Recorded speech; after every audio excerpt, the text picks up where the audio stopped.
Moin, ihr Landratten. Moin. Herzlich willkommen zu Teil 2.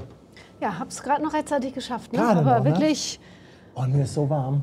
Ich stand ja eben die ganze Zeit draußen und also ich sag mal, 0 Grad ist nicht meine Temperatur, das ist mir einfach zu warm. Das ist, ich kann das nicht ab, wenn das so heiß ist. Und dann, so heiß. Und dann knallt dir noch die Sonne die ganze Zeit ins Gesicht. Das ist, 0 ist nicht meine Temperatur. Was ist denn besser, so -5? Ja, -5 ist eigentlich angenehm. Und was machst du im Sommer? Im Sommer bin ich Kandidat für die Arktis-Kreuzfahrt. Ja, dann buch mal schon mal, ne? Ja. Du hast da ja jemanden, der dir immer eine gute Kreuzfahrt Ja, wir haben jetzt ja vermittelt, jetzt ne? so eine kleine Connection, ne? Super. Ja, schön, dass ihr wieder dabei wart. Mensch, was war das für ein toller Sonnenuntergang eben? Ja, ich Hast, hab schon gedacht, du hast reingeguckt, ja, ne? natürlich. Hallo, ich war die ganze Zeit dabei. Hast du das sonst selber gemacht, so die Farben da reingekopiert? Das ist KI alles. Ja, ne? Also es ist ja bekannt, dass das hier alles nicht echt ist. Nee. Es ist alles KI generiert. Wir sind nicht wirklich, wir sind auch nur Avatare. Und ja, Okay. Insofern können wir natürlich uns das Programm so machen, wie wir das gerne hätten. Und heute haben wir uns ausgesucht, dass die Iona rausgeht und die Aida Sol. Und haben uns gewünscht, dass sie kurz hintereinander rausgehen. Iona um 19:30 Uhr, Aida Sol um 20 Uhr. Und wenn sie das jetzt nicht machen, dann fällt es auf, dass es keine KI ist. Dann wird der Server neu gestartet. Okay, ja gut. Ja. Machen wir. Ganz einfache Geschichte. Da müssen wir das KI-Tool nochmal neu anlernen und fangen einfach nochmal von vorne an. Ja, schön, dass ihr jetzt auch zur zweiten Runde dabei seid. Und ja, es war heute, ich musste wirklich überlegen, wo stelle ich mich hin. Es passiert so viel im Hafen. Es ist auch noch einiges an Containerschiffen unterwegs, aber es hatten schon so viele gefragt nach der Aida Sol. Es war noch so viel von den Weltreisenden an Bord, die dann hier auch geguckt haben. Und die haben alle gefragt, Mensch, könnt ihr nicht die Aida Sol zeigen? Und dann habe ich gedacht, Mensch, eigentlich schlägt ja mein Herz ein bisschen für die Frachtschifffahrt. Aber komm, heute machen wir Kreuzfahrer doppel. Ja, wir hatten ja auch keine Kreuzfahrer in letzter Zeit. Nee, also Ja. ich habe hier keine gesehen im Hafen. Nö. Du? Nö, nein. Ja, so, dann gucken wir mal.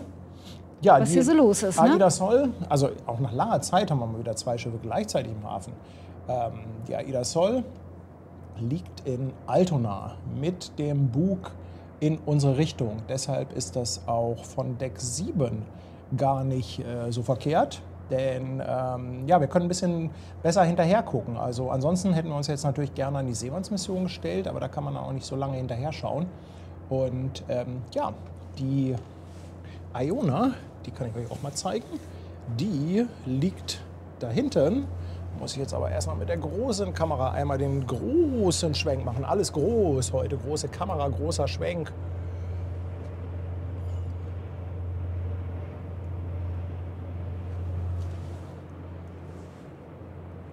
Da liegt die Iona, auch gebaut in Papenburg auf der Meyer-Werft, baugleich mit der Aida Nova und der Aida Cosma, habe ich heute gelernt. So, kurz noch mal ein bisschen hier Chat-Tool zurechtbasteln und dann geht das auch schon los.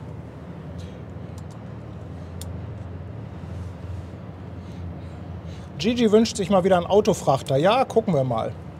Hätte ich auch mal wieder Bock drauf. Ja, Autofrachter wäre cool. Autofrachter hätte ich auch mal wieder Bock drauf. Bin ich Brigitte ganz ist übrigens bei dir. hier heute bei uns auch noch im Lurk, ne? Die wärmt sich noch ein bisschen auf für die große Show. Brigitte ist noch da, ja. Brigitte ist noch da. Es ist ja auch nicht kalt. Es ist wirklich von den Temperaturen her tropisch. Ihr habt das gesehen. Also, ich meine, ihr habt doch gesehen, wie warm das Bild vorhin in dem anderen Stream war, oder? Wie warm, ja, Ja. klar. Das hat geflackert, ne? Vor Hitze. Das Bild war so warm. Mal kurz mich ein bisschen umbasteln hier. Pattys Bastelstunde. Ich dachte, die wäre gestern gewesen. Wer denn? Deine Bastelstunde. Es ist immer Bastelstunde. Wenn keine Okay. Bastelstunde ist, dann bin ich tot. Oh Gott. Sag das bitte nicht zu laut, das wäre ja furchtbar.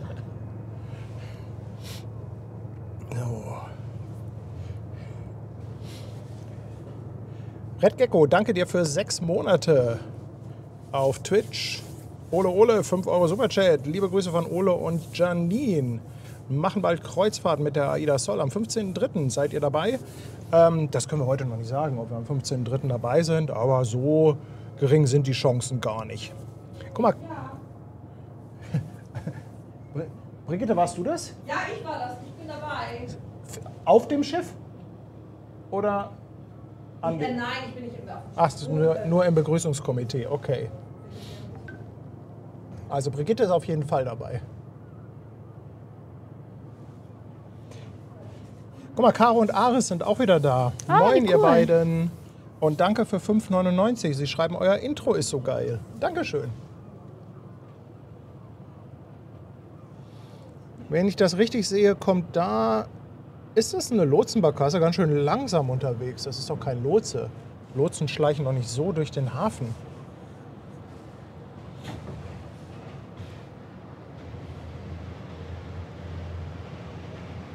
Oder die haben einfach verdammt viel Zeit.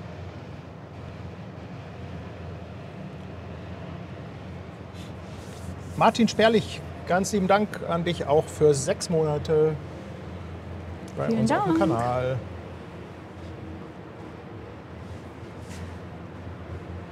Und Danny ist auch da. Nochmal Gruß, auch von Rainer von Druckverlust. Ja, der ist, glaube ich, auch live. Liebe Grüße an Rainer. Ihr könnt ihm mal Grüße. sagen, dass ich seine Kamera hier gerade weiter einem Test unterziehe. Aber nicht, dass sie in die Elbe fällt, die Kamera. Das wolltest du nicht testen, Ja, ne? das wäre doof. Naja, ne? aber Rainer hat ja das Problem, dass sie immer überhitzt hat. Also wenn sie in der Elbe ist, dann muss sie doch eine gute Temperatur haben, oder Ja, nicht? ja, das stimmt. André, ganz lieben Dank für 2,49. Super Dankeschön. Chat. Ah, Lotse 3 ist das. Lotse 3, ja, danke für die Info. Danke, ihr Lieben. Und Axel Meyer, danke an dich für ein ganzes Jahr bei uns auf der Reeperbahn. Und er sagt, am 6. Mai dann auch mal wieder vor Ort. Da kommen wir mit AIDA Prima an und bleiben ein paar Tage, passend zum Hafengeburtstag. Ja, super. Einjähriges feiert auch der 3. von 10. Mit Grüßen vom Niederrhein. Dankeschön. Vielen Dank. Franz fragt, wann wir mal wieder ein Quiz machen. Du, wenn wir mal wieder irgendwie einen Stream haben, wo es ein bisschen langweilig zwischendurch ist. Also ich habe, glaube ich, noch eins in petto, ein Quiz. Ja. Irgendwann wird es das mal wieder geben. Wir können ja sonst wieder eine Runde. Was haben wir noch gespielt? Stadt, Land, Vollpfosten. Dann ein Vollpfosten in der Hamburg-Edition, ja. Guck mal, Anja schreibt Grüße von Rainer zurück. Er dankt für deine Hilfe und Grüße später zurück. Rainer ist ja so lange online, Ach. dass wir da auf jeden Fall nachher noch mal reingucken können.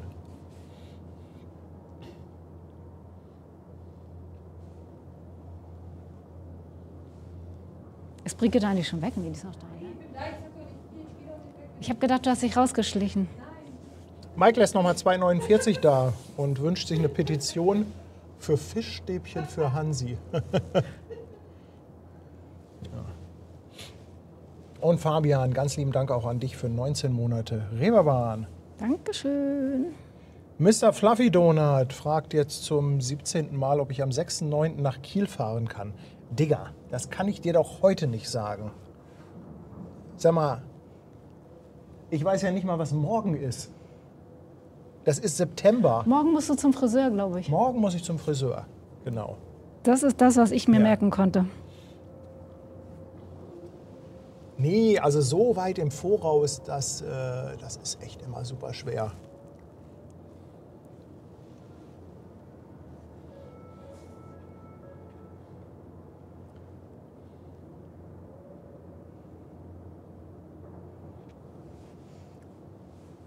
Einmal den Schwenk durch den Hafen hier. Ja, Livestream beim Friseur. Tobi, du wirst lachen. Es gibt sogar einen Livestream beim Friseur von mir. Da war ich mit Feyzi in der Türkei in Istanbul. Das war noch auf meinem anderen Kanal 1972. Und da gibt es tatsächlich einen Livestream mit Paddy beim türkischen Friseur. Stimmt, und der ist lustig. Das soll Der ist schon lustig. der ist wirklich lustig. Soll ich den mal raussuchen? Och, irgendwer findet den schon. Also es ist Lass wirklich das mal ein witzig. bisschen als Suchaufgabe für die Community. Man muss die Zuschauer ja nicht unbedingt Aber ich könnte es hier da reinposten. drauf. Das ist einfacher. Ja, sonst macht das. Ich guck mal nachher, ob ich es finde. Genau. Vielleicht hättest du mal lieber nicht die Haare schneiden sollen, sondern da einfach hingehen. Ja. Sarah, danke dir für 5 Euro Superchat. Hinweis zu Aida Sol. Der Kapitän hat durchgesagt, dass es erst 21 Uhr losgeht. Ja. Tja. Und wann hattest du damit gerechnet? Lotse war bestellt für 20 Uhr. Bestell mal dem Kapitän schön Gruß und sag, er soll sich mal ein bisschen beeilen.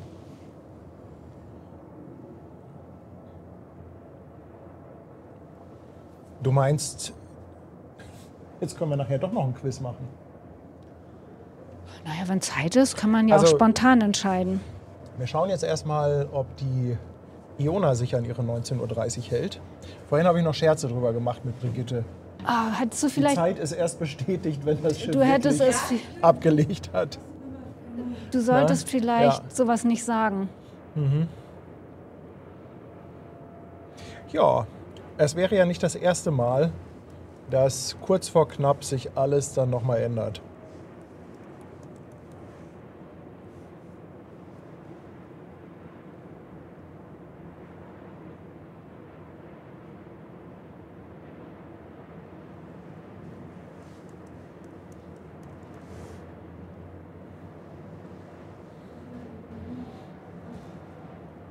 Oh Mensch, ich komme hinter der Fähre gar nicht hinterher.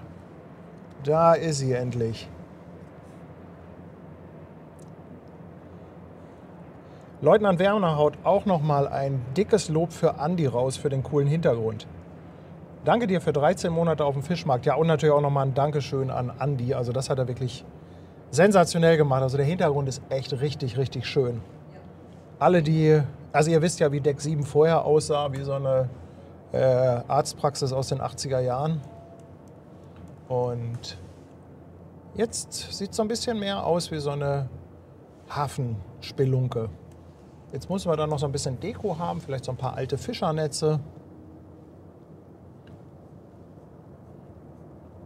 Ein Anker wäre auch irgendwie cool.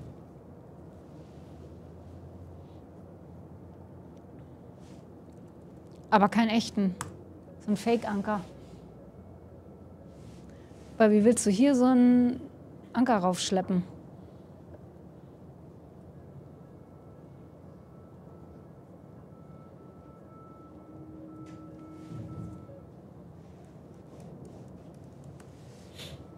Ja, Luis sagt auch krass, dass die Sol schon wieder da ist.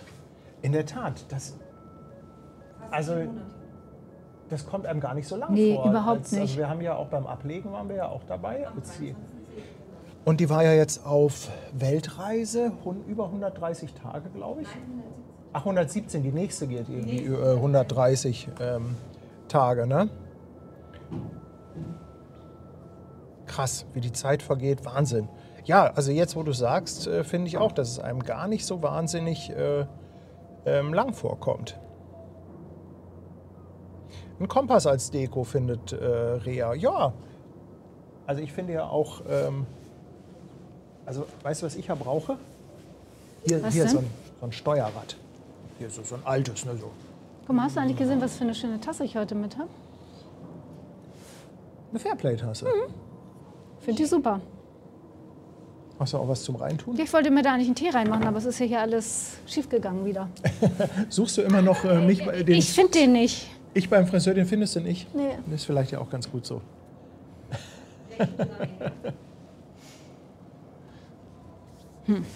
Ist ja vielleicht gar nicht so verkehrt. Ja. Silke fragt, wo die Sol heute eigentlich hingeht. Das ist eine gute Frage. Brigitte, wo gehen die eigentlich hin? Winterhude Norden nach Trondheim. Trondheim, also so ein bisschen Norwegen-Tour. Ja, komplett Okay, Norwegen. Also okay. Mal ist Ja. Winterhude Norden. Guck mal, Malte ist auch da. Malte, moin mein Lieber. Moin. Schön, dass du da bist. Der ist heute Morgen auch schon aus dem Bett gefallen. Ne? Jo, ja, ja. Absolut. Ja, also wir haben eben die Info bekommen, dass die Sol wohl erst um 21 Uhr rausgehen soll. Wir warten einfach mal ab. Wie gesagt, es wäre nicht das erste Mal, dass sich alles verspätet. Insofern. Ach, guck mal, Sebastian Ach. Kreuzer hat es gefunden. Und ich wollte ihm schon schreiben, ich habe gedacht, also wenn es einer findet, ist es Sebastian. Wenn es einer findet, ja. Absolut. Genau. Genau, Sebastian, der wühlt sich durch das Internet Ja. und in kürzester Zeit hat er das gefunden.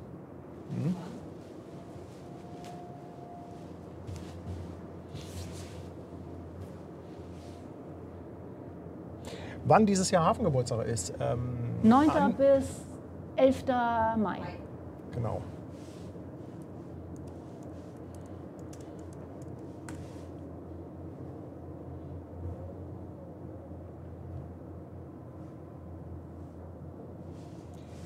Johannes, danke dir für 17 Monate auf dem Fischmarkt. Und er sagt auch, Danke. tolle neue Einrichtung haben wir. Ja, es ist ehrlich gesagt in Anführungszeichen nur eine Hintergrundwand. Aber die sieht halt echt cool aus und sie sieht massiv aus, ist aber eine richtig schöne Leichtbauweise.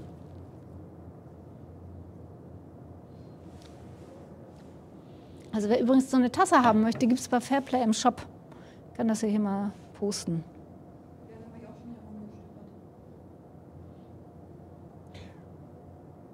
Und schau mal, Fuhlsbüttel ist auch wieder anwesend. Ah, Der Sven mit 10 Euro. Dankeschön. Danke dir, Sven.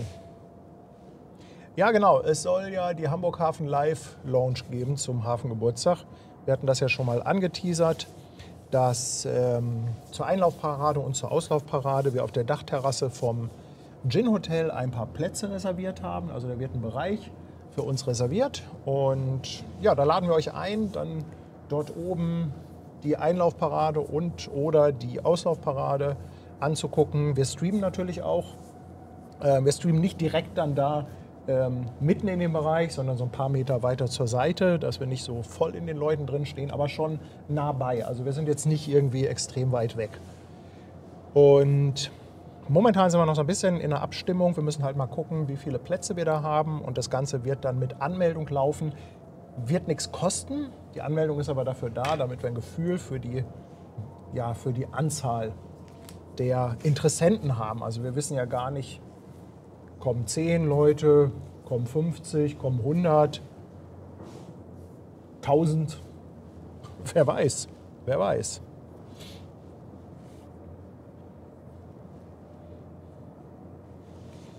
Ja, BK 2,49, vielen Dank. Frag mal bei Evergreen für einen Anker nach. Auch so ein ausrangierter Hapag-Lloyd-Anker, der wird mir auch sehr gut mit gefallen. was hast du das immer noch verglichen, den Anker? Du hattest immer irgendwie so einen Vergleich. Fällt dir höchstwahrscheinlich jetzt auch nicht ein. Wie groß so ein nee. Anker ist. So wie ein Hochhaus, ich keine Ahnung. Irgendwas hattest du immer noch. Wie groß Nee, das Ruderblatt. Das Ruderblatt von der Hamburg Express-Klasse, das hat ungefähr so die Größe von so einem Einfamilienhaus. Dann habe ich das verwechselt. Nächste Fähre kommt von Steuerbord.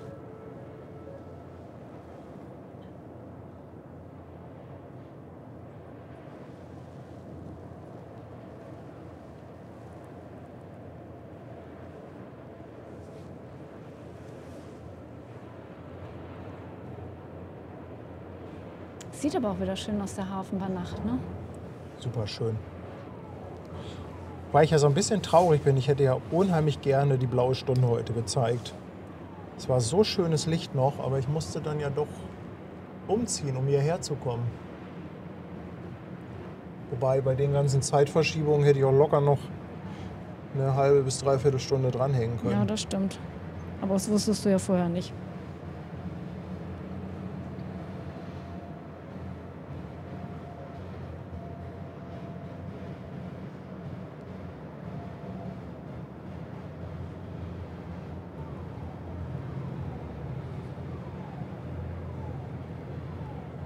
Aber ich glaube, die Schlepper sind schon dran, ne?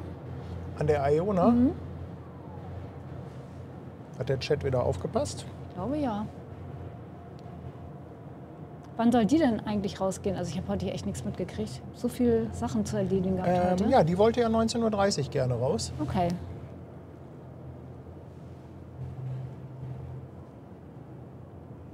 Da haben wir einen Schlepper. Können wir ein bisschen gucken.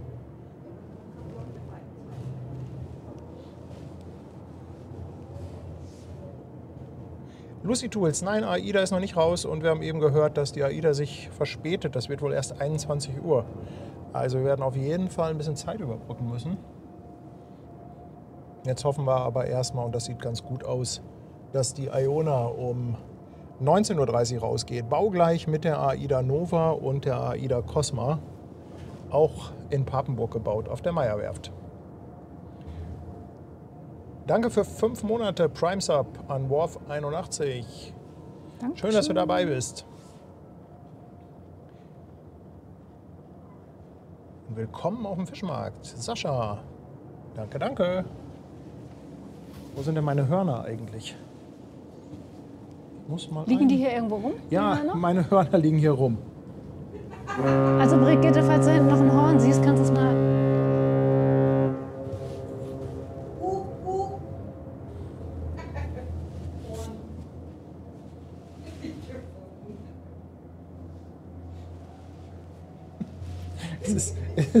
Es ist nicht möglich, hier ein Horn abzuspielen, ohne dass jemand da reinquatscht. Wusste ja nicht, dass es schon Start ist. Immer wenn ich diese Knöpfe hier drücke. Du hast so viel Hörner da kannst du auch noch mal eins nachträglich raushauen. Heute ist Horn Day. Hörner haben frei von Sabbelei zu sein.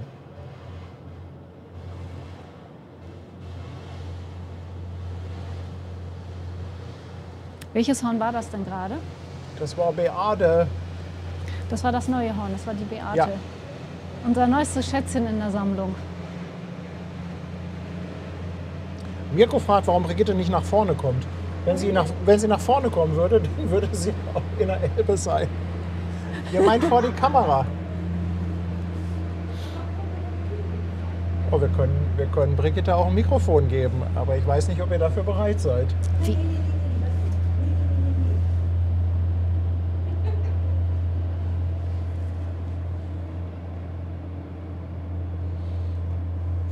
Brigitte überbrückt ja hier so ein bisschen die Zeit. Hansi haut nochmal 2,49 raus und wünscht sich sein Lieblingshorn.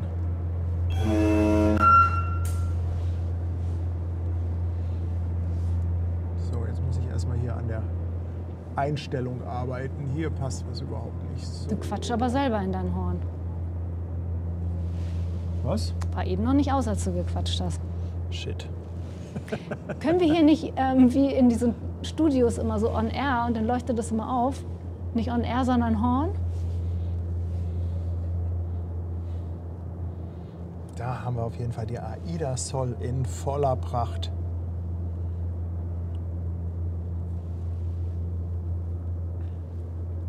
Brigitte hat auf jeden Fall schon ihren eigenen kleinen Fanclub. Ja klar. Und ja, es wird gefordert, dass du vor die Kamera kommst. Ja, dann komm her. Du siehst auch gut aus, ich habe geguckt. Meine Haare sind gleich von meiner Mütze. Du kannst meine Mütze bekommen. Also ich glaube, bei der Stimme braucht sie auch kein eigenes Mikrofon. Nein, wir kuscheln. Wir kuscheln. Ja. Ihr müsst hier auf die 3 drücken und dann seid ihr live on air. Ach, guck mal, da ist sie. Und guck mal, was für eine schöne Farbe sie hat. Ich sehe da auch gegen aus wie ein Kalkeimer, ne? Guck dir das mal an. Guckt euch das mal an. Schlimm, ne? Ja, ich habe viele Fahrradtouren gemacht. Die kanarischen. Aber war schön, ne? Kannst du empfehlen, ne? Also die Kanarenroute von AIDA kann ich wirklich empfehlen. Check, check, check. Ja, ne? Hattest du die das erste Mal? Also warst du das erste Mal mit der AIDA so Kanaren oder? Also das war da wirklich jetzt das erste Mal. Ihr müsst das Mikro Soll ich? dann schon in die Hand nehmen. Warte, mach. Machen. Ich gebe dir das immer so und dann nehme ich das. Alles klar. Also ich war jetzt das erste Mal auf den kanarischen Route mit Marokko und Madeira. Und in Madeira waren wir Overnight. Herrlich. Und dann war ich schon griechische Inseln. Aber kanarische Inseln war ich das erste Mal. Willst du es jetzt nochmal machen? Also, Ja, ja. ich wäre gar nicht. Du wirst gar nicht wiedergekommen, weiß ich, haben wir ja schon gesagt. Ja, das stimmt. Wenn du hier nicht Verpflichtung hättest, wärst du... Wenn nicht meine da Tochter geblieben, nicht ne? da sein würde und meine Mama, dann wäre ich glaube, da geblieben. Ich glaube schon. Ja, genug Gepäck hattest du jetzt wahrscheinlich mit, ne? Ja, ich hatte Übergewicht und da meine Freundin so gut packen kann, wurde mein Übergewicht bei ihr raufgezogen und so waren wir gleich gezogen, weil wir zusammen, oder sie hatte mit mir oder für mich mitgebucht, darum. Okay. Habt ihr Glück gehabt, ne? Ja, ich hasse Koffer packen und ich habe Ich so viel auch. eingepackt. Mach das auch nicht. Also Koffer packen ist grauenvoll. Gruselig, oder?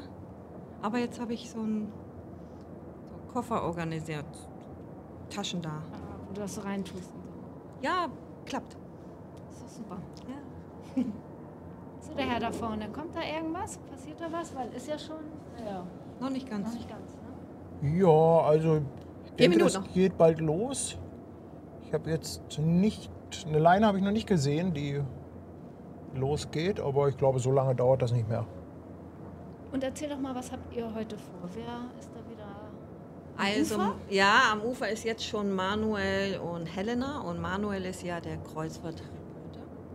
Und ja, die wärmen sich jetzt erstmal auf mit Fähre fahren. Okay. Und Finn ist auch da, also der ist auf dem Weg dahin. Ja, und ich stoße erst dazu, wenn AIDAS mal ausläuft. Ja, ne? Ja, genau. Aber wollen die jetzt die Iona auch schon verabschieden? Ja, aber wenn da so viele Engländer an Bord sind von der Iona, ich glaube nicht, dass da irgendwas vielleicht zurückkommt. Oder die haben vielleicht so viel getrunken an Bord oder draußen vorm Bord, ich weiß es nicht. Vielleicht würde er eine Resonanz kriegen. Aber Okay. ob sie jetzt Naja, aber zicke, probieren kann man es ja, oder? Ja, ich glaube schon, dass Also wenn die da eh stehen. Ja. Also wir werden das ja vielleicht mal im Sommer mal einfangen, wenn ihr da Party macht, ne? Oh ja. Wir haben auch schon so uns vorgestellt, so mit Campingstühlen das schon hinzustellen und so, Mhm. damit wir warten in der Sonne. In der Sonne, ne? Kann man klar. ja im Sommer ganz gut machen. Richtig. Das ist super. Finde ich auch. So, und wo blenden wir uns jetzt hier wieder aus? Du kannst auf die 1 drücken. Das ist super. Ja, und da unten weg. Ja. Dauert. Genau. Können ja auch gleich nochmal so ein bisschen in den Chat gucken. Erstmal brauche ich meine Brille. Die habe ich ja nicht. So, der Schlepper geht etwas näher ran und ich sag mal danke für 11 Monate an Hendrik. Er sagt, herrliches Licht im Hafen. Bin ich voll bei dir. Absolut. Und John schickt 2 Euro Superchat und fragt, ob dieses Jahr ein Stream aus Cuxhaven geplant ist. Ist nicht geplant, heißt aber nicht, dass wir es nicht machen.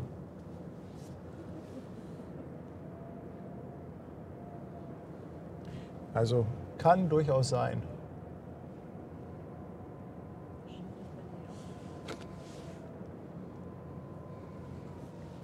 Ich bin Kult. Lutz Franz, heißt du Lutz Franz?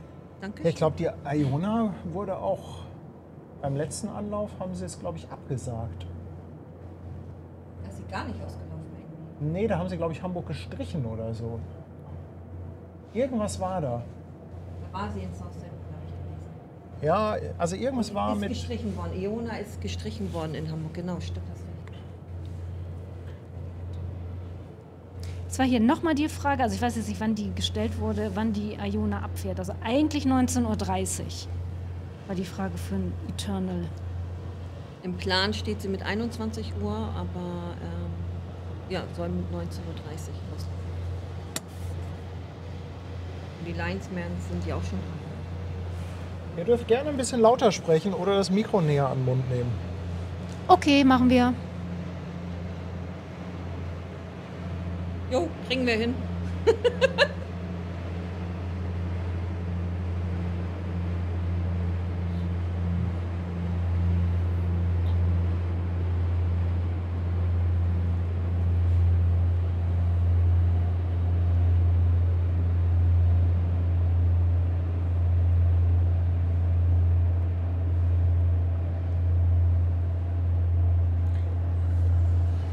Ob ELAS dieses Jahr Begleitfahrten zu den Cruise Days anbietet, also ich weiß nichts Konkretes. Also ich wollte- Aber ausschließen würde ich das auch nicht. Also wir wollten uns mit Elas treffen, jetzt demnächst. Und da wollte ich mal fragen, was denn so geplant ist, auch nochmal für den Hafengeburtstag. Wollte ich mal ein paar so kleine Tipps zusammenstellen hier nochmal. Ob es vielleicht was Gutes gibt, was man noch machen könnte.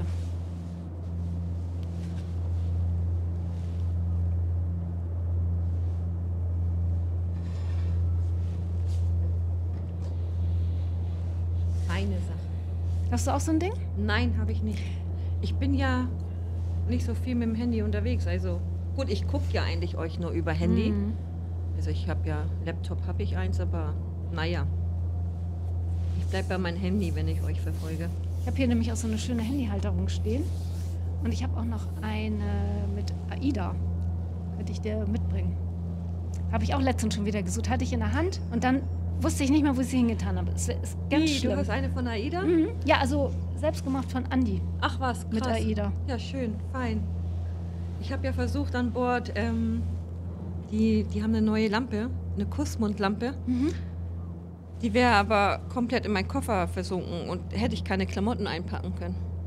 Aber irgendeiner wird die dir bestimmt mitbringen. Spätestens hier der Herr, der da filmt. Ich weiß nicht, ob sie auf AIDA Prima schon ist. Also auf jeden Fall auf AIDA Blue war sie gerade. Aber das dauert ja noch ein bisschen, bis er fährt. Bis dahin werden die dir wohl rangeschafft haben, oder nicht? Ich hoffe ja, dass sie im Online-Shop kommt. Dann möchte ich sie gerne haben. Ich und den Kussmund. Ja. Ja. Ist Programm, würde ich sagen, ne? Ist Programm.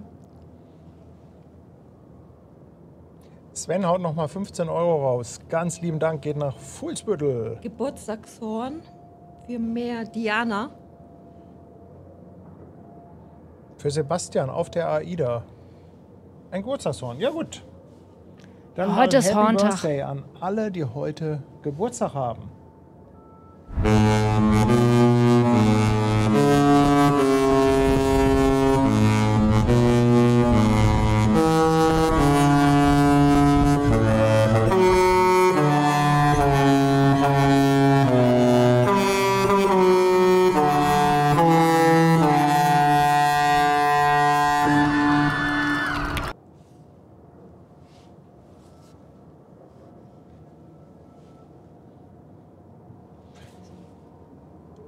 Oh, hübsch beleuchtet ist die Iona ja, ne? Also richtig schön Ja, beleuchtet. vor allem, nicht ganz so bunt wie die Nova.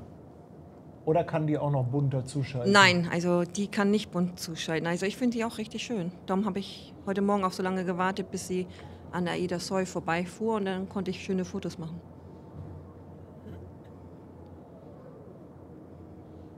Sind schon leinlos? Ich kann nichts sehen. Bitte? Sind schon leinlos? Ich sehe nichts. Ich glaube nicht. Also wenn ich das richtig sehe, hat der Schlepper eine Leine. Aber ich glaube, die Festmacher sitzen noch im warmen Auto. Okay.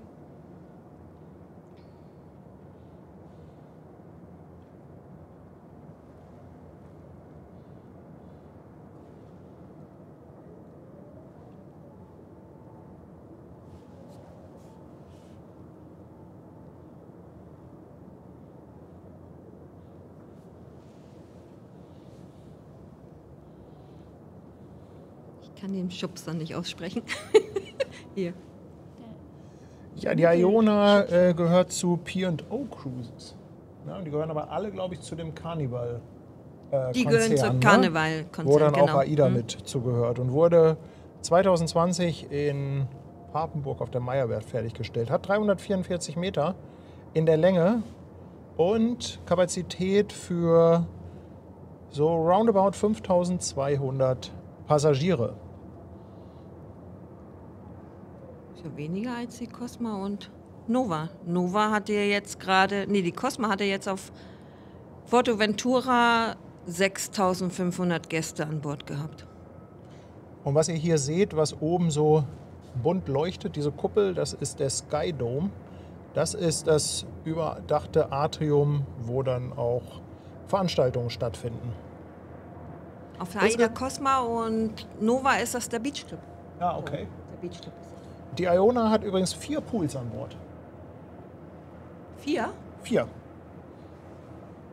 Und einer ist unter dem Sky Dome. Okay. Und insgesamt 16 Whirlpools.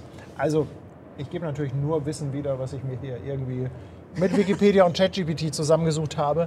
Ich übernehme keine Garantie. Ich habe das nicht überprüft.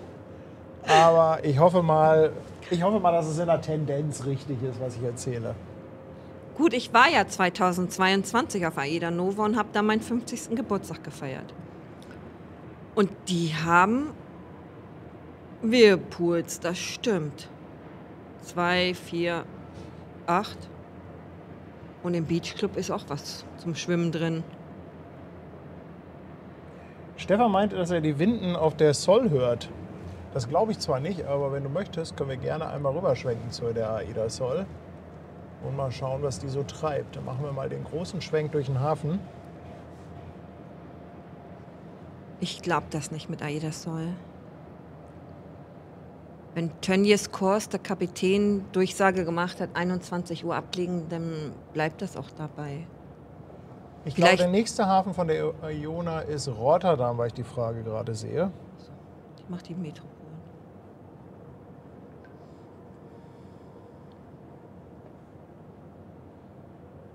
Mann, ist so ein Hafen lang, wenn man da entlang schwenkt. Da ist sie. Und natürlich alle Leinen dran. Oh, Nein, das da ist geht es aber später cool. los. Da geht es später los. So, den Schwenk zurück mache ich aber etwas eleganter. Einmal kurz auf die andere Kamera.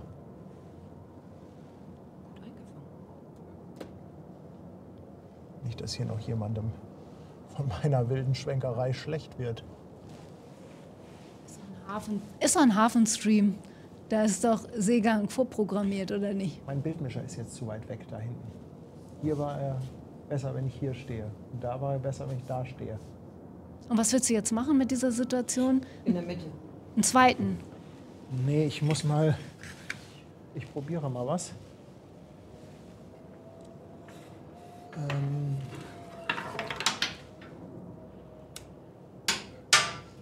Also wenn hier gleich ein schwarzes Bild ist, der Patti, der zupft hier alle Kabel raus. Ich will mal gerade gucken, ob ich den fernsteuern kann. Solange er uns nicht fernsteuert, Brigitte, ist alles gut, oder? Ja. So, das Fernsteuerung. geht. Guck mal, ich kann hier einfach... kann ich fernsteuern. Mensch, sensationell. Stell dir mal vor, Wunder der Technik. 1 Euro. stell dir mal vor, der steuert uns hier fern und macht Knopf 3 und dann macht Brigitte hier gleich einen Flickflack. Nee, das kriege ich gar nicht mehr hin. Konnte ich früher mal. Das wäre doch was. Ja. Flickflack, wohin denn? Ja, weiß ich nicht, einmal so ganz durch. So ein paar Flickflacks hintereinander, weißt du, so Ja, wie das- beim Bodentouren. Ja. Kenn ich. Silke hat Konnte bessere ich. Augen als ich und meint, die Leinen gehen los. Bei der Iona? Nein, nicht Ilona. Nee, Iona habe ich Iona. Und Silke hat es gesehen, nicht Ilona. Paddy, du bringst mich voll durcheinander. Verarscht uns doch hier. Ja, das merke ich gerade. Der tüdelt drum. Leinen gehen los bei der Iona. Ich Oder? brauche erstmal was zu trinken. Und nicht bei Ilona. Ich habe dein Wasser aufgefrischt auf den Tisch. Kannst du aber mal mit hierher bringen.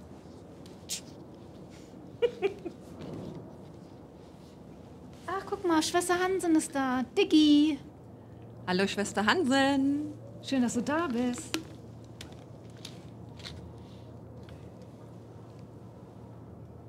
Oh, das wäre was gewesen. Mit Anja auf der AIDA, meinst du? Ja, Korbschlitten fahren auf Madeira, das war so schön. Also das würde ich ja auch mal super gerne machen, ne? Das war cool. Wir alle drei auf einem Schlitten. Ja, das wäre gut. Gute Frage, warum bei der Iona Schlepper sind. Ich würde mal annehmen, also das Wetter kann es nicht sein, es ist nicht windig. Ich nehme mal an, dass es einfach der Kapitän ist, der noch nicht so oft in Hamburg war und der vielleicht einfach gesagt hat, ich nehme mal Schlepper dazu. Denn das Schiff selber, das sehen wir ja mit der AIDA Nova immer, kann das halt ganz, ganz easy. Und ich tippe mal einfach auf eine Entscheidung des Kapitäns. Hat er Zur heute Morgen Sicherheit. auch schon gehabt. Ne? 2 Schlepper heute Morgen und glaube ich auch, das zur Sicherheit.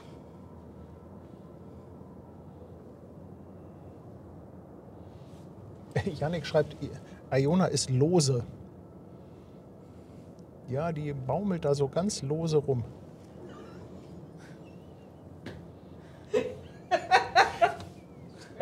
Brigitte kann man so einfach zum Lachen bringen. Also wirklich, mit den furchtbarsten Flachwitzen kannst du Brigitte zum Lachen bringen. Also alles, was nicht lustig ist. Stell dich mir lustig vor. Und die Ilona sagt, ich kaufe ein L, dann ist es mein Schiff. Ja. Finde ich super. Und du weißt ja, Ilona, wenn dein Name drauf steht, gehört es dir. Also, gute Sache. Tony Roberts lässt nochmal 30 € da. Tony, thank you very much. Eine visuelle Fies. Fies? Was meint er mit eine visuelle Fies? Tony, help mir. A visual Fies. Whatever. Or however. Tony, thank you very much for your support and your donation. Und unser Sattelschlepper Andi haut auch nochmal 5 Schweizer Franken raus, meint, der Rückwärtsgang ist im Eimer. Ja, gucken wir mal. Gucken wir mal.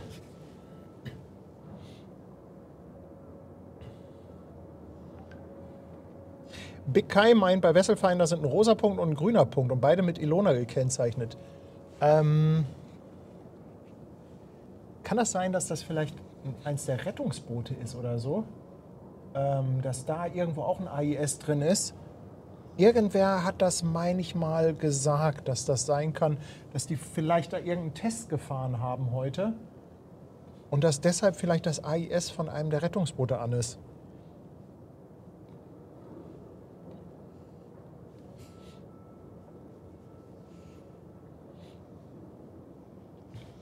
Gleich geht das los hier. Rainer, ganz lieben Dank für deine Grüße aus Neustadt am Rübenberge. 10 € haut er in den Pott. Dankeschön.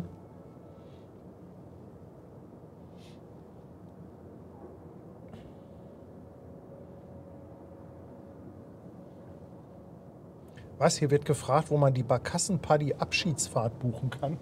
Nein, vorhin kam mal wieder so die Frage, ob wir mal wieder was mit Barkassen machen. Und ich hatte ja gesagt, wir wollen noch mal mit Leon sprechen, so generell, was die überhaupt machen. Auch zum Hafengeburtstag, Cruise Days. Ach so, und dann wollt ihr eine Begleitfahrt machen, wenn ich auf Kreuzfahrt gehe? Können wir auch machen. Das wäre eine lustige Idee. Oh ja. Das wäre in der Tat lustig. Mit Claudia. Das stimmt.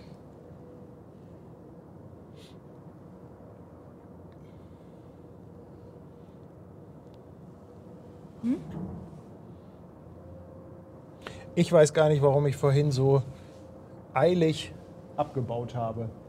Wir hätten so schön noch da eine halbe Stunde Sonnenuntergang gucken können. Das war so schön. Das war richtig Ich bin mit der schön. Fähre gefahren. Aber das wusstest du ja vorher nicht. Ich meine, dann hättest du hier nicht pünktlich anfangen können.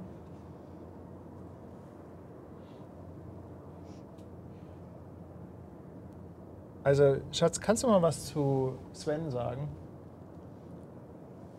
Ja, fällt mir auch nicht mehr so viel zu ein. Also, mir fällt da auch echt nichts mehr zu ein, Sven. 50 €. Ein ganz, ganz fettes Dankeschön, Sven. Mann, oh Mann, oh Mann. Selbst Anja Hansen hat da sprachlos gemacht. Ja. Und wir wissen ja, dass Anja eigentlich nie sprachlos Das geht ist. eigentlich gar Nee. nicht.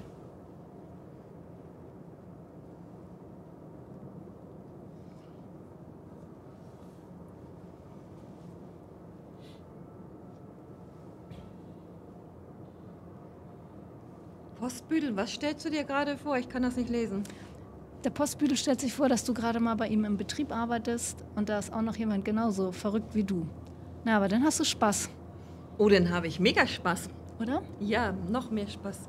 Aber ich habe in meinem Betrieb 2 weitere Kollegen, die genauso verrückt sind. Vielleicht noch verrückter als ich. Wirklich. Also da müsstest du Mäuschen mal spielen, Postbüdel. Krass, die beiden. Du kannst mal Urlaubsvertretung bei den Damen dann machen hier in Hamburg. Das wäre doch schön. Ja.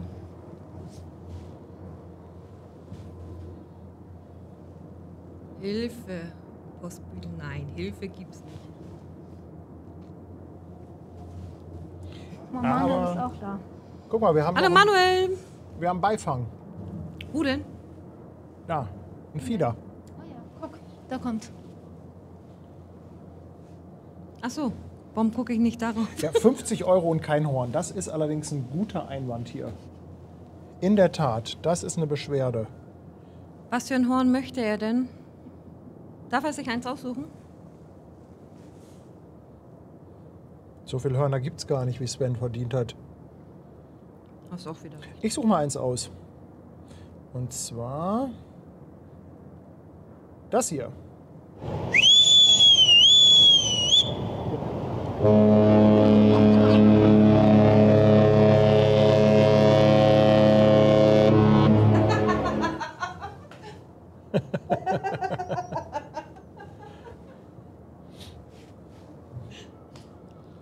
Hier ist heute gute Laune. Hast du denn eigentlich schon das Motto der Wand gesehen?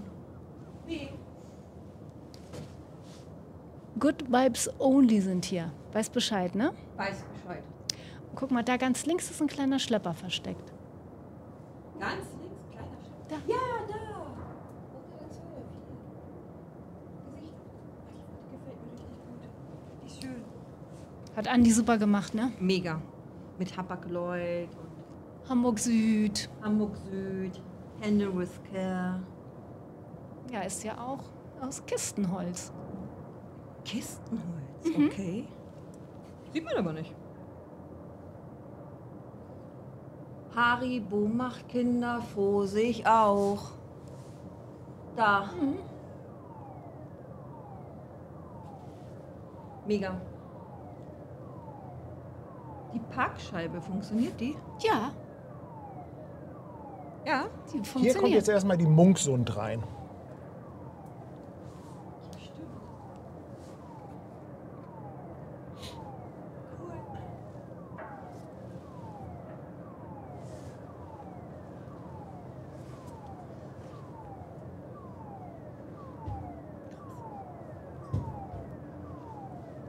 Es kann natürlich sein, dass die Iona jetzt noch gewartet hat.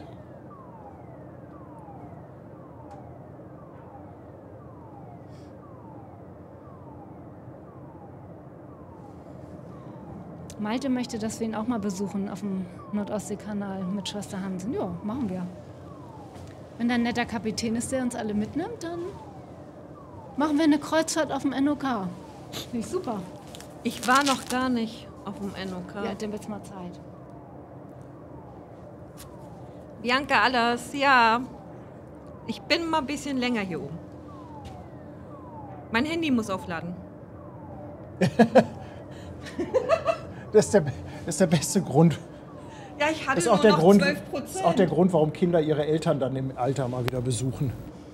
Um das Handy aufzuladen, Ja, weil der Strom da günstig ist, oder warum?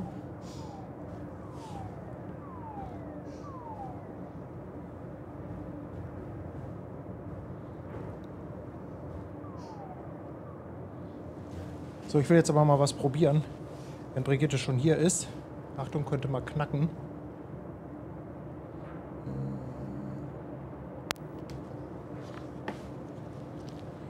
Mal gucken, ob das funktioniert mit einem dritten Mikrofon. Denn das habe ich noch nicht getestet. Müsst ihr gleich mal Feedback geben. Könnte Machen wir- sein, dass das von der Lautstärke nicht passt. Also ob ihr Brigitte überhaupt hört. Machen wir einen Ich Teststream? habe ihr mal ein Mikrofon gegeben. Guck mal hier. Kannst du Grüße mal was von sagen, meiner Brigitte? Frau Brigitte an Brigitte. Viele Grüße von meiner Frau Brigitte an Brigitte. Liebe Grüße zurück. Und wie ist der Ton bei Brigitte? Hört man sie oder hört man sie nicht?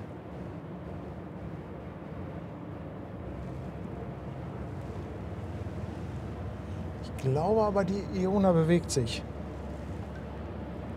Ton passt, Brigitte. Oder? Da haben wir ja Remo, unseren Nee,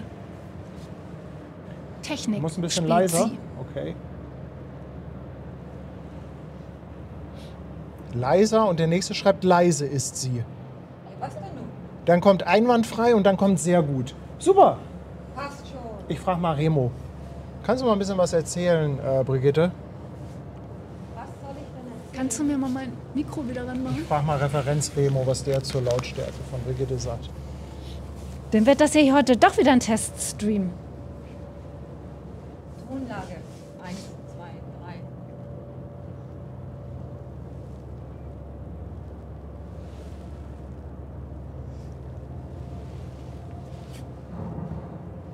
Karin Möwe. Nö, Ja, man nicht hört sie jetzt leiser gar nicht, machen. weil sie nichts sagt. Also Brigitte, du musst jetzt sabbeln. Ich habe aber kein Quasselwasser. Was sagt Schwester Hansen immer? Sabbelwasser. Ach, Sabbelwasser habe ich nicht da. Ah, Ja, Mikro ist an, Strubi. also hier wird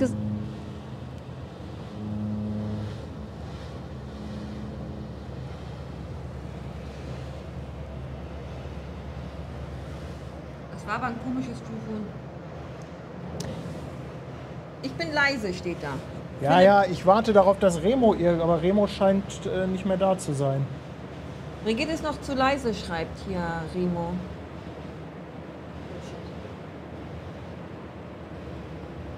So. Ach, der schreibt mir per WhatsApp. Kann ja keiner ahnen.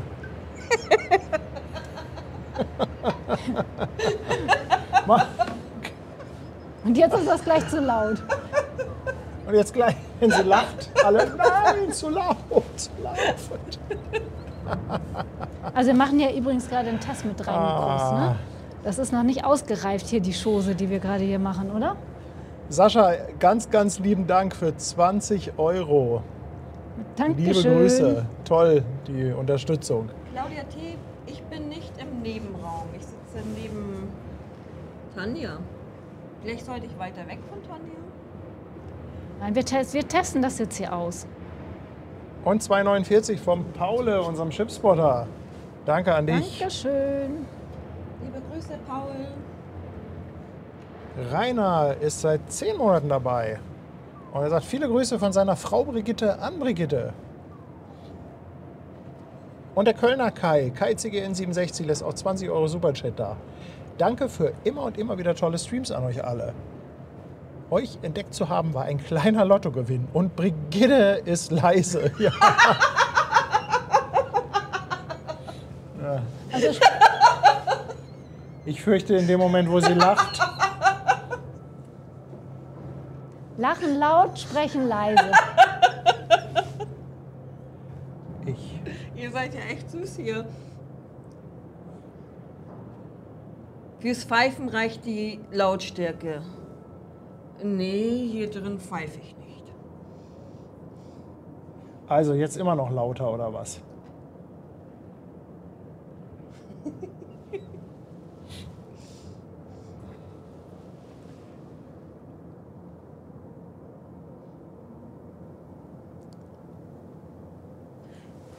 Wir So, werden jetzt das habe ich mal- aber mal ordentlich hier einen draufgegeben.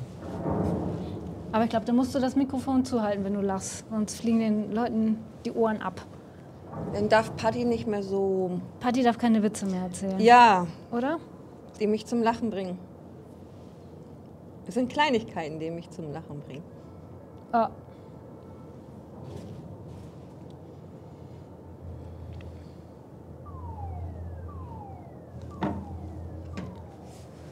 Jetzt ist gut, sagt Karin Möwe.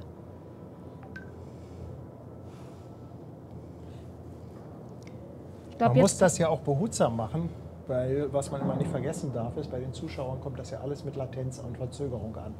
Weißt du, und wenn du im Chat liest, lauter, lauter, und du hast vorher schon lauter gemacht, du musst also im Prinzip immer warten. Dann weißt du auch nicht, ob alle Zuschauer wirklich live sind. Einige hingen manchmal ein bisschen hinterher und Okay. deshalb musst du eigentlich immer erstmal Testen, eine testen. Minute warten. Aber Remo hat auch geschrieben, jetzt bin ich gut. Jetzt bin ich gut? Nee, jetzt ist Brigitte gut. Ist egal, was Remo geschrieben hat. Auf jeden Fall soll gut sein. Uwe möchte nachreichen, welches Schiff in Dock 17 eingehüllt ist. Er hat das vorhin im Stream gesehen. Ja, Uwe, hau mal raus. Ach so, Dock 17, alles klar. Ja, das war da gegenüber, ne? Ja, ist genau gegenüber. Und hier ist ja auch eins eingehüllt und irgendwie habe ich das Gefühl, das ist auf Schräglage. Schwingt nach Backbordseite. Okay. Aber sag mal, ey Sven, ne? Welcher Sven denn? Ja, unser Fuhlsbüttel Sven. Ach, Fuhlsbüttel Sven. Oh, er haut hat nochmal welchen? 50 € raus. Mensch, Sven. Holla die Weitfee. Holla, genau, holla die Waldfee. Dankeschön. Danke dir. Was haben wir denn da für ein Horn noch? Hier, guck mal, den. Postbote. Moin. Ach nee, Nisi. Moin zu mir nach Hamburg.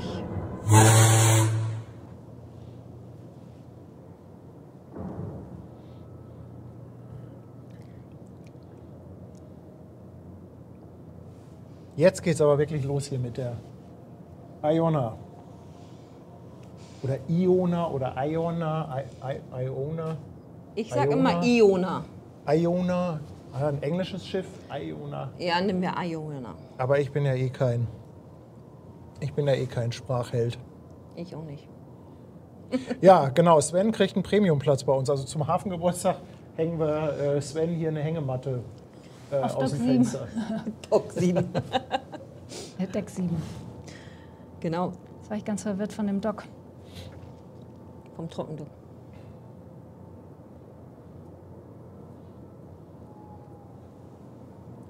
Der Friedhelm, der verschenkt eine Mitgliedschaft auf YouTube. Friedhelm, auch an dich natürlich ein ganz, ganz dickes Dankeschön.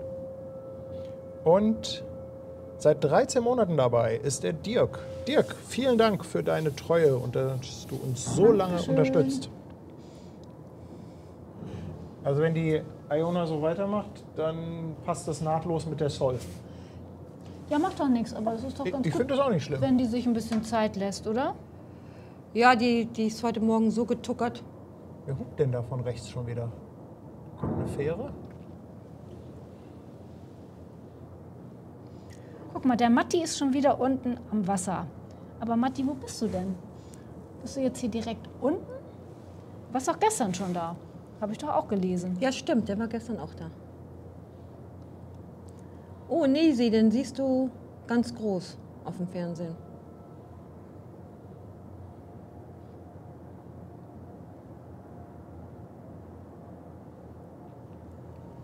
Hängematte für Mutti reserviert? Ja, natürlich, die Mutti kann sich hier auch ausruhen für einen Hafengeburtstag. Auf jeden Fall. Ich liebe die Hängematten auf AIDA-Schiffen. Jede Balkonkabine hat. Haben die noch so richtige Hängematten, So richtig. wie man die kennt? Also die sind richtig toll. Also da lag ich auch an Seetagen immer nur drin. Herrlich. Und das schaukelt so schön, ne? Ja, ist richtig herrlich. Kann Padilla testen. Jetzt fliegen hier wieder Mitgliedschaften uns Sehr um die cool. Ohren.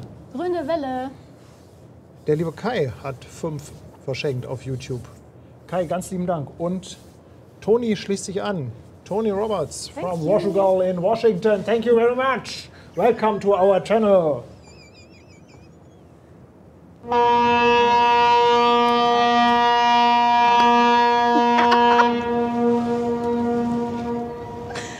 Paddy, du sollst keine Witze machen. Brigitte muss sich hier schon so zusammenreißen. Du musst nachher sonst das Mikro zuhalten. Ja, glaube ich auch. Hier schleicht sich erstmal die Finkenwerder rein.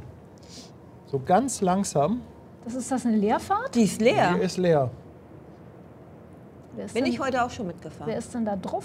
Ah, guck mal, Captain guck mal. Denne. Ah, Fährenballett. Yeah. Fein. Mit der Finkenwerder. Ich lieb's. Und ich stehe nicht Wir unten und feiern's. kann nicht pfeifen. Oh, du kannst aus dem Fenster pfeifen. Aber ich glaube, dann fliegen Da wir- hinten ist noch ein... Da muss mein Mikro abgemacht werden. Aber Ich glaub, würde das Mikro auch ablegen, ja. Das Fenster geht nicht auf. Wer ist denn das da unten? Ist das Niklas? Wer fährt denn da unten? Hallo. Du kannst da an das letzte Fenster gehen. Kann ich das aufmachen? Aber mein Mikro, wie kriege ich das ab? Das Mikro würde ich tatsächlich an die Seite legen. Ich glaube, ich halte die Mikros mal zu. Ja, sehr, sehr cool hier. Sehr cool. Ein 360 von einer Fähre. Ach, mega. Ich liebe es.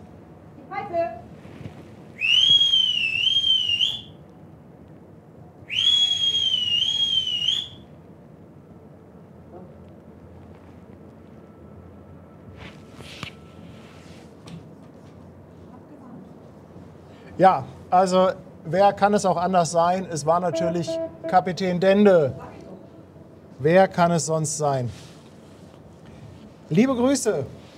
Liebe Grüße und danke. Aber kann das sein, dass er mit der neuen Fähre noch ein bisschen zaghafter ist als mit den alten? Ja.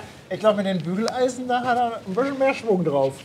Naja, muss ja auch erstmal üben, ne? Also, Ist ja auch alles gut.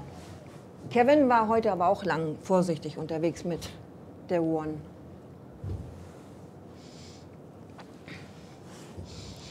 Kapitän Dende. Jawohl, Pfeifkonzert. War nur 2 Meilen easy, mehr nicht. John ist jetzt auf der Speicherstadt dabei. John, herzlich willkommen an Bord. Und 5 Mitgliedschaften gehen noch mal raus von Fecker. danke Herzlichen schön. Dank. Keine Zeit hier für Picknick.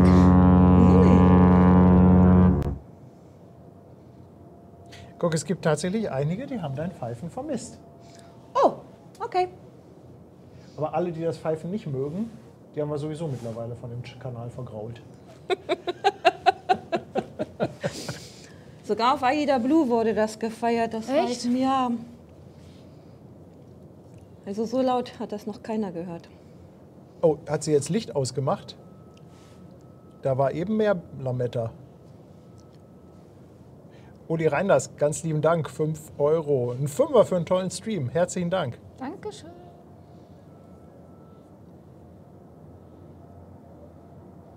Aber hübsch ist sie schon, die Iona. Iona.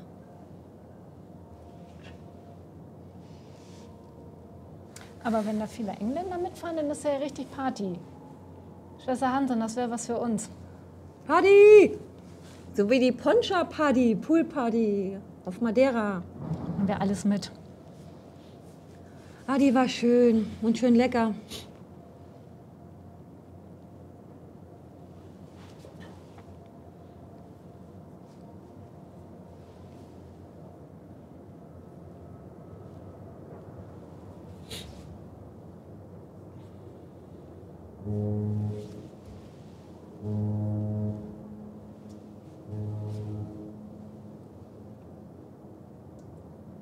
Was war das denn? Ja, das war auch zum Ablegen so 3 Mal. Aber schon ein bisschen zaghaft. Testen. Up. Etwas zaghaft.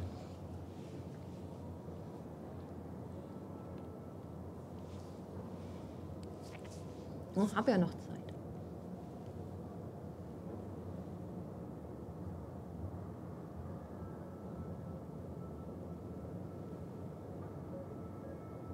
Ich finde auch, schüchtern trifft es sehr gut. Ja, bei uns ist das ja ganz recht. Wenn die sich Zeit lässt, dann Ja, absolut. haben wir ein bisschen Programm. Bova 80, willkommen an Bord. Danke für deinen Prime-Sub. Die hat doch hinten auch einen Infinity Pool, glaube ich, ne? Die Iona. Ja, genau, die hat einen Schlepper dran. Aber am Wetter kann es nicht liegen, also besonders windig ist es nicht. Ich hatte vorhin schon mal gemutmaßt, dass es vielleicht einfach der Kapitän ist, der gesagt hat, er war noch nicht in Hamburg oder noch nicht so oft. Und deshalb vielleicht einfach gesagt hat, komm, zur Sicherheit ein Schlepper. Und wenn ich das richtig sehe, arbeitet der Schlepper aber auch nicht wirklich. Der ist nur zur Sicherheit da. Die Leine hängt gleich durch, ist nicht tight. Und insofern nehme ich mal an. Sichert er das Ganze nur so ein bisschen ab.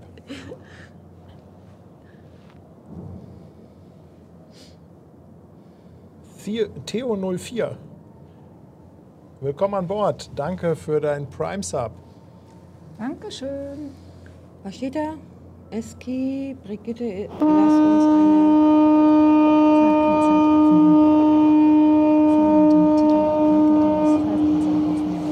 Ach so, gut.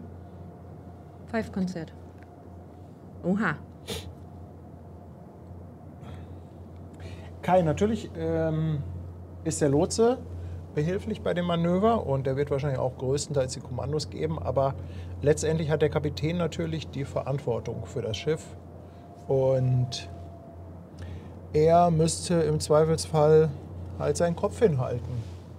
Von daher... 10 Mitgliedschaften. Aber wie gesagt, es ist nur gemutmaßt von mir. Ja, 10 Mitgliedschaften. Von Hessenblitz. Hessenblitz. Ja. Dankeschön. Dankeschön. Ganz, ganz dickes Dankeschön. Ich hau heute Hörner raus ohne Ende. Warte mal, wen haben wir denn hier noch? Die Barke. Oder die Beate.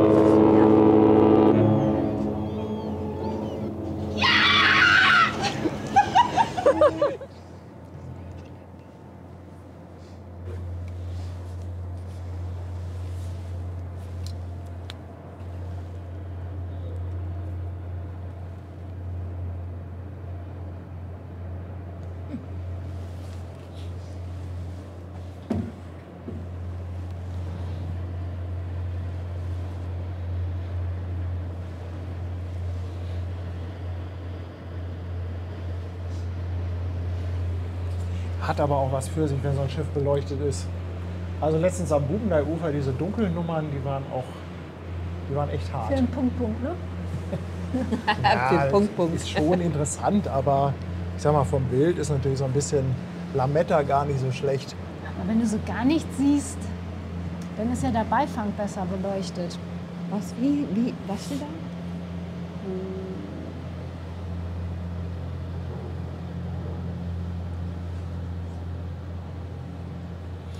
Big Kai, ganz lieben Dank dafür.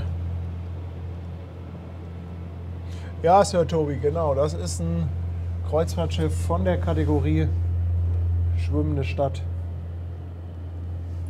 Das ist in der Tat so. Aber nun gut.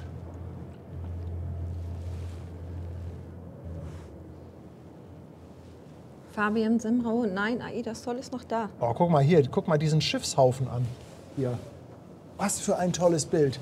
Hast du eine Kamera mit? Ja, ich habe eine Kamera. Ich mache ein Foto. Jetzt, Achtung.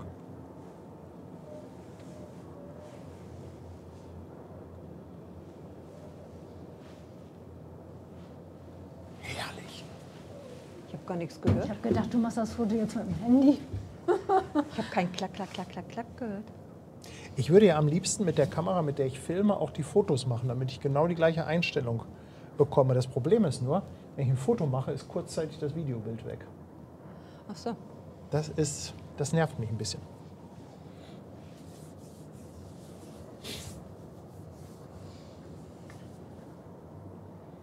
Ja, Till, mit Nebel ist es noch schöner. Ja. Also es gibt ja Nebel und Nebel. So ein bisschen Nebel und ich sag mal so morgendlicher Bodennebel mit Sonnenaufgang, der hat schon was. Aber beschwört bloß nicht wieder diesen Nebel herauf, den es gab. Das wird ja furchtbar. Da habt ihr nichts gesehen, ne? Nee. Und wenn ich nichts sage, meine ich nichts. Ja, ihr habt nichts gesehen. Nein. Ihr habt das Schiff doch aber auch nicht gesehen. Also Manuel und Finn, die haben auch nicht viel gesehen. Ein bisschen, aber ihr habt ja nichts gesehen.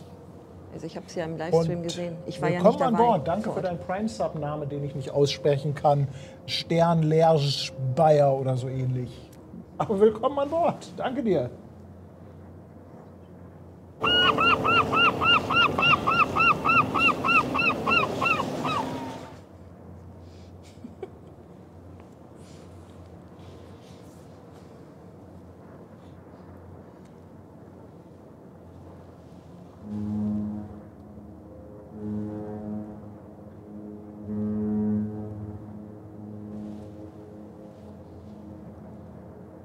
Also das ist jetzt schon zum dritten Mal 3 Hörner. Aber das haben ganz viele im Chat geschrieben, dass das das Signal ist für Rückwärtsfahren.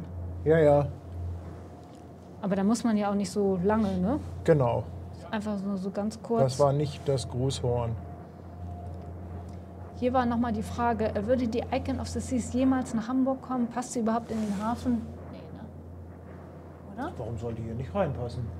Fragen wir doch mal Brick Olli, da können wir doch mal sagen, die sollen das mal Wie ausprobieren. groß ist die denn, die Icon of the Seas? Groß. Ist doch riesig. Ja, aber Ist auch nicht größer als so eine Aber passen da nicht so, wie viele Passagiere passen da auf? 8000 oder so? Oder mehr als 8000? Holla, die Weitfee.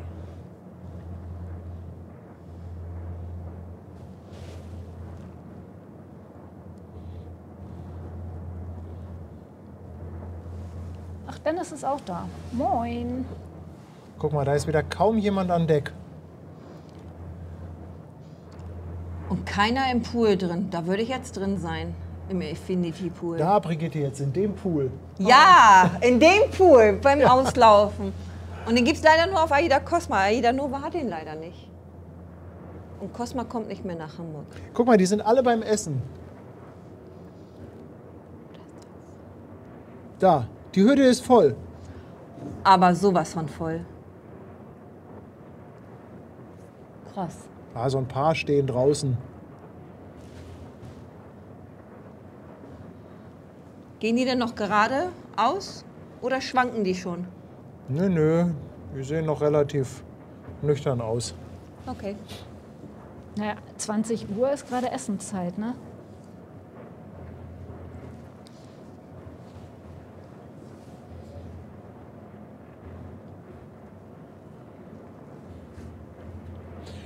Philipp schreibt 365 Meter lang und 67 Meter breit. Oh, 67 Meter breit ist natürlich eine Ansage. Wobei den Flugzeugträger haben wir hier auch reinbekommen mit über 70 Metern. Stimmt, und lag Steinberger. Hey Pazi, ganz lieben Dank für 100 Bits. Dankeschön.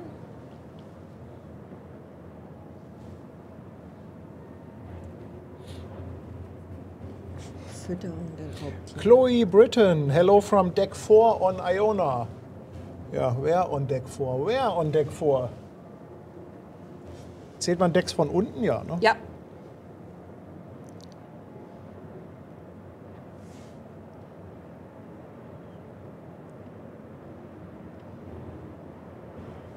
Da, wo es lila ist, ist Deck 7, glaube ich.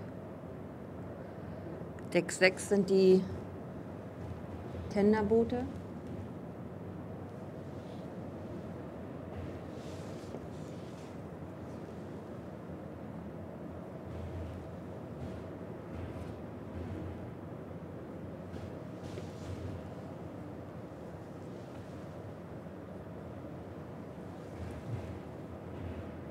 Das wird es bei AIDA nicht geben, dass das so leer ist oben an Deck. Nein. Nein, das gibt's nicht.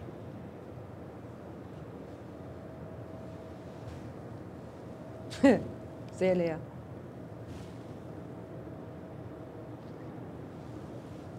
Aber wenn das Essen lecker ist, Bestimmt. Bei so vielen Restaurants an Bord.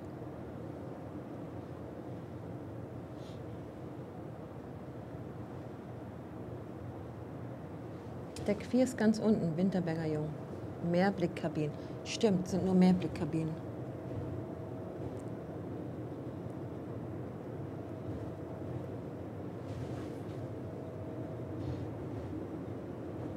Die essen da unten auch. Das muss Deck 5 gewesen sein eben. guck mal, Chloe Britton schreibt nochmal. Hast du das gelesen?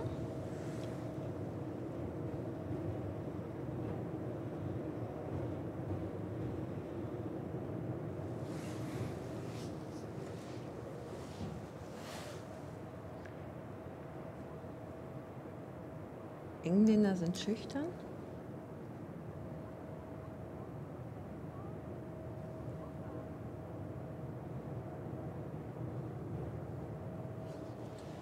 Guck mal, da unten, da blinkt doch Aber was. guck mal, die Chloe hat geschrieben. Guck mal da. Hinter Gittern. Ja, cool. Das Ist ist, sie da- Deck 4. Das ist Deck 4, ja. Das sieht aber von außen echt aus wie... Das ist Deck 4, genau. Cool. Jetzt sind 2 Taschenlampen da. Da ist sie, Chloe. Liebe Grüße, schöne Reise. Behind Swedish Curtains.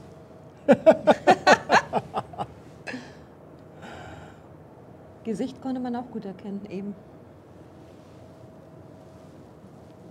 Ist ja abgefahren. Verrückt, aber voll Ja. süß. Voll süß. Ja, da hat der Chat wieder was zu lachen. Jetzt muss ich auch mal ans Fenster gucken. Wow. Wie gesagt, da hinten ist das Fenster. Ja, kannst du ich gehe ruhig- hin. Ich gehe hin, kannst- aber ich pfeife das nicht. Das ist das Besucherfenster. Ja, ich gehe hin zum Besucherfenster. Ich pfeife aber nicht. Habe ich ja schon. Hab schon. Ah ja, also von außen sieht die Kabine in der Tat sehr witzig aus. Aber schön.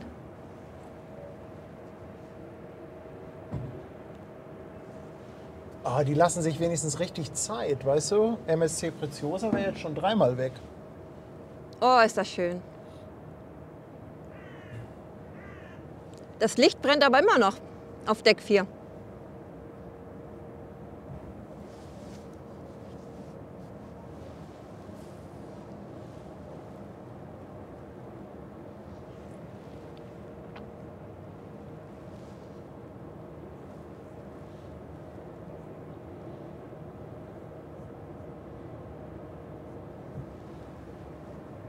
Bist du auf dem Schleppi drauf? Und weg.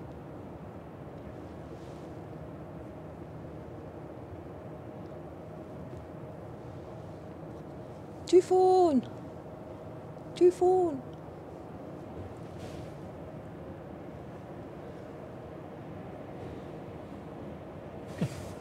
Brigitte, du sollst pfeifen. Ja, aber ich habe das Mikro dran.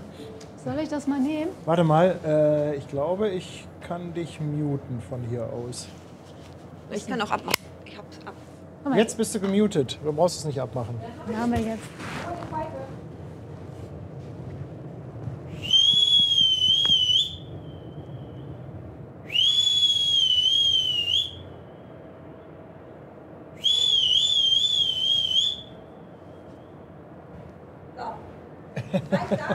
Das reicht, ja. Ich mach Fenster wieder zu.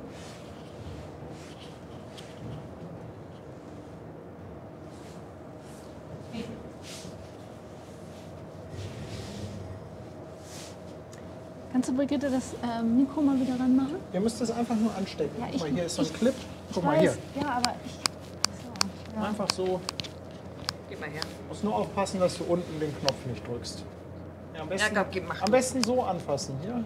Ja, hast du doch. Danke.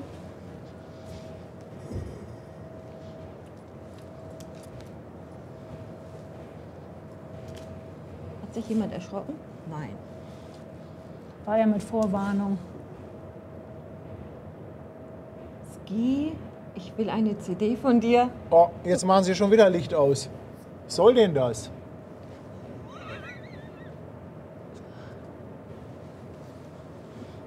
Ja, komm, mach doch noch mehr Licht aus. Noch mehr. Mach doch einfach alles aus. Ach nee, war nur Wackelkontakt. Und Chloe ist immer noch am Winken unten. Ja.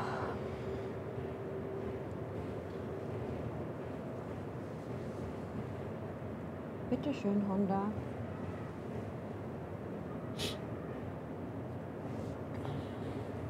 Und Steffi sagt, sie wurde gerade beim Telefonieren gefragt, wer denn da so pfeift. Oha. Die Brigitte. Also sollst ja beim Stream auch nicht telefonieren. Danke für 100 Bits an Lacklecker. Diane, danke schön. Und ein Dankeschön für 23,99 an die Trockenpfütze.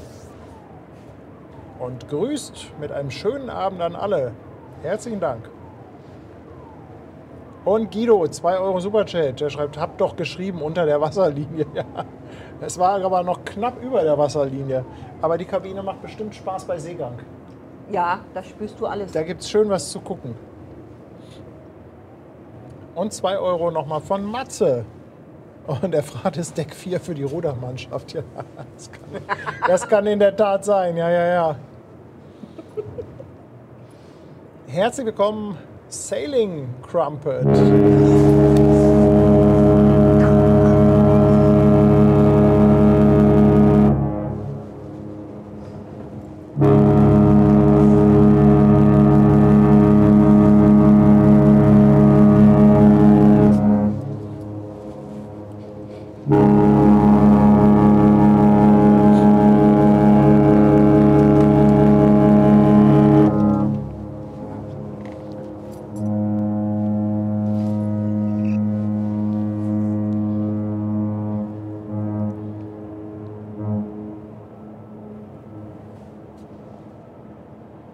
Oh, schön.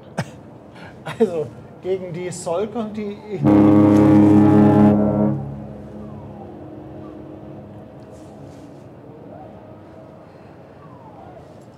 Tönnies hat den Knopf nicht richtig gedrückt.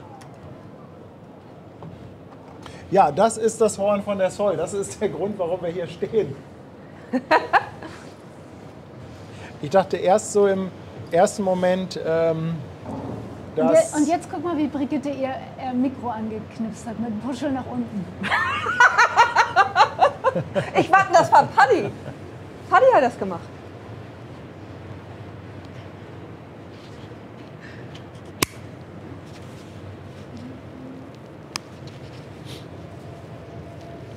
Also irgendwas hat Dende eben noch geschrieben.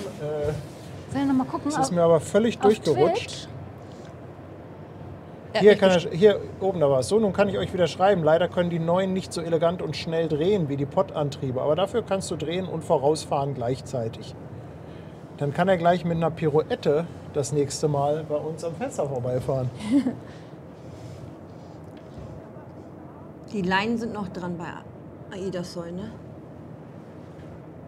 Ich muss meine Fahne noch, meine Flagge noch aufhängen.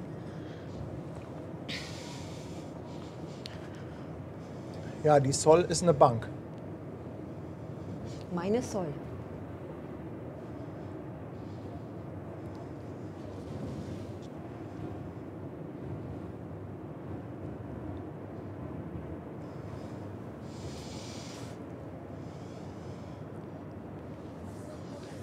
Tönnies Kurs drückt auch gerne das. Der Kölner Kai verschenkt noch eine Mitgliedschaft. Kai, Dankeschön. Und ich sag mal Dankeschön für 2 Monate Prime Sub an den Schlauchboot-Captain.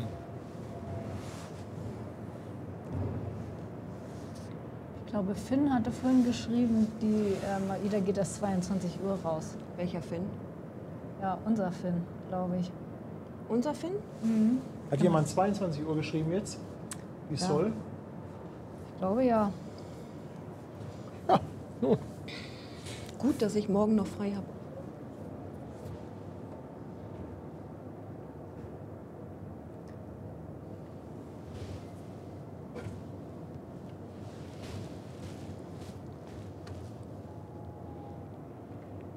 Tanja Meier, meinst du mein Lachen?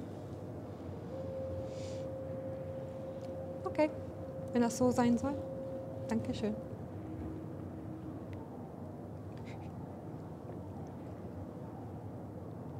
Der Marc schreibt das jetzt auch, aber woher wisst ihr das jetzt? Also bist du jetzt da drauf? Habt ihr da noch eine Info oder wo kommt die neue Zeit jetzt her? Das ist ja auch immer die Frage. Habe ich jemand drauf an Bord? Nee, ich kenne keinen.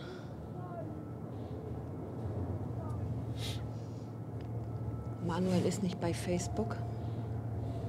Nee, Daniel heißt er.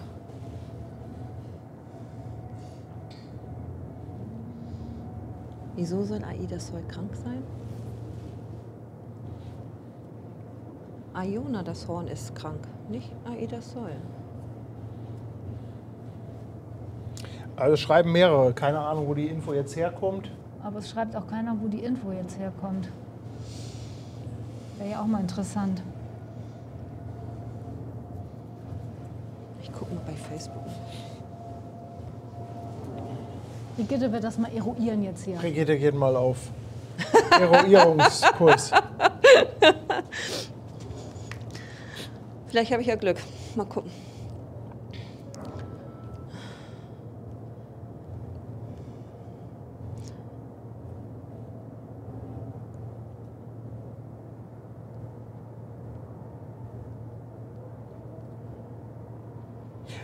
Ja, haben wir noch einen Snack? Und Paddy hat schon wieder Hunger. Vorhin hast du gesagt, du hast keinen Hunger, ich brauche nichts mitbringen.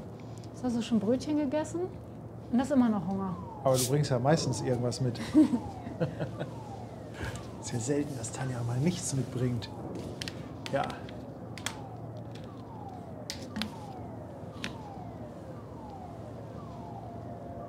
Also da ist noch was, ich muss mal gucken.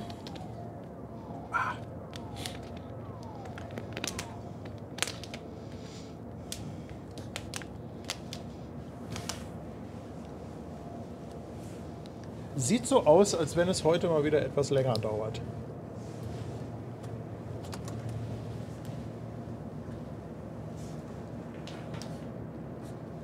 Ist das Wasser hier von, das du eben hattest? Das da stand? Ich glaube ja.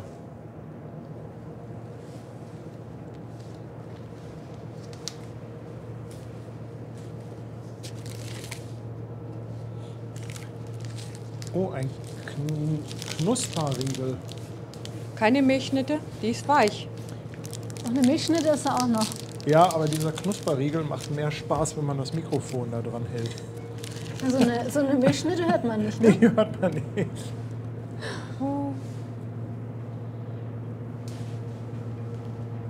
Oh, guck mal, hier unten. Hier geht ja richtig die Post ab. Wird immer schnell. Oh, komm nicht so schnell rum.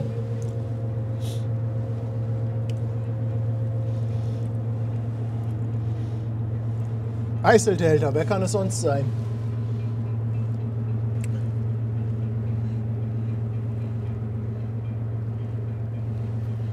Wer kommt da so spät bei Wind und Nacht? Es ist Eiseldelta, wer hätte es gedacht?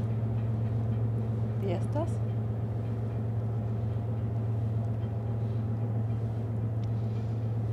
Oh, ist das süß.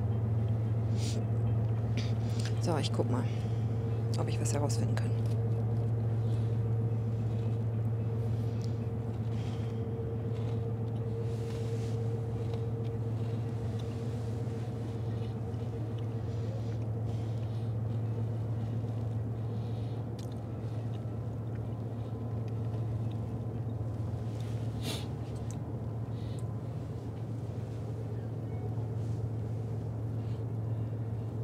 Was hatte ich mich gefreut bzw. gegrinst, als ich heute die Nachricht bekommen habe, dass die Lotsen für 19:30 Uhr und 20 Uhr bestellt sind.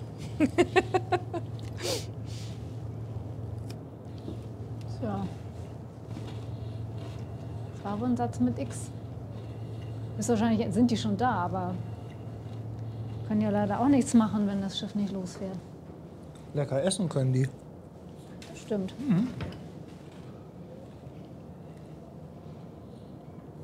Willst du auch machen.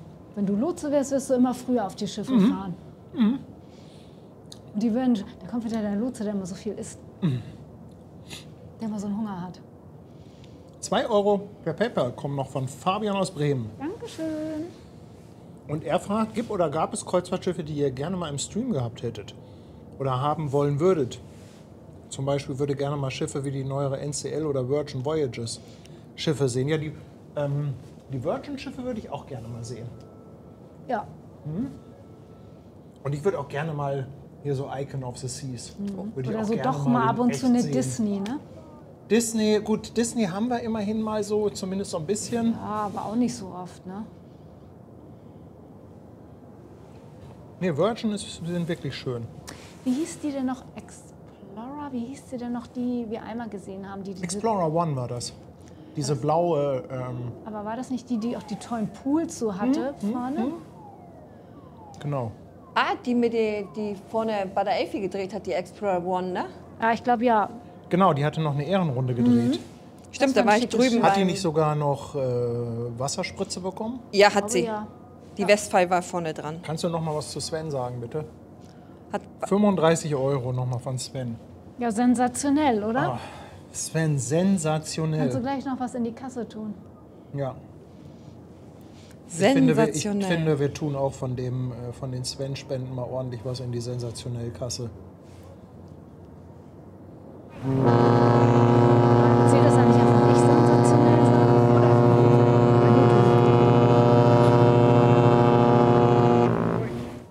Nur Paddy.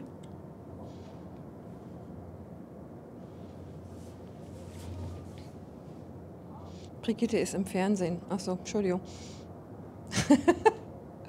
Da guckt jemand euch. Sprichst du mit uns? Ja, ich versuche hier über Facebook herauszufinden, ob jemand an Bord ist von auf Aida Sol. Und hier ist Malte, der am 15.03. aufsteigt auf Aida Sol und macht Winter im hohen Norden. Und dann schreibt er hier in der Ja, Gruppe. das habe ich gelesen. Vielen, vielen Dank. Da freue ich mich drüber. 18 Monate auf dem Fischmarkt ist der Markus. Cool. Ahoi, ihr Landratten und Seebären.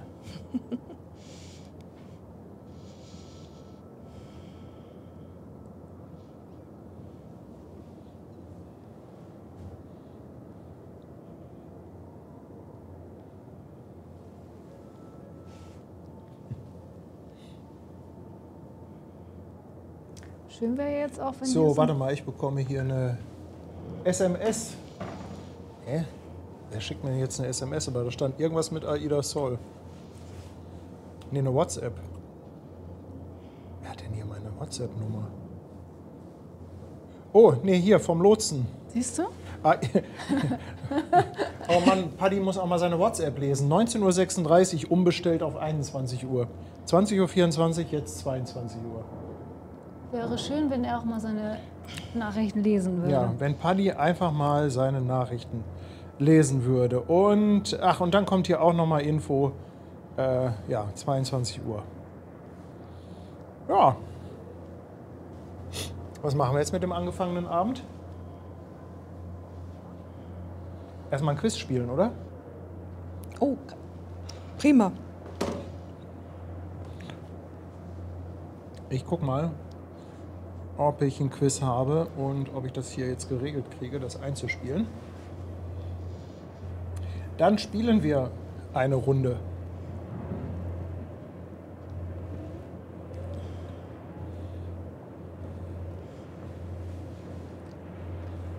Wenn wir ja fast 3 Streams draus machen können. Ja, in der Tat. Eigentlich könnten wir jetzt noch mal Pause machen und dann nachher noch mal wiederkommen.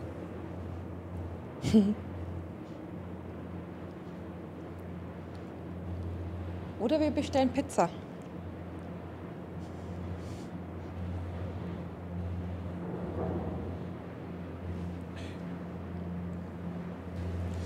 Ja, habt ihr Bock auf ein kleines Quiz?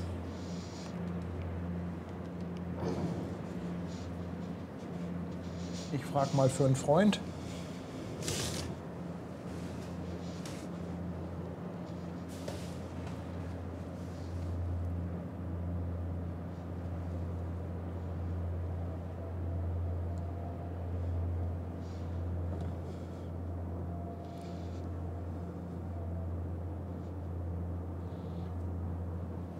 Dann schaue ich mal, ob das funktioniert. Mit dem Quiz. Wenn man es nicht jeden Tag macht. Schauen wir doch mal. Brigitte, möchtest du einen Stuhl hierhin haben? Da! Ich hole mir einen. Alles gut. Okay, ihr Lieben, also wer das nicht kennt ist und vielleicht das erste Mal dabei ist, Quiz haben wir in letzter Zeit nicht ganz so oft gemacht. Das Ganze funktioniert nach dem System Wer wird Millionär? Das heißt, ihr bekommt eine Frage und 4 Antwortmöglichkeiten. Ihr habt, also da läuft ein Timer, 45 Sekunden, nee 60 Sekunden, ihr müsst aber innerhalb der ersten 45 Sekunden antworten und das hängt einfach damit zusammen, dass wir ja eine Latenz im Stream haben und eine gewisse Verzögerung und die letzten 15 Sekunden, die zählen dann nicht mehr. Und ihr tippt einfach die Nummer der Antwort in den Chat. 1, 2, 3 oder 4.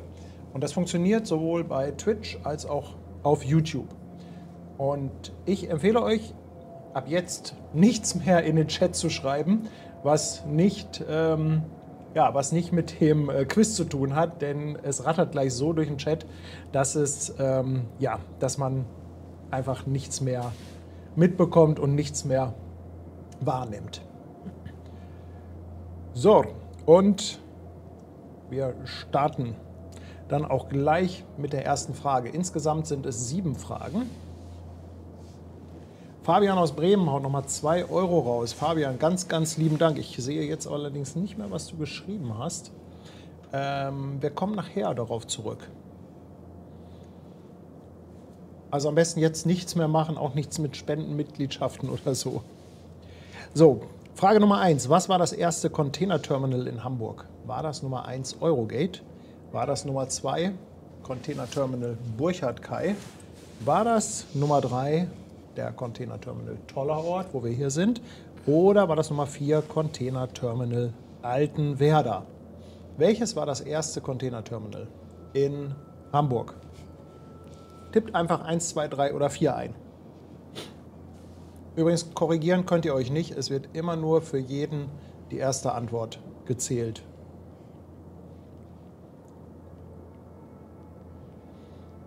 So, und jetzt wisst ihr, warum man jetzt nichts anderes mehr schreiben sollte. Denn das ist ein bisschen chaotisch. Ich muss gestehen, ich hätte falsch getippt.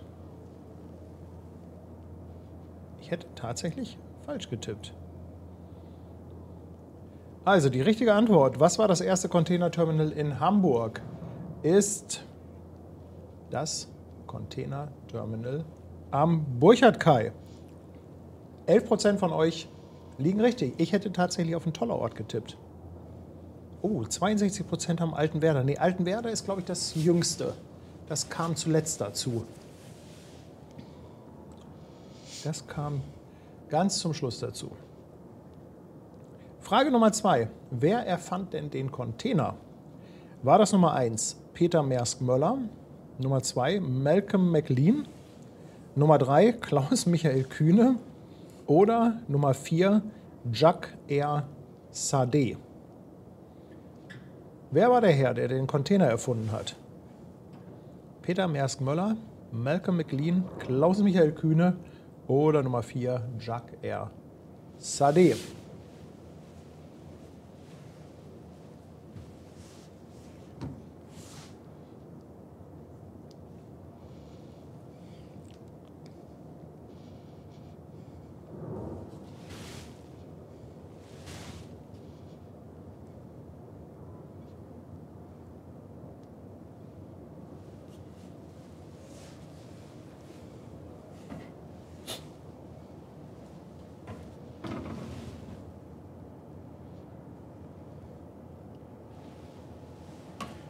Und die richtige Antwort.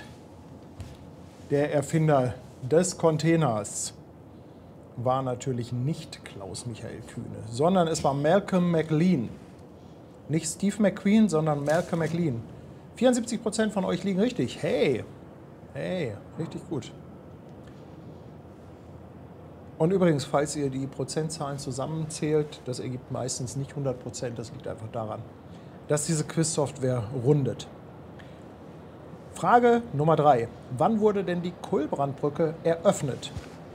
War das Nummer 1 am 23.01.1974? War das Nummer 2 der 15.02.73? Nummer 3 der 11.02.76? Oder war das Nummer 4 der 3.03.1972? Wann wurde die Kulbrandbrücke eröffnet?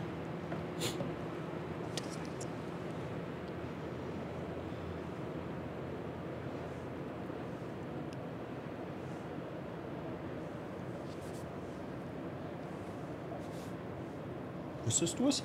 Nö. Die ist 50 geworden. Letztes Jahr. Brigitte meint, die wäre letztes Jahr 50 geworden. Oder Da muss man ja auch noch rechnen. nee, 23 ist sie 50 geworden. Da bin ich doch Kulbrandbrückenlauf gelaufen. 3. Oktober 23. Also die richtige Antwort ist, die Kulbrandbrücke wurde eröffnet am 23.11.1974 Ja, gut, und doch. 63% von euch liegen richtig. Hey.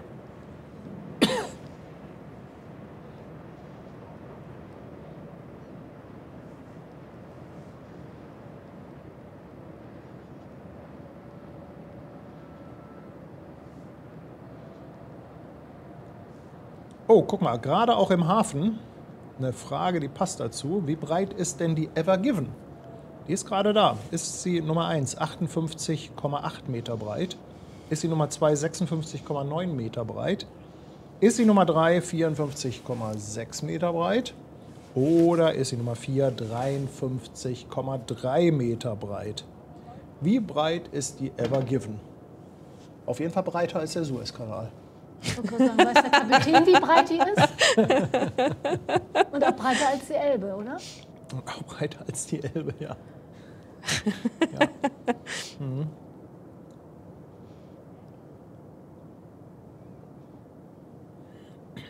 Wie breit ist denn die Ever Given?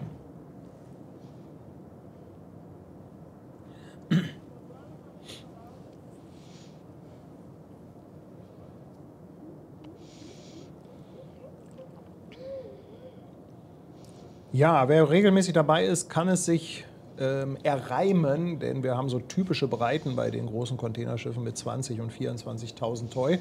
Und richtig ist deshalb 58,8 Meter. Also meistens sind die 20.000 dann 59 Meter breit. 58,8 ist die genaue Breite. Und 71% von euch, die wissen das auch. Und die sagen, hey, 58,80 Meter.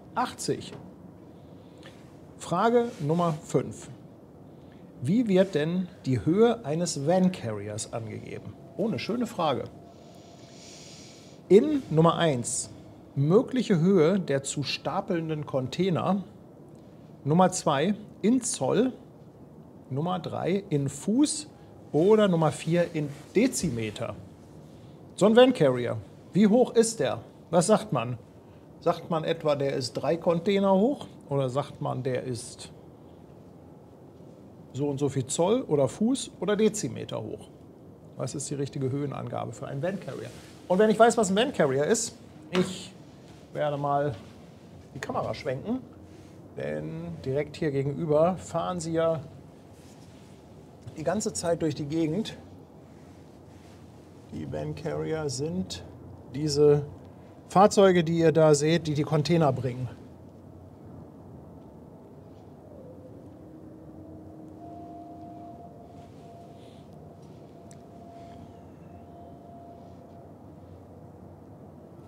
Ja, und die richtige Antwort ist tatsächlich keine normale Maßeinheit wie Zentimeter, Meter, Dezimeter oder so. Man sagt tatsächlich, der Van Carrier ist halt 3 Container, 4 Container hoch. Und hier fährt auch gerade einer. Und ich meine, die sind hier am Tollerort alle 4 Container hoch. Und dann kommt schon Frage Nummer 6. Wie hieß denn das erste Vollcontainerschiff des norddeutschen Lloyds? War das Nummer 1 die Weser Express? War das Nummer 2 die Neckar Express? War das Nummer 3 die Isar Express? Oder war es Nummer 4 die Elbe Express? Wer weiß denn sowas? Ja, Sebastian Kolze weiß das alles. Ja, okay, gut. Der hat ein paar das letzte Quiz von Sebastian war auch schon sehr cool. Das war auch schon richtig klasse. Wie hieß das erste Vollcontainerschiff vom norddeutschen Lloyd? Weser, Neckar, Isar oder Elbe Express? Ich habe keine Ahnung, muss ich gestehen.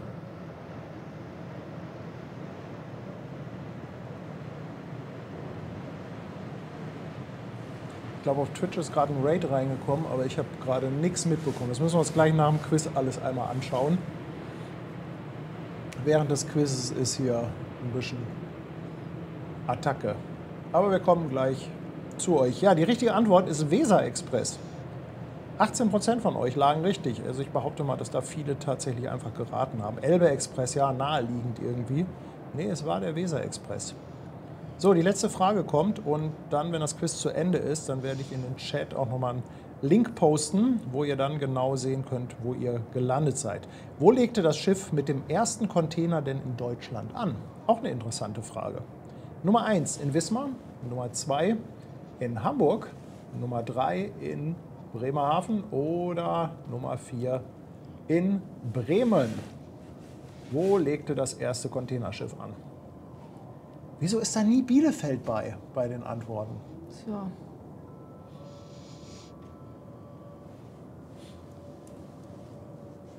Also ich würde jetzt einfach mal tippen, dass es Hamburg nicht ist. Das ist einfach zu offensichtlich.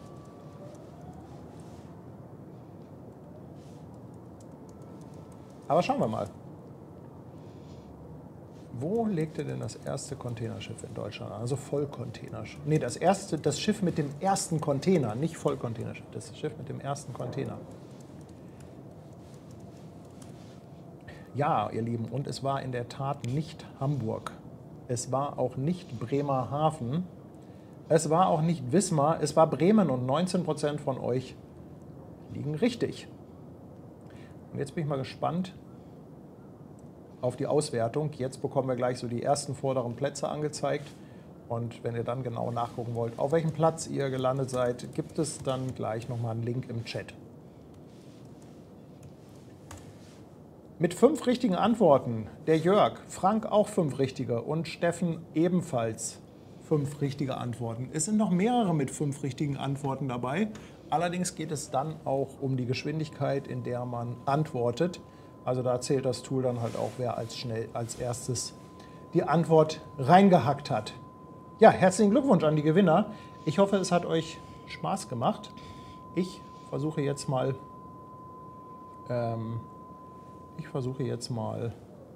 den Link in den Chat zu posten. Also kopieren habe ich schon mal geschafft. So. Und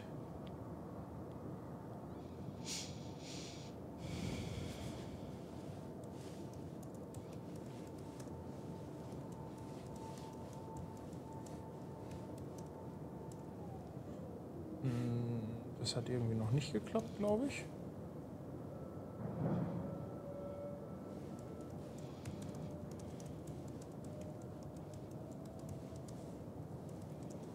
Oh Mann.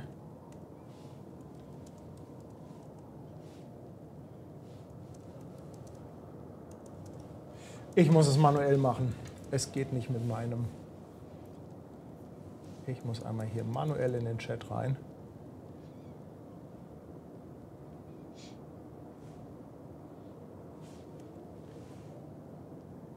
Kopieren.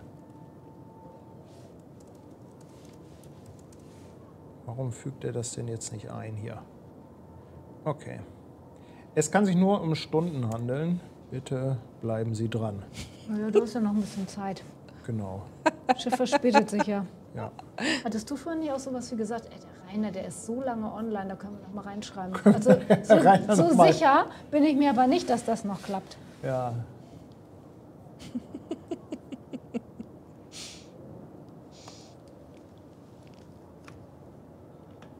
Sag mal, das gibt's doch nicht. Bin ich denn jetzt hier völlig zu dämlich? Einfach mal.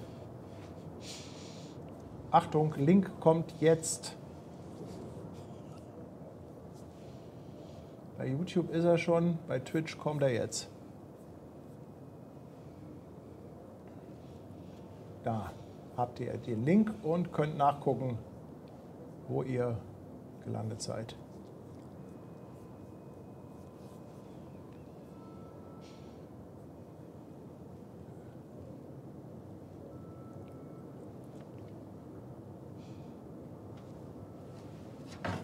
So, jetzt geht erst noch mal ein Dankeschön an den Fabian aus Bremen raus. Der ist vorhin, als das Quiz schon gestartet hat, ist er hier reingegrätscht mit 2 Euro. Und er schreibt, die Sol macht der Euribia Konkurrenz mit der Zeit. Ja, die Euribia, da haben wir auch schon einige Stunden drauf gewartet. Und geradet haben uns 137 Leute von Deep X Hard. Herzlich willkommen. Ich hoffe, es sind noch ein paar von euch da und haben auch unser Quiz hier quasi so ein bisschen mit überlebt. Wir waren halt leider mittendrin und dann habt ihr gesehen, da ist der Chat einfach völlig außer Rand und Band. 5,99 kommen noch von Markus für die Spätschicht. Eine kleine Spätschichtzulage. Dankeschön. Der Link passt nicht. Ja, super. Geht nicht der Link. Okay, ich probiere es gleich nochmal. Gebt mir eine Stunde Zeit. Und Struppi ist 6 Monate auf dem Fischmarkt. Struppi, Dankeschön. Oh, herrlich. Okay.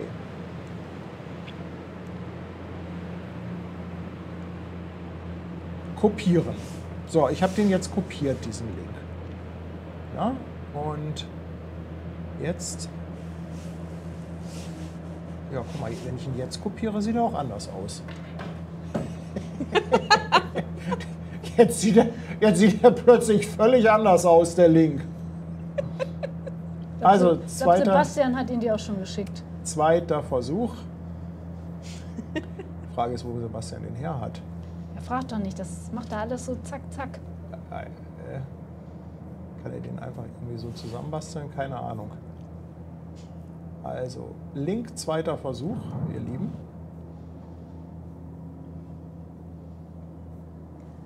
Du weißt doch, bei Sebastian ist das so, wenn irgendwas zu posten ist, Ja.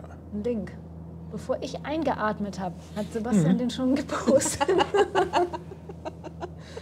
So, hier kommen auch die Spielüberprüfer und Notare. Wir haben nämlich einmal die Kühlbrand-Brückeneröffnung am 23.09. und dann haben wir sie am 20.09.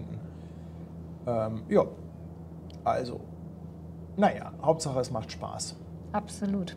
Jetzt passt der Link. Okay. Jetzt könnt ihr gucken, auf welchem Platz ihr gelandet seid.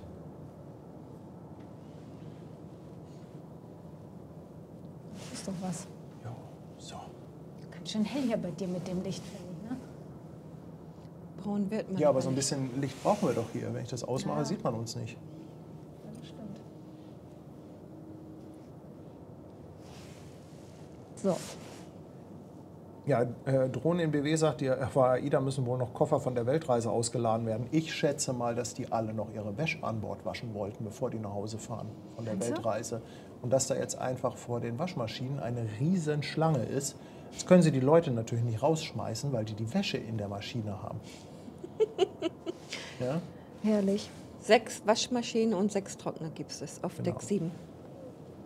6 Waschmaschinen und 6 Trockner. 6 Waschmaschinen und 6 Trockner auf Deck Für 7. wie viele Personen? Für wie Also viele Menschen? es waren ja 2500 Gäste an Bord gewesen. Normalerweise kauft man eine Waschmaschine für einen Haushalt. Aber die Leute sind ja mit 6, 7 Koffern da runtergegangen. Ich war ja heute Morgen ja noch da bis um Viertel nach 10. Und das funktioniert mit 6 Waschmaschinen und Trocknern für 2000 Personen? Naja, die waschen ja nicht alle gleichzeitig ihre Wäsche. Du würdest für eine Weltreise gar keine Waschmaschine brauchen. Würde ich sagen. Ja, an 9 Seetagen bestimmt. Ne? Also da wird es dann knapp. Kann man da ein Handtuch drüber legen, so wie für einen Liegestuhl morgens? Nee, Erst das das Handtuch? passt nicht. Erst das Handtuch über die Waschmaschine legen, dann zum Frühstück gehen und dann Die waschen? sind so klein, man denkt, da kriegt nichts rein, aber da geht wirklich echt viel rein in den Waschmaschinen. Okay. Die sind wirklich klein. Ich habe ja auch 3-mal gewaschen auf AIDA Blue.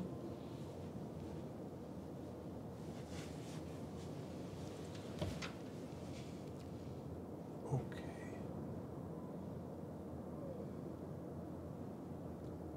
So, und jetzt gibt es noch eine Stunde Laden und Löschen.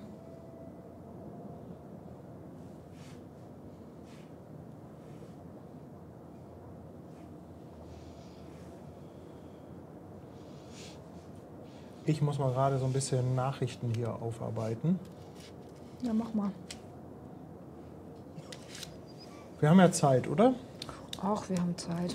Wir haben Zeit. Ich habe morgen frei, brauche nicht arbeiten. Vielleicht, Ich glaube, ich mache mir mal einen Tee. vielleicht möchtest du mit Brigitte eine Runde Stadtland Vollpfosten spielen. Oh nee, Mein Gott. da versage ich ja elendig. Nilsi schreibt, achso, ich habe verstanden, ich habe gelesen, bin nur auf Platz 6. Nein, das nur habe ich dazu gedichtet. Ja, Nilsi, habe ich eben gesehen, Glückwunsch für Platz 6. Platz Wow. 6 ist schon echt gut. Finde ich jetzt aber auch. Nilsi meint, das meiste hat er geraten.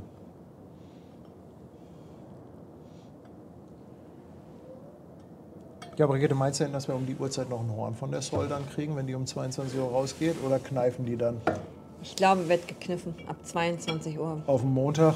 Das könnte sein, ne? Ja, Tja, noch eine Stunde, Leute. oder Tönnies Kurs ist so frech und nimmt sich die Freiheit raus und gibt einen Typhon. Und sagt sich, ich bin die Sol. Richtig.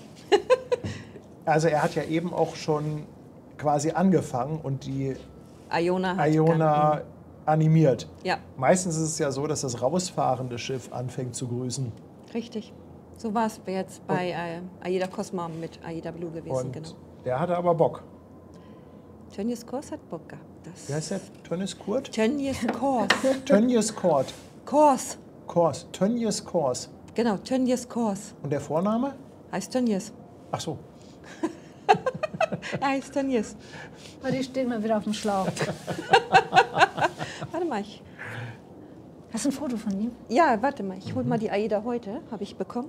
Guck mal, der Paul fragt, Paddy, habt noch eine Kussmund-Vorauskelle, dieser Kussmund, dem man auf Ausfliegen hinterherläuft von Aida Bella. Könnt ihr damit was anfangen für ihr Büro? Ja, super. Sowas Aida brauchen wir. Bella ist doch am 22. Also ich denke, ja. Ist doch lustig. Also was natürlich schön ist, ich hätte ja ganz gerne hier, ach, das ist der Tönnies, Ja.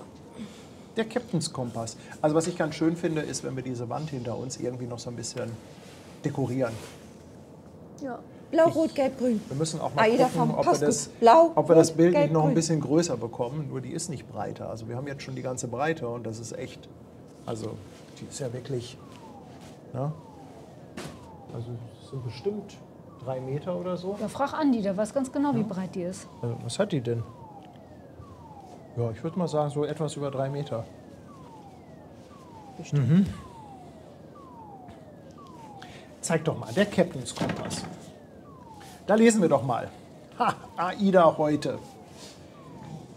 Aida Sol, 17. Februar bis 1. März, Winter im hohen Norden. Liebe Gäste, ich freue mich sehr, Sie im Namen der gesamten Crew von Aida Sol an Bord willkommen zu heißen.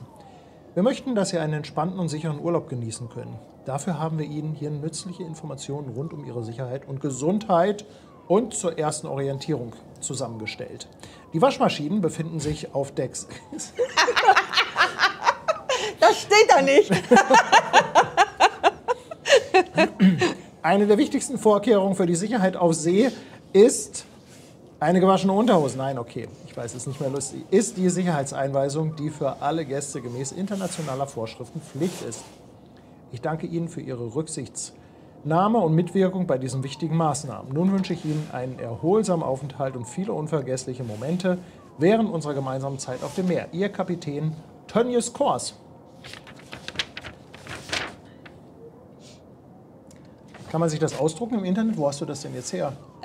Oder hat dir das jemand mitgebracht von Bord? Nee, ich bin reingegangen ins Terminal rein. Und die kennen mich ja da schon. Brigitte, möchtest du? Brigitte, nimm es. Hier, nimm, Brigitte. Nimm und geh. Ja, genau. Ich liebe die Dinger. Auf den großen Schiffen gibt es die nur noch digital. Paul, schreib uns doch einfach mal am besten eine E-Mail. Ich versuche mal unsere E-Mail-Adresse einzublenden. Mal gucken, ob das heute mal funktioniert. Chipspop.Paul? Und dann kannst du uns einfach eine Mail schicken und dann kriegen wir das klar.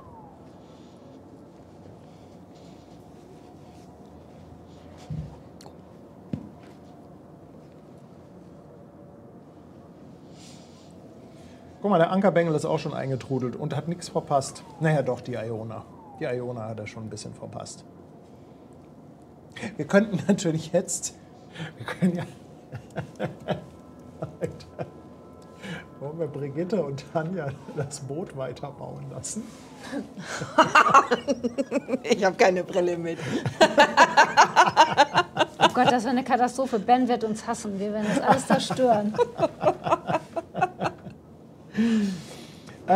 Old Insulaner, warum kommt die Mein Schiff-Flotte so selten nach Hamburg? Ich kann dir das nicht genau sagen, aber die haben natürlich so ein bisschen Lieblingshäfen. Und also AIDA ist halt sehr stark in Hamburg, Mein Schiff ist mehr Kiel. Und ne? Bremerhaven, Und ja. Bremerhaven. Genau. Womit das genau zusammenhängt, kann ich dir nicht sagen. Aber so ein Mein Schiff wäre auch schön, wenn die öfter mal herkommen Ja. würden. Ne? Also ich Ja. finde so ein Mein Schiff ist ja auch immer ganz schön. Ne? Also Finde ich auch. Aber die ist ein bisschen dieses Jahr schon öfter hier.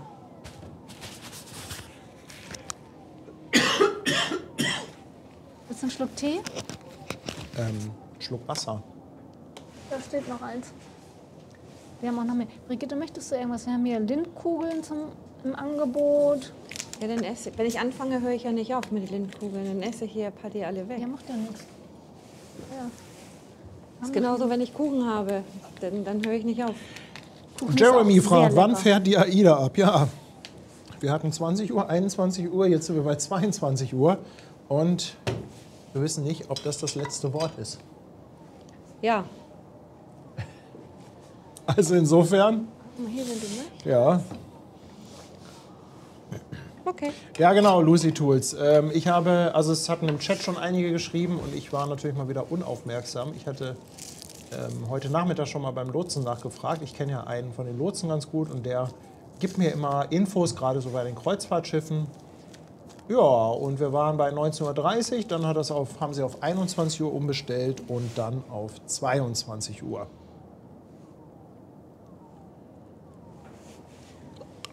Also Andi schreibt übrigens 4 Elemente A80 cm. Und dann sind das in Summe 4 mal 8 sind? Kann ich rechnen.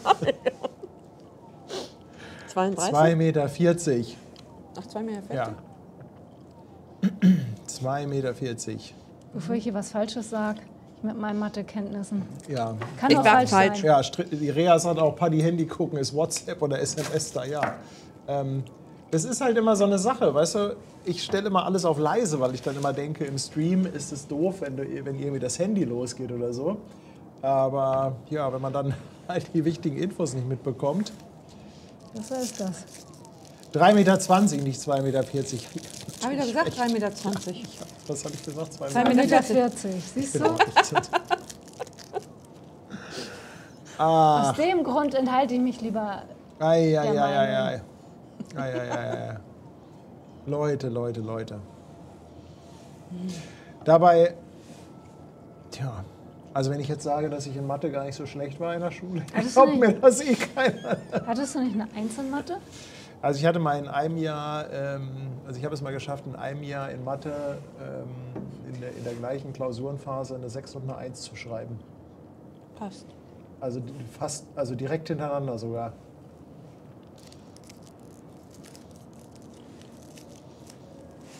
Haben wir denn noch irgendwelche Schiffsbewegungen hier? Ist wahrscheinlich nicht. Hat Dennis Wahrscheinlich schon nicht. Feierabend?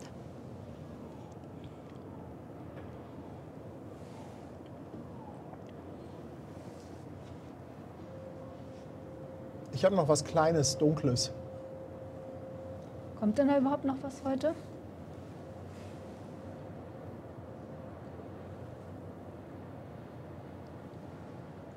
Der Zoll schleicht sich hier bei uns vorbei. Mit der Erikus.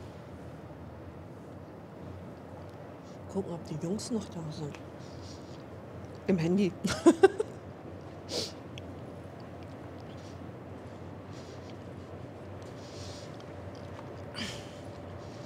Und der Libi fragt, wo wir ganz genau sitzen.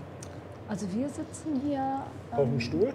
Ja, jetzt sitzen wir auf dem Stuhl, aber wir sind direkt am Fischmarkt, Große Elbstraße. Gucken sozusagen direkt aufs Terminal. Toller Ort von unserem kleinen Büro hier aus.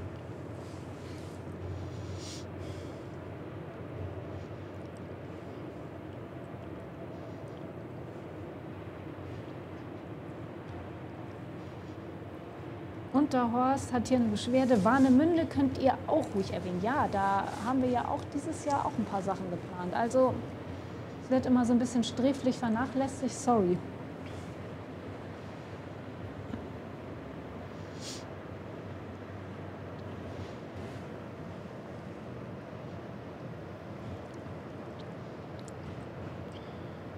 Zoll ist aber komplett im Tarnmodus. Ja, die kommt gleich erst noch.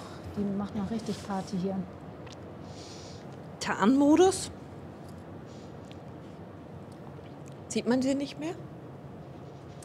Und Sebastian W. sagt, hab euch erst kürzlich entdeckt. Ich finde euren Kanal saustark. Beste Unterhaltung im Homeoffice. Nein, lass das mal nicht den Chef mitbekommen. Dann zitiert er dich gleich wieder Was ins denn? Büro. Nein, ich habe gerade was vorgelesen. Es ist schöne Unterhaltung im Homeoffice. Aber wenn das der Chef sieht, dann ist Homeoffice gleich gestrichen. Was flackert denn da so? Aber die leuchtet gut.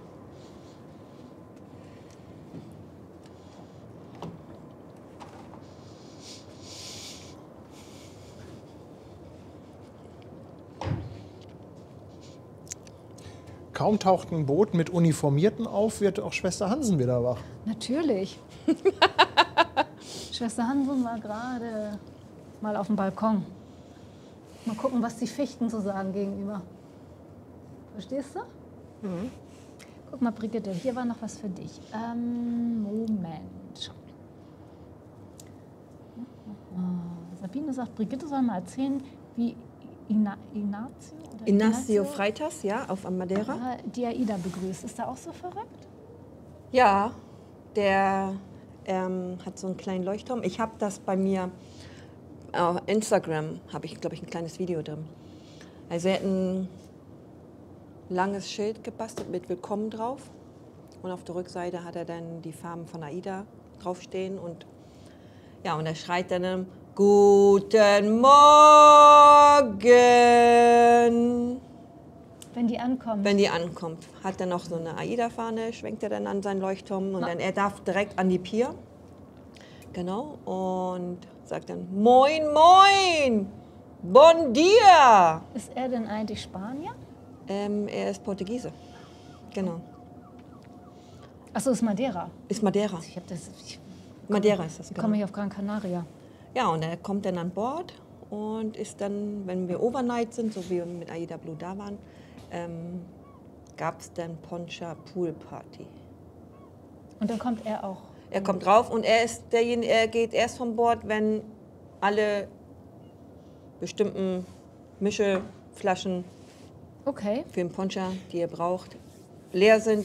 Erst dann geht er von Bord. okay. Und Also das ich denke, der Zoll, der wollte sich jetzt irgendwo anschleichen, haben dann gemerkt, dass sie bei uns im Stream sind und drehen jetzt wieder ab und machen nochmal von vorne. meinst du? Die haben wirklich, also die sind komplett dunkel. Obwohl, nee, hinten ist eine Funzel an. Sonst müsste ich bei mir im Instagram-Kanal mal einige kleine kurze Videos mal reintun Kann ich hier mal hier rein? im Beitrag. Kann ich hier mal hier rein?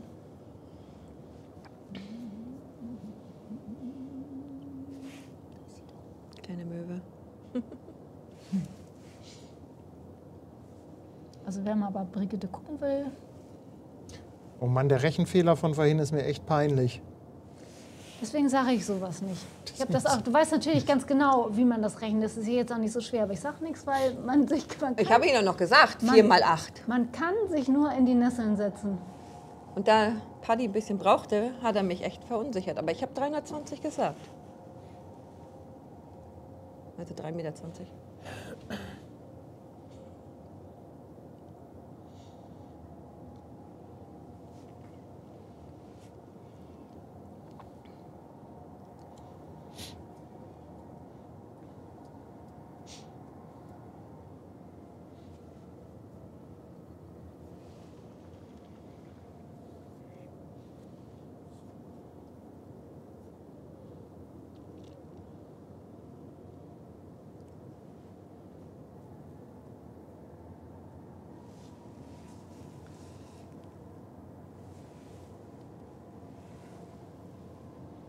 So, guck mal, Schwester Hansen geht auch, glaube ich, gleich schon ins Bett.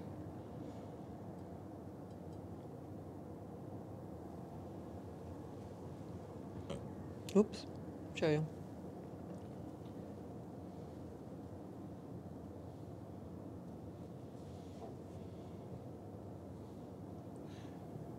Der Captain Numalfix hat ein unscharfes Bild, muss ich gleich mal fragen. Haben das Problem alle oder nur er? Muss ich was tun oder muss der Captain was tun? Christian, nein, AIDA hat noch nicht abgelegt. Ja. Ich glaube, Dennis an der Elbcam macht heute auch Überstunden, ne? Ja? Dennis an der Elbcam macht heute... Warte, will der etwa auch auf die Sol warten? Das denke ich schon, ne? Ich weiß ja nicht, ob der hier bei uns irgendwie noch im Chat ist. Irgendwo. Also gestochen scharf schreiben die alle. Oder Bild ist gut. ja, schreiben alle, ist scharf, ist top. Jo. Danke.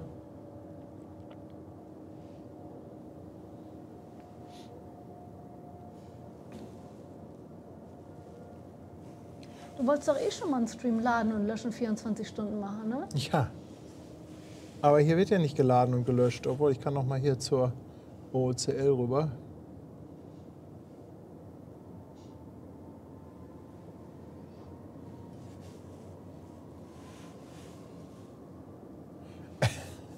Annette hat übrigens 5 € Anzahlung für einen Taschenrechner geschickt. Das ist super. Du brauchst so einen mit ganz großen Zahlen, weißt du? So einen ganz großen Taschenrechner. So ein Seniorenrechner. Super Idee, Annette, was, Ja. ne? Ach, und Svenny, 25 € nochmal. Dankeschön. Dankeschön. Und er schreibt, gute Nacht. Gute Nacht. Gute Nacht. Sven, danke dir.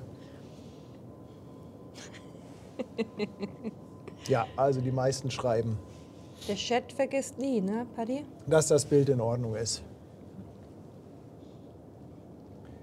Ja, sage ich immer wieder, aber es ist manchmal, also gerade auf YouTube passiert es halt öfter, dass YouTube dann mal irgendwie sich verhaspelt und euch dann plötzlich eine viel, viel schlechtere Auflösung liefert.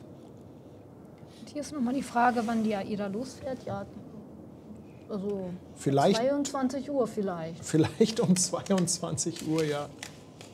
Hoffen wir mal. Mensch, Brigitte, was hättest du da jetzt die ganze Zeit in der Kälte gestanden? Was machen denn Ich die wäre anderen? Fähre. Die anderen fahren Fähre. Fahren Ja, ja, Fähre? Finn fährt Fähre, Manuel fährt Fähre und Helena, ja. Also ich wäre die ganze Zeit Fähre gefahren. Ach so, zum Aufwärmen fahrt ihr immer Fähre? Ja. Oder ich bin manchmal auch Blockbräu und esse dann was da, wenn das so ist. Okay. Habe ich bei Ida Bella gemacht. Aber du kannst ja auch nicht die ganze Zeit da unten stehen. Jetzt ist es ja viel zu kalt. Ne?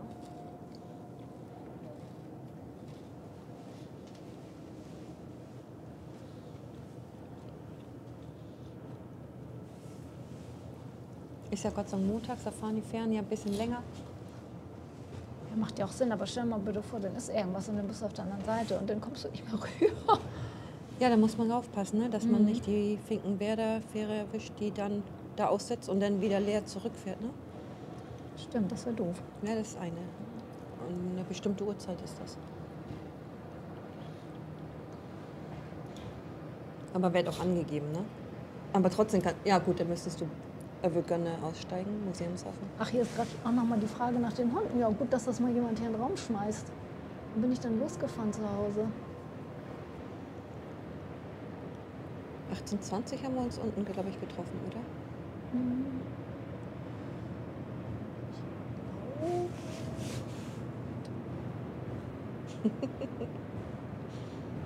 Gucken.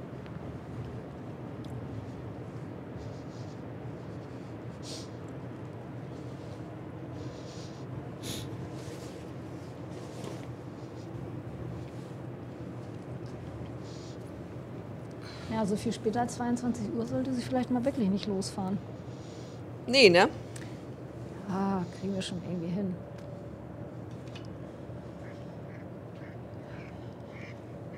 Bin ich denn los?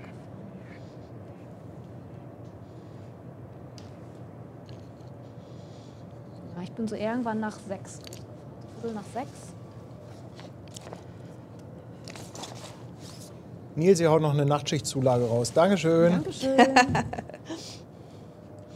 Ah, guck mal, und der Ankerbengel schreibt, die Screenshots aus dem Stream von heute Nachmittag sind der absolute Hammer. Ja, das war in der Tat, Mega.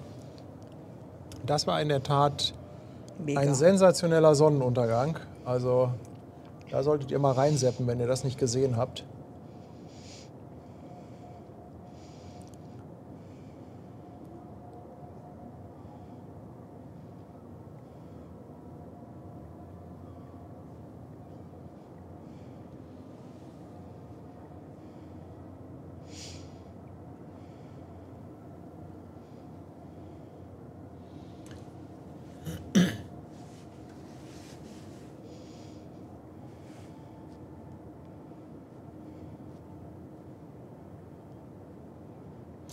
Michael fragt, wo man die Screenshots findet. Michael, die musst du dir selber anfertigen.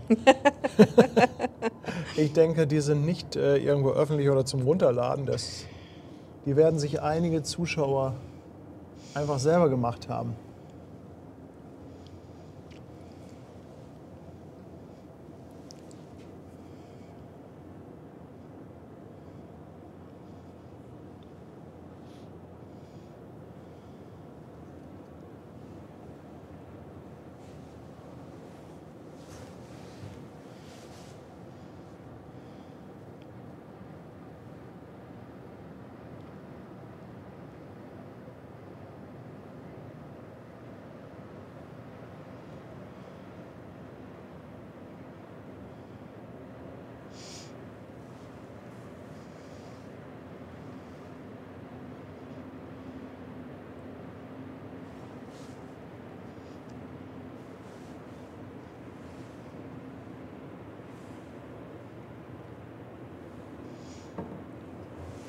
glaube, dass Rainer heute eher Feierabend macht als wir, meinst du nicht?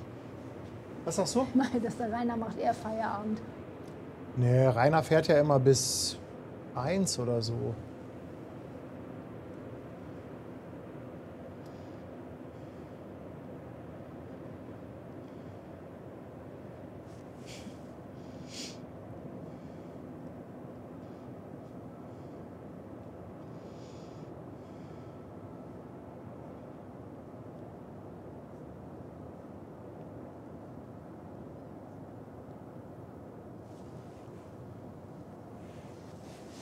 Bin ja gespannt, ob es nachher überhaupt noch Zuschauer auf sind.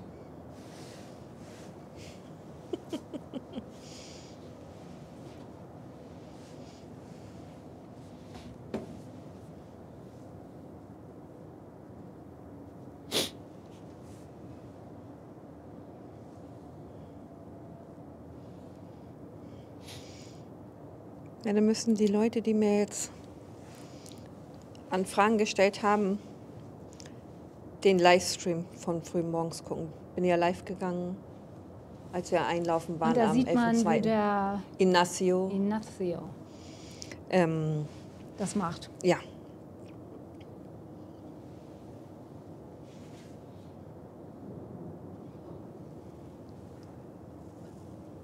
Das war der 11.2. gewesen, wo wir eingelaufen sind.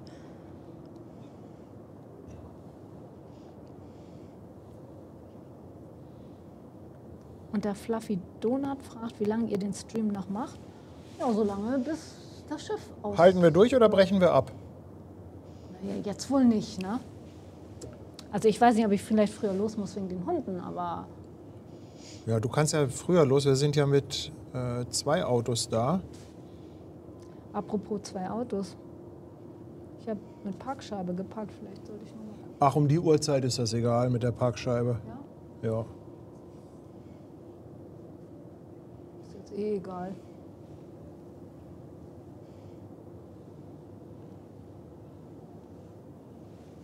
Aber was passiert denn da auf der AIDA? Ticket bezahlt die Firma. Reges Treiben. Ja, die müssen natürlich jetzt Attacke machen, ne? Das sieht aus wie die Linesmans, aber irgendwie doch nicht, oder? Dieses Flackern. Also das Blinklicht könnte vielleicht von einem Linesman-Auto sein, dass die vielleicht da schon stehen.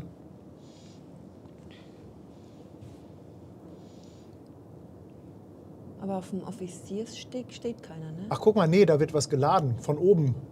Habe ich eben gar nicht gesehen. Da kommt was mit dem Kran. Immer noch. Ja, ein paar Dachlatten.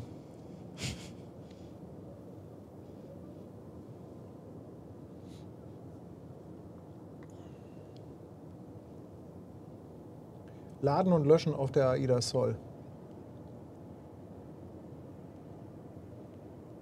Aber ich glaube, die Kabinen da vorne sind auch sehr schön, wenn man die hat, ne? So, die Das da, denke ich auch. Ja,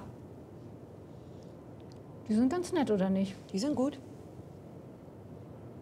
Hattest du denn eigentlich auch eine schöne Kabine?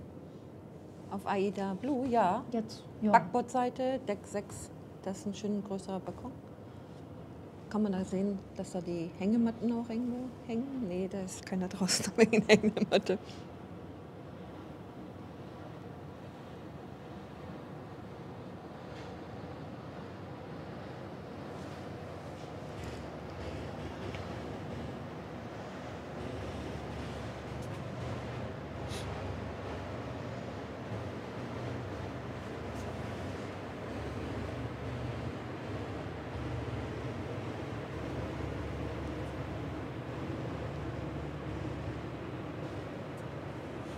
Wo fährt die jetzt hin? Ich habe das von gar nicht mitbekommen. Warte mal, ich kann vorlesen. Ich habe ja einen Screenshot gemacht von den...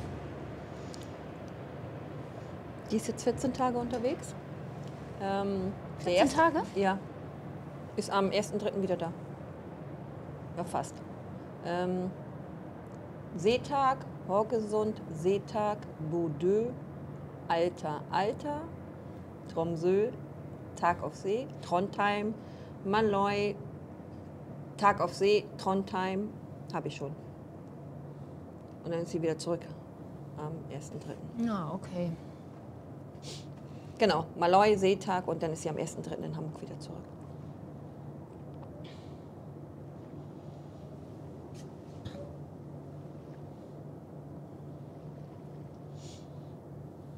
Overnight in Alter, ja, das bestimmt. Guck mal, hier ist gerade jemand. Der Marcel. Gruß von Bord der Aida Sol. Haben die Durchsage nicht bekommen, aber 22 Uhr ist auch unsere letzte Info. Hallo Marcel, super, danke dir.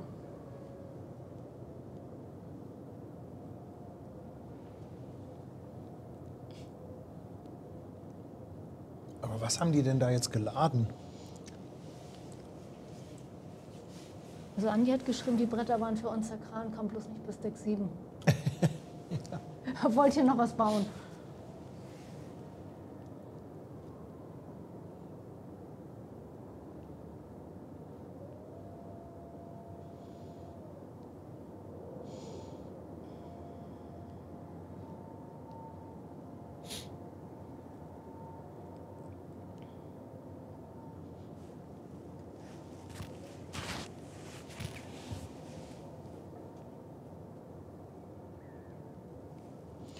Also ich habe eine Nachricht von der Brügge, von Aida Sol.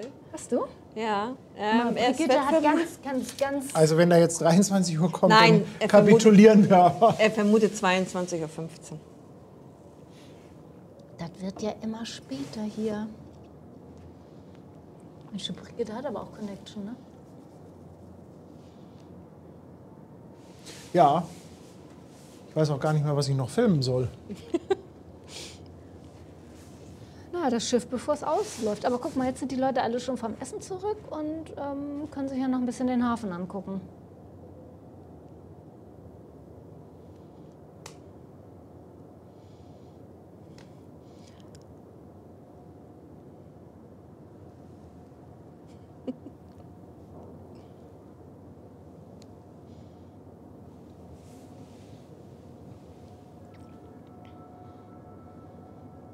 Oh Mann, und ich habe morgen um 9:40 Uhr einen Friseurtermin. Währenddessen Obwohl, kannst du schlafen. es kommt einem so lange vor. Ich meine, eigentlich ist es ja erst 9:30. Naja, so spät ist es jetzt halt gar nicht. Ne? Nee, Das also geht auch, ne? es kommt einem jetzt nur so lange vor, weil es so dunkel ist und es sich so hinzieht. Und weil halt so wenig los ist, da hat man irgendwie das Gefühl, dass es Mitternacht wäre. Naja, du bist ja auch schon vorher aktiv gewesen. Das heißt, dir kommt es wahrscheinlich noch länger vor.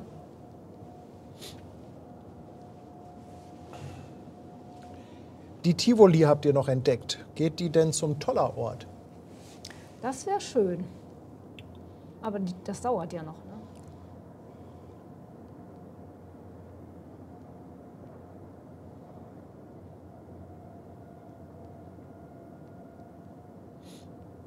Also hier kommt jetzt auch schon noch die Info, es könnte sogar bis 22:45 Uhr dauern. Ja, wenn der Kran ist. Mhm.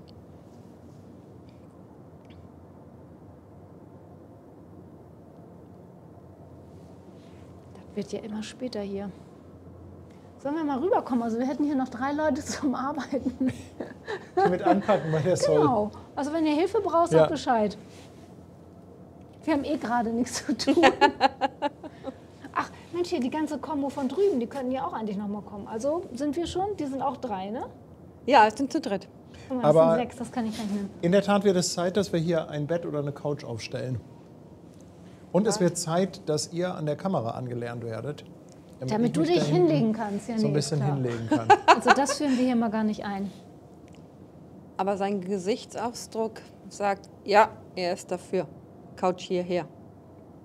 Schulung an der... Dirk haut gleich mal eine Anzahlung für Feldbetten raus. Ja, Dirk, danke schön. Sebastian meint, die Tivoli ist Blankenese, soll zum CTA gehen. Aber erst morgen. Ja, dann. Ja, super. Also dann musst du vielleicht deinen Friseurtermin doch noch mal verschieben, meinst du nicht? Nee, das ist wichtig. Ja? Ja. Absolut wichtig.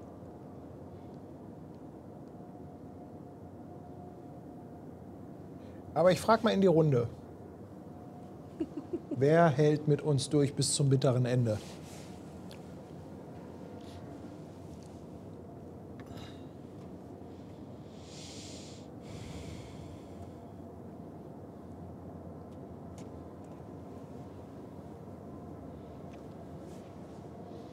Feldbetten. So Bundeswehrfeldbetten. Aber ich habe gesehen, hier im Büro steht auch so ein Teil, was wir zu Hause haben. Wir haben so einen Würfel, das ist so ein Polster. Das kannst du echt ganz gut als Bett machen. Du kannst dich dann draufsetzen, das ist so quadratisch. Das ist im Prinzip so eine Matratze, die du als Würfel machen kannst. Okay. Kannst du hier hinstellen, hast noch eine Sitzgelegenheit und kannst drauf pennen. Aber du legst dich ja hier nicht hin, wenn du einen Livestream hast. Aber wer hat das denn noch erzählt? Irgendwie ich weiß gar nicht, ob das auf Twitch war, dass da wirklich Leute streamen, wenn sie schlafen. Ja, das gibt es echt. Dass Leute streamen, während sie schlafen. Und was noch skurriler ist, da gucken welche zu. Nicht? Finde ich jetzt nicht so interessant. Passiert ja nichts. Das steht immer noch. Naja, es muss ja alles einen Fetisch geben, oder? Wie war das noch?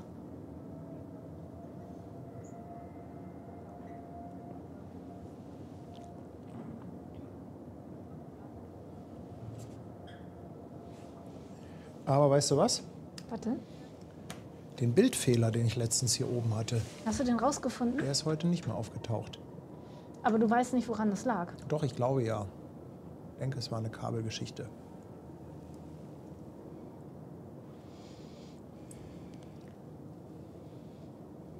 Guck mal, Sabine hält noch aus, weil ihre Tochter auf der AIDA arbeitet, will sie natürlich verabschieden. Ja, klar. Ja, das ist Kathi macht Ehrensache. das schon. Das ist Ehrensache, dass wir das machen. Der Haha-Spotter haut auch nochmal 5 € Superchat raus, weil ich dank eurer Wartezeitüberbrückung meine Küche doch noch geputzt bekommen habe. Oh, kannst du bei uns auch noch mal vorbeifahren? Das wäre super. Ein bisschen Zeit hast du noch, also. Passt schon. Guck mal, Matthias Mann ist auch da Oh, und schickt einen Moin von der Mein Schiff Relax. Moin, mein Lieber. Vielen, vielen Dank. Moin, Matthias. Oh, das ist bestimmt jetzt auch schön auf der Relax. Da kannst du bestimmt schön relaxen. Vor allem, weil ja noch keine, jetzt geh nicht schon, weil ja noch keine Gäste an Bord sind. Richtig. Sind da noch keine? Nein. Nee, die sind ja noch in der Vorbereitung. Ab Mai geht das vielleicht los? Bin mir aber nicht ganz sicher. Matthias weiß das. Seid ihr sicher, dass da noch keine Gäste drauf Nein, sind? noch Nee, nicht. jetzt sind da, glaube ich, noch keine Gäste Aber ich drauf. könnte das mal mit Anja Hansen testen. Oh, nur ihr beiden. Erst den Auf dem ganzen Wellnessbereich Schiff. und dann die Bar. Oh, das wäre was. Matthias, können wir kommen?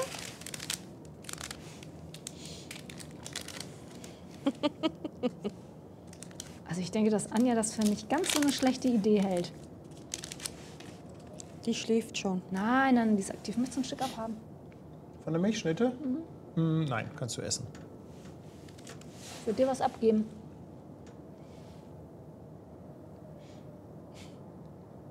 Silvio fragt, wenn sich ein Schiff verspätet, gerät dann der Plan nicht ins Wanken oder kann der Kapitän den Nachbrenner zünden, damit alles wieder passt? Also in der Tat ist es halt so, wir sprechen ja jetzt irgendwie über 2-3 Stunden, dass das eigentlich kein größeres Problem ist. Ein bisschen was können Sie aufholen. Und wenn Sie dann mal irgendwie 1-2 Stunden später morgens in den Hafen kommen, ist das jetzt auch kein Riesendrama, weil die kommen ja so früh an. Also auch hier in Hamburg sind die meistens schon irgendwie so 5-6 Uhr da. Also Tönnies Kurs hatte es heute Morgen richtig eilig. Der war mir zu schnell unterwegs. Hat auch nichts genutzt, Guck mal, Anja findet das super. Das dachte ich mir. dachte ich. Das kann ich mir denken. Erst Wellness, dann Bar oder umgekehrt? Guck mal, Marcel schreibt auch nochmal, es hat sich so verspätet aufgrund der Krane, aber jetzt bleibt es bei 22 Uhr. Ja, schauen wir mal.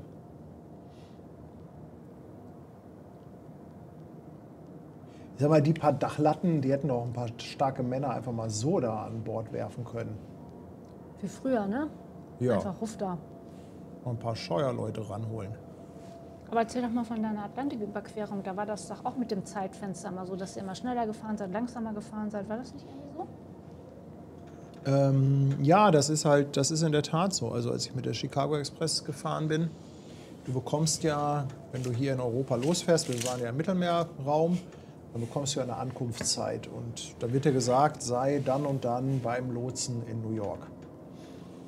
Und Dann stellst du darauf den Autopiloten ein. Der Autopilot, der berechnet dann halt die Geschwindigkeit, dass das Schiff halt möglichst effizient über diese lange Strecke mehr oder weniger punktgenau ankommt.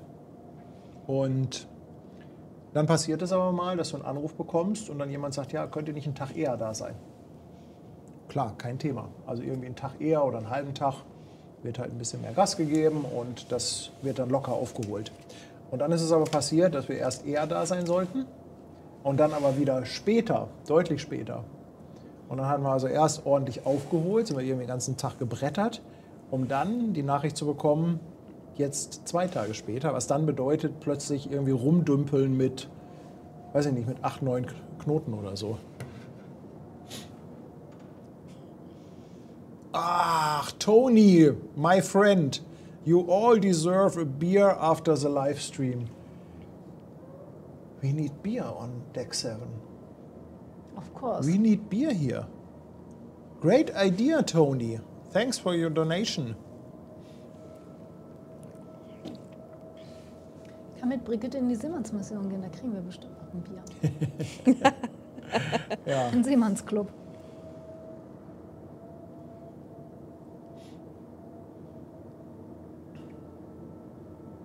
Guck mal, die Iona ist schon Richtung Elbcamp unterwegs. Die ist schon gleich da.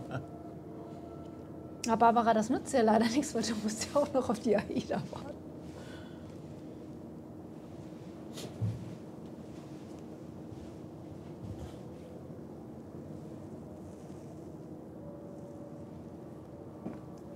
Aber wenn du irgendwie in Europa losfährst mit so einem Containerschiff und dann den Autopiloten reinhaust, dann könnte ich mich doch auf die Brücke setzen mit Schlossern und sagen, so, Autopilot und Attacke, oder?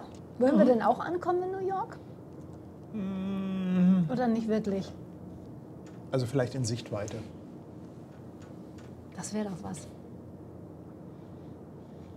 Also der Autopilot ist, zumindest auf dem Schiff, wo ich war, jetzt kein Autopilot im Sinne von, dass der komplett von alleine navigiert, sondern das ist, der fährt einen Track ab.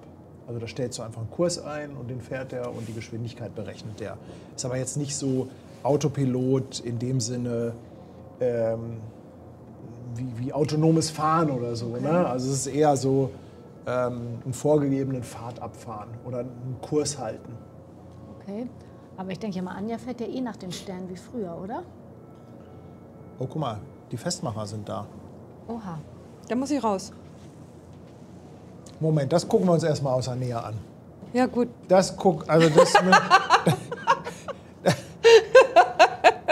Also, liebe Leute im Chat, wir haben euch alle ganz doll lieb, aber heute müssen wir solche Aussagen erst verifizieren.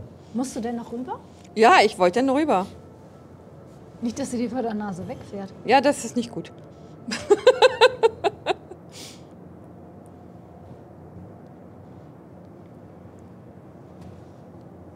Ich bin ja ohne Radl da.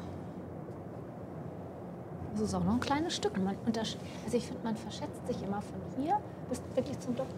Ja, Echt so ich muss da einen flotten Schritten Naja, es ist gehen. fast eine Station wie mit der Fähre. Ne? Also Ja. das ist jetzt wirklich nicht so zu unterschätzen. Ja, Also einen Festmacher sehe ich nicht, ich sehe aber, dass da noch mehr mit dem Kran geladen wird. Oh, Gott sei Dank. Mann, macht mir doch nicht Angst und Bange. Ich muss doch noch dahin. Ich habe doch gesagt, Guck mal, du kannst hier auf dem Monitor sehen, was da passiert. wie Sie sehen, sehen Sie nichts. Leinen sind fest.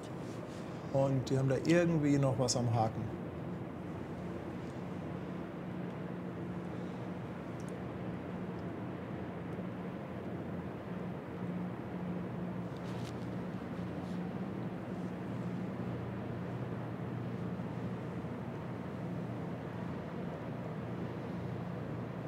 Tivoli ist jetzt vor Airbus, ja, aber wenn die zum CTA geht, dann sehen wir die doch eh nicht wirklich. Ja, doch, ne? wir sehen die, Ja, aber- nicht doll.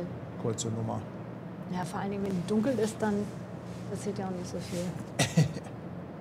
Mensch, Mr. Jonas auf Twitch fragt, wann soll denn Sail Away sein? Also Musik wird auf jeden Fall gespielt, ne? Also ob nur 22:15 oder 22:45 Wir fragen uns auch die ganze Zeit. Also wir waren mal bei 19:30, dann waren wir bei 21 Uhr, jetzt sind wir bei 22 Uhr. Guck mal, Kreativ Andi hat schon ein neues Projekt.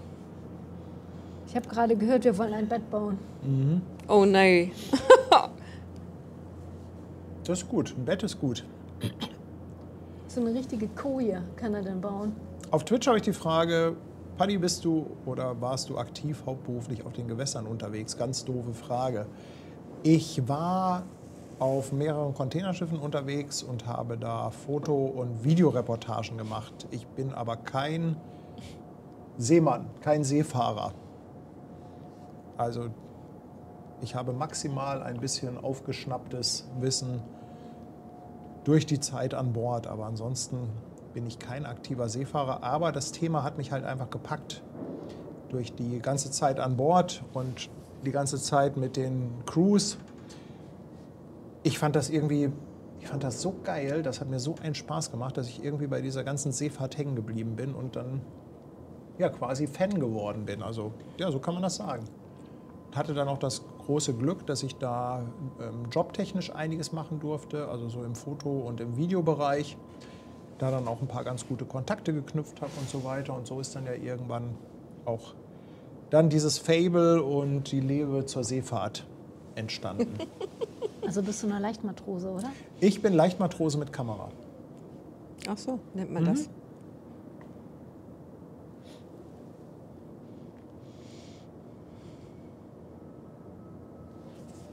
Nein, den Seenotrettungskreuzer von Blue Bricks, den habe ich nicht. Wir haben ja erstmal mit dem kleinen Seenotrettungsboot angefangen und das haben Ben und ich ja zu zweit ja, gerade mal zur Hälfte geschafft in einem 3-Stunden-Stream. Gibt es da noch einen größeren von? Ja. Also hier Blue Bricks hat richtig coole Modelle, muss ich sagen. Ich habe da mal geguckt. Also die haben, also erstmal kommt da ein Containerschiff. Das ist eine Ankündigung. Von Maersk, ne? Nee, ich glaube, das ist kein Lizenzmodell. Also da steht jetzt nicht irgendwie ein Hatte Name Avi drauf. einer geschrieben im Chat heute? Nee, es gibt von Lego gab es mal ein Maersk-Schiff, Ah. aber das gibt es offiziell nicht mehr. Das kriegst du, glaube ich, nur noch irgendwo so auf dem Drittmarkt. Okay. Ist auch relativ teuer. Aber die haben ein paar echt coole Modelle, habe ich gesehen. Also da ist einiges bei. Die haben auch, was die richtig cool haben, sind Züge. Lokomotiven. Also für dich und dein Fable für die Hafenbahn.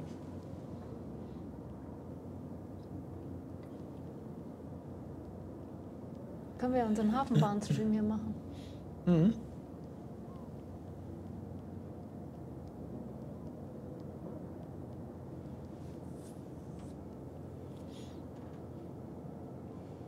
Ja, ein Bettgestell aus Lego.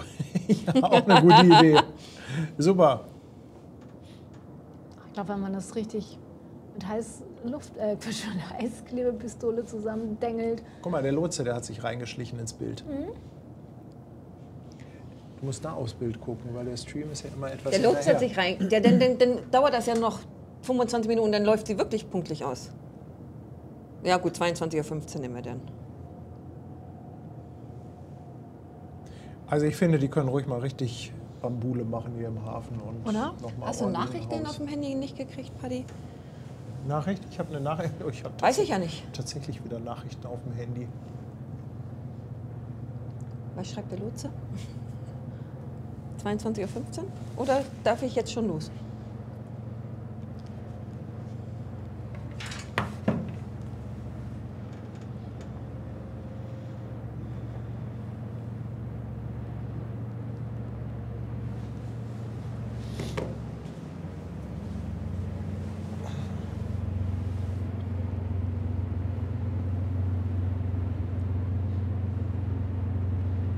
Ja, und nun? Ja. Aber so einen Augenblick gehst du hin. Also, Ja, einen Augenblick gehe ich. Darf ich gehen, du Paddy? kannst auch noch bleiben, aber Natürlich, du darfst jederzeit gehen, also klar. ich denke mal so Ja, Viertelstündchen auf jeden Fall, würde ich sagen. ich weiß gar nicht, wie oder? lange ich gegangen bin, als ich ja hier meinen Koffer oben in den Schließfach reingetan habe. Und dann von hier kein blassen Schimmer. Jetzt 10 Minuten gehe ich auf jeden Fall hin. Ja, das denke ich. Auch wenn ich Da flott ist vielleicht gehe. noch ein bisschen Zeit, aber So viel Zeit habe ich dann auch nicht mehr. Es ist 21:41 Uhr.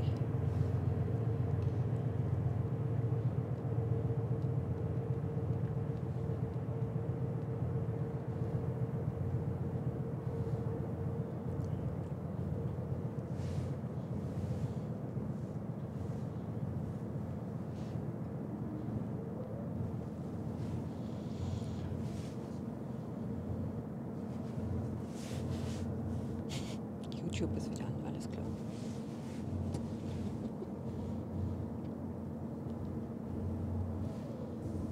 Mein Akku ist auch vollgeladen.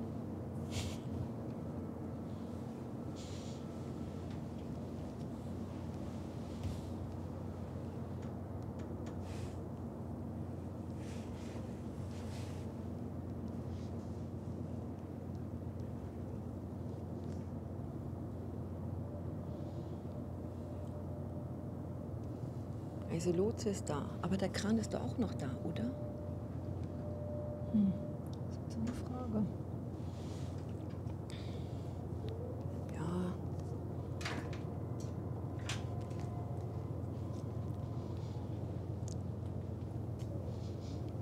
Oh, das rote Licht.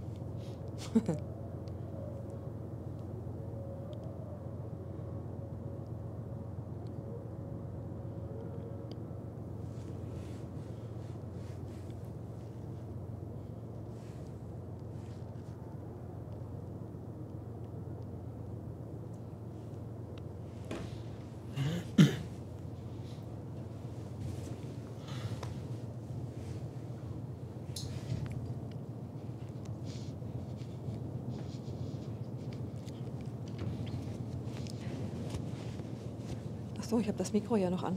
Hier, dran. Ist denn der Kran, ach der Kran ist da aber noch. Ich mache das Mikro mal auf. Ja.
Ja, erzähl doch noch ein bisschen was.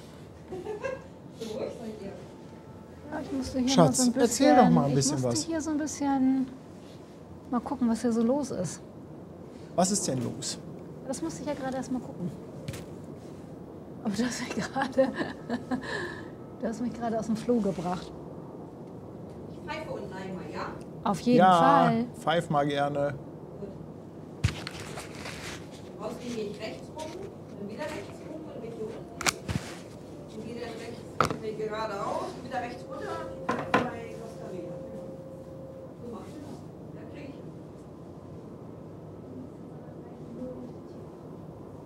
0? Ja, 0, wie beim letzten, wie ich es gefunden habe, wo ich zweimal gefunden habe. Dankeschön, dass ihr hier seid. Tschüss. Tschüss, Paddy! Sonst bis Samstag. Aida Nova vielleicht. Ja, man weiß es nicht. Ich bin da. Gut. Tschüss. Tschüss.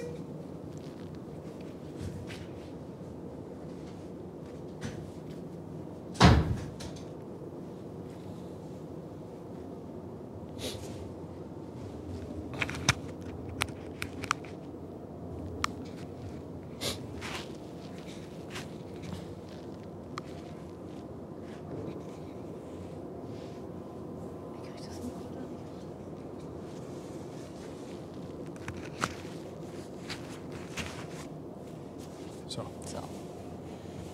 Möchtest du auch ein bisschen an die Kamera? Nö, da kann ich ja Nö. jetzt nichts lernen. Da passiert ja nichts. Da fährt ja nichts. Ich verstelle das höchstwahrscheinlich und dann kann gar keiner mehr gucken. Ja, Brigitte, wirklich ist wirklich so ein Unikat, muss man sagen. Herrlich. Absolutes Unikat.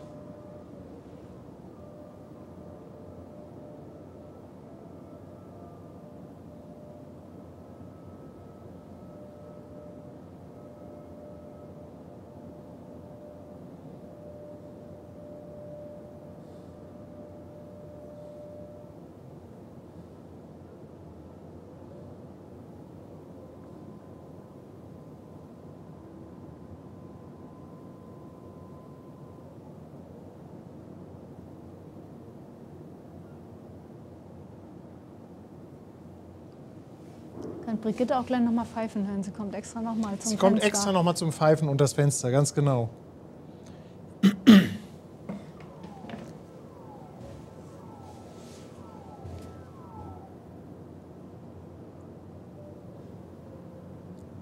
Aber wenn du zu den Hunden musst oder sagst, das wird zu lang, Naja, ich muss jetzt mal dann gucken, halte ich alleine die Stellung. wann die wirklich rausgehen. Ne?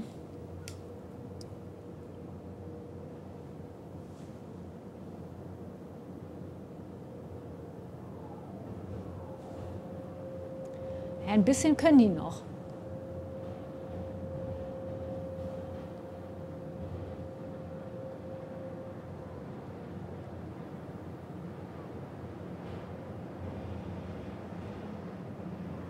Aber wie gesagt, so lange darfst du nachher auch nicht mehr. Oh, guck mal, kann das sein, dass vor uns der Fieder ablegt, die Das Annalisa? wäre cool.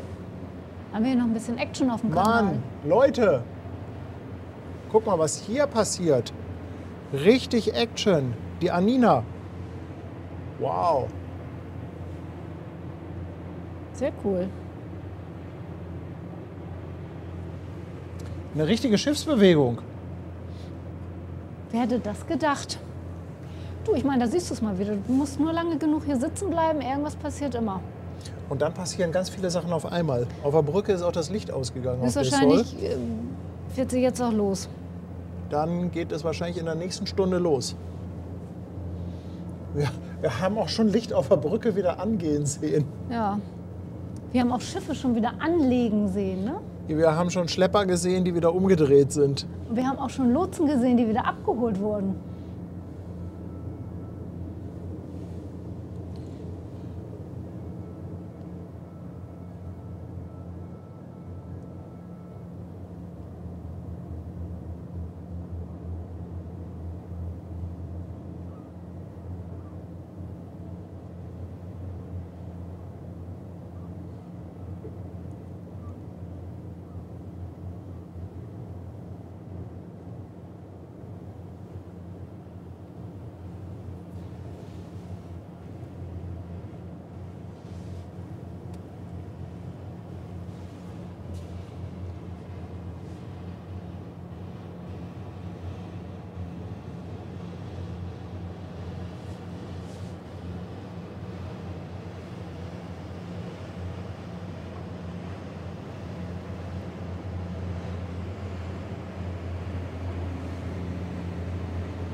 Da ist sie, Brigitte.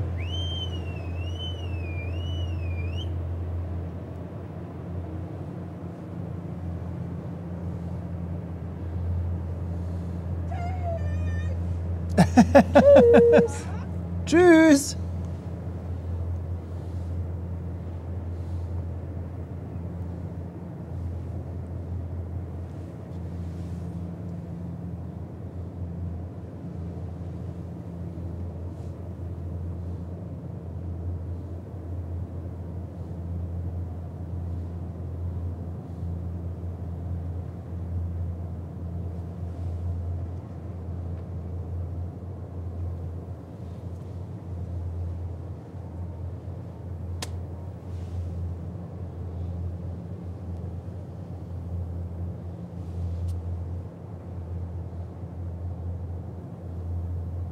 Die hat ja wenigstens noch ein bisschen Licht, ne?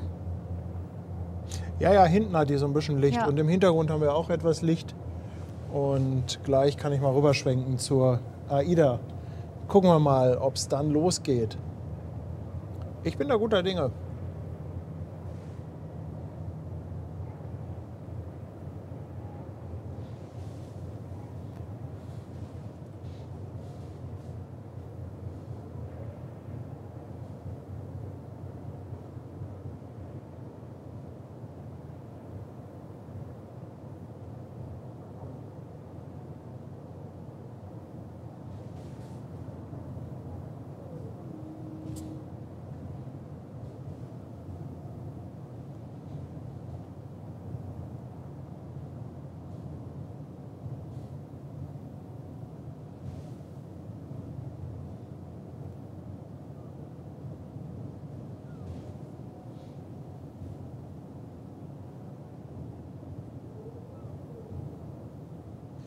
Aber der Kran ist da immer noch zugange.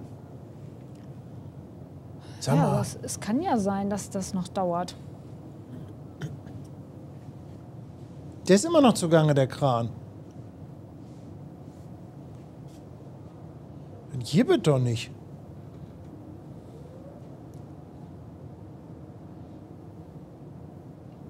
So, Anja geht jetzt auch ins Bett. Gutes Nächtle.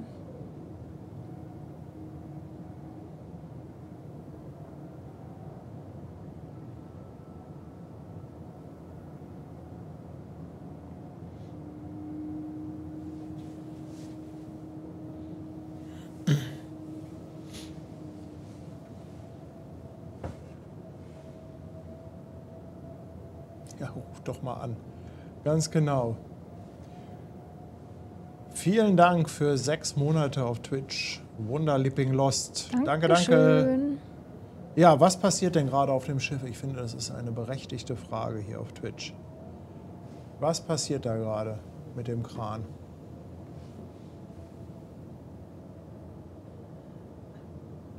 Immerhin dreht sich schon mal das Radar.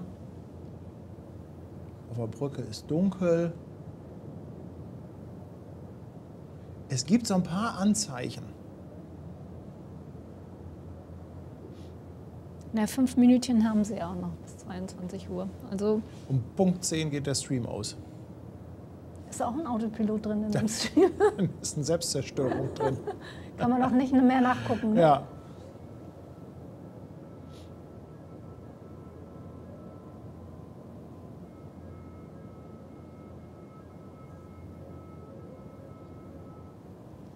Ja.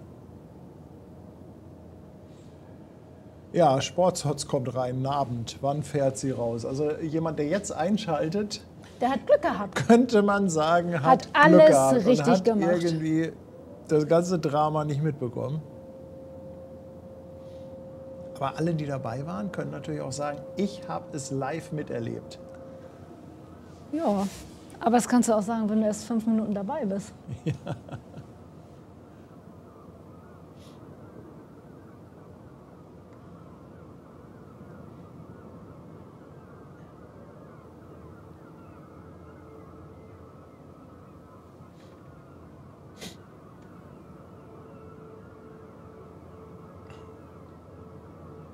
Also in der Zeit, wo wir jetzt hier live sind, kann man seinen ganzen Haushalt erledigen. Aber absolut, wir hätten hier auch das ganze Deck 7 irgendwie noch einrichten können, aber wir haben nichts an Möbeln. Danke für deinen Prime-Sub, techreviews.de. Dankeschön. Dankeschön. Silke sagt, wir haben den ganzen Stream genossen. Sehr schön. Silke steht zu uns. Ja, es gab kein Drama, es gab halt eigentlich nur ein Zeitdrama. Also es hieß mal, dass die AIDA Sol um 20 Uhr rausgeht. Und dann wurde 21 Uhr raus und dann wurde 22 Uhr raus.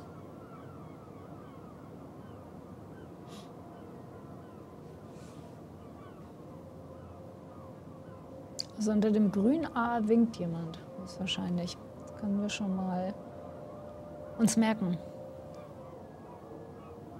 Stefan Pötzl schreibt, ich habe es live gesehen von Anfang an.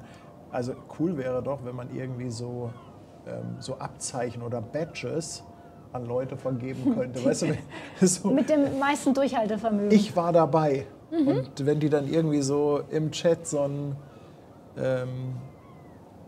ja, irgendwie so eine Markierung kriegen würden. Guck mal, Ballonpilot Arthur ist auch da. Sagt, hat die ganze Zeit am Basteln oder war am Basteln und jetzt hat er auch Zeit mal zu schreiben. Sag ich doch. Man kann super was erledigen in der Zeit.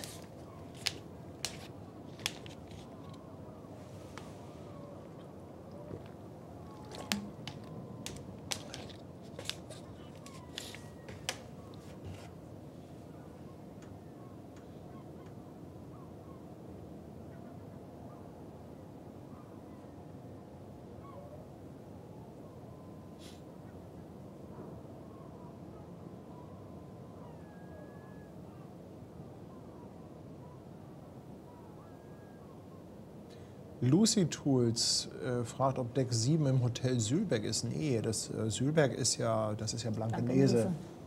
Aber da gibt es auch ein Deck 7. Also es gibt ein Restaurant Deck 7 und ich glaube, das ist im Sülberg. Vielleicht meint sie das. Also vielleicht hat sie Deck 7 gegoogelt. Also wenn man Deck 7 googelt, dann kommt man, glaube ich, zu einem Restaurant. Wäre auch nicht verkehrt für uns, ne? Ja. Das eigene Restaurant mit Blick auf die Elbe zum Stream. Dann leidest du auf jeden Fall nie wieder Hunger. Honda sagt auch, wir bleiben alle da. Sehr gut.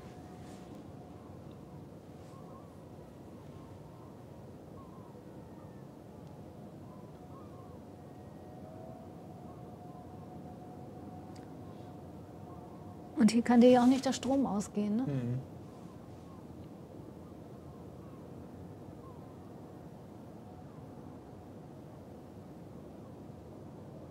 Aber da sind vielleicht ganz viele Leute beim Ablegen dabei.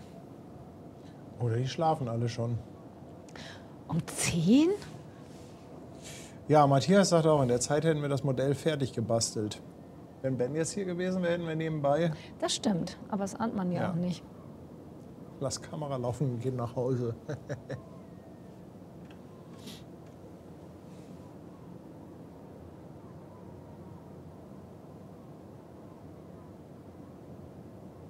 Ich glaube, die geht heute noch raus. Das denke ich auch. Niese schreibt, Paddy wäre sein bester Kunde, wenn er einen eigenen Imbiss hätte. Oh ja. Oh Gott, das wäre furchtbar. Oh ja. So eine richtig klassische Pommesbude. So richtig, so Currywurst, Pommes, also so klassischer Imbiss.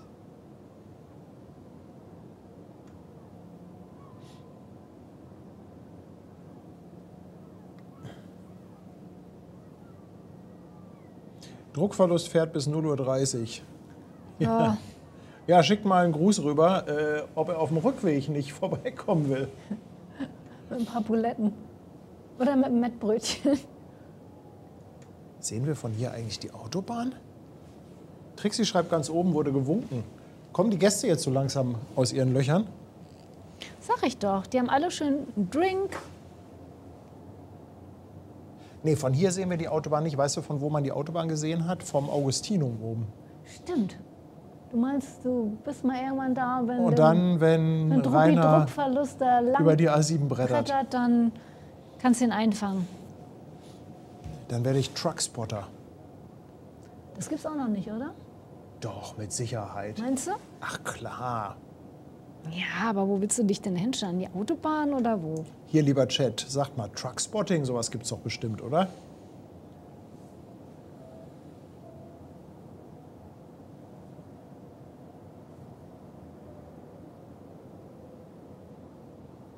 Guck mal, so langsam gehen auch die Zuschauerzahlen wieder hoch. Ja, natürlich, weil die alle was Leute anderes kommen, machen. Die kommen wieder zurück. Leinen gehen los, jawohl. Guck mal, jetzt kommen sie langsam zurück. Pass mal auf, wir gehen gleich wieder über 2000 Zuschauer bei YouTube. So, jetzt schickt mal den Link an alle Leute, die ihr kennt und die schon schlafen. Oh.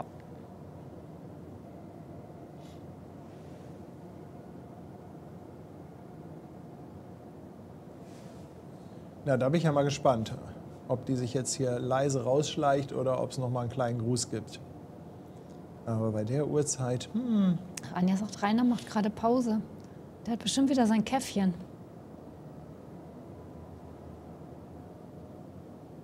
ja, guck hier, Beate, bin wieder da. Hab kurz Pause gemacht. Ja, ja, genau.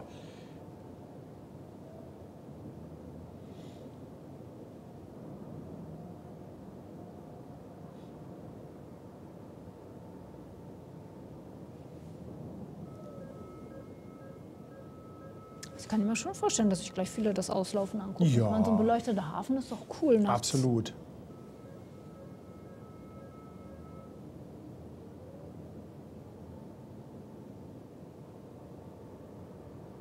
Alle aufwachen langsam, genau. Kommt mal wieder raus aus der Koje.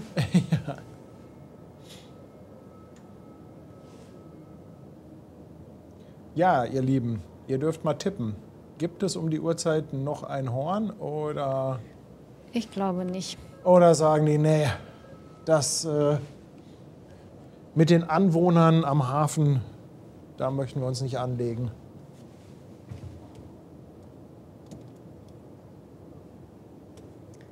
Irgendwo leuchtet da einer oben.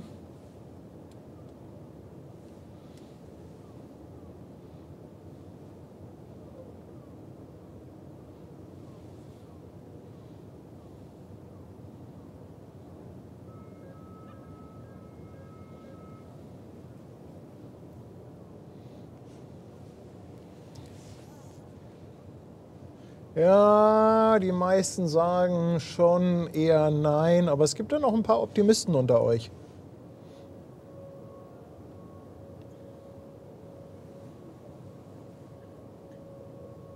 Ja, Paul schreibt, nach 22 Uhr in Deutschland nicht.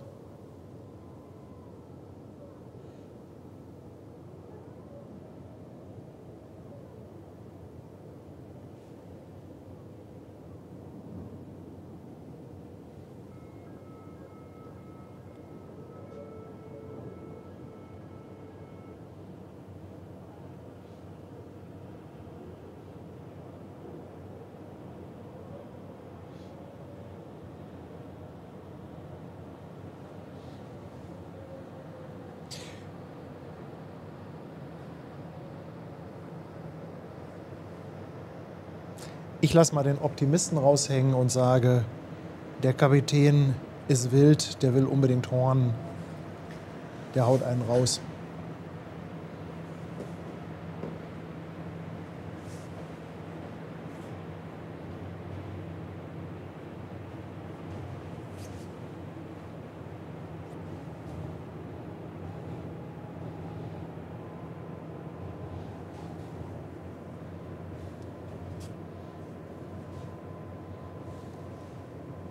Vielleicht bleibt sie einfach auch noch eine Nacht.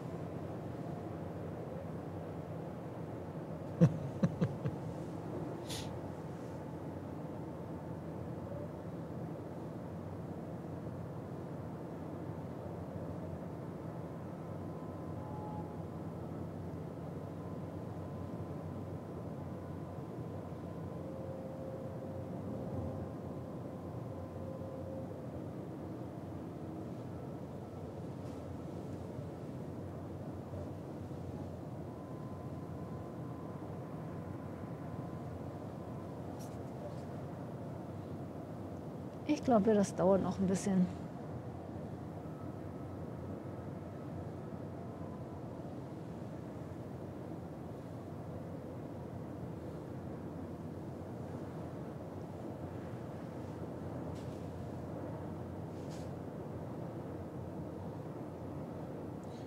Hier ein Dreier. Alle 3 Leinen gleichzeitig.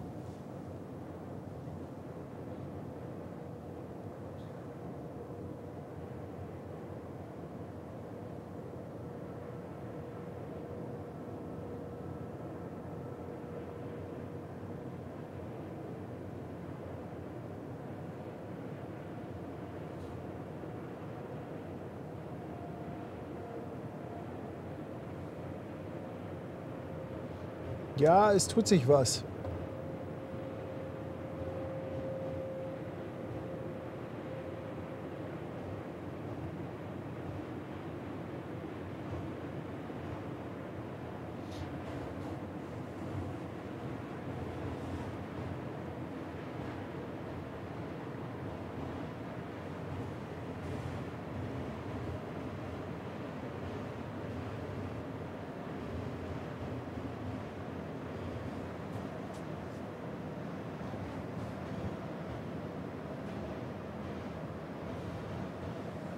Also geht sie heute doch noch raus. Also geht sie heute doch noch Ja. raus. Sie hat ja noch knapp 2 Stunden Zeit.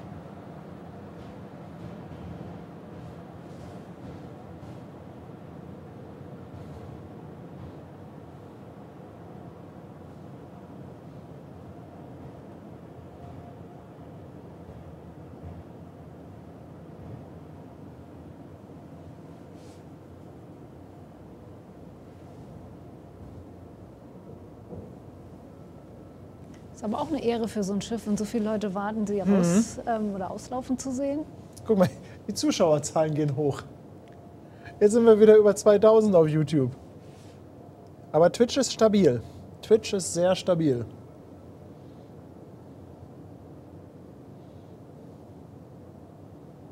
Es geht los, Leute.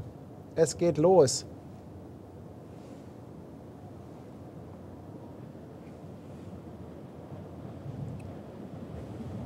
Komm, Digga, hau raus das Horn.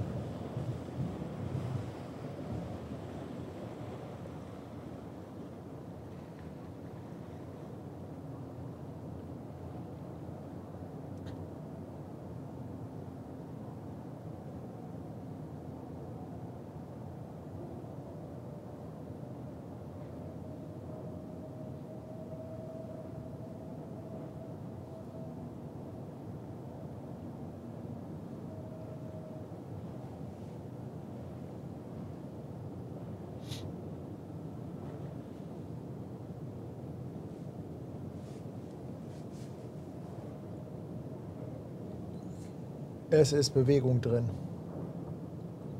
Echt? Das Warten hat sich gelohnt. Oh ja, tatsächlich. Jetzt geht's richtig zur Sache.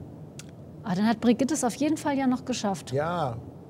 Und der Friseur klappt morgen auch. Honda, genau, du hast recht.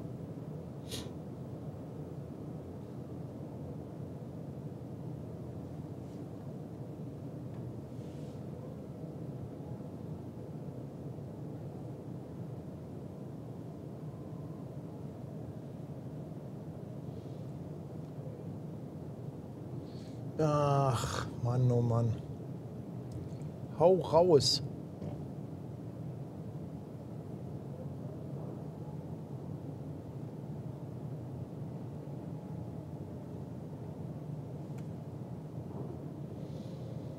Die Reise geht nach Norwegen.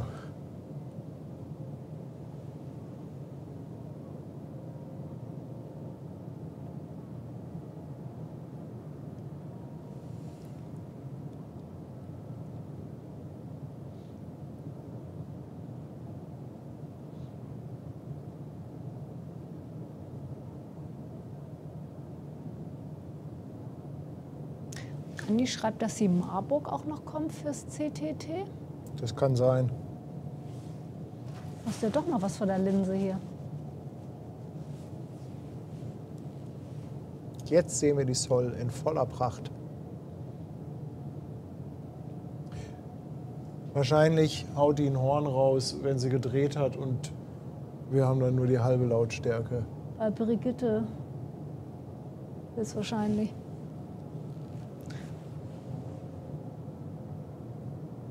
Ja, im Hintergrund schiebt sich da was rein. Hinter der Sol.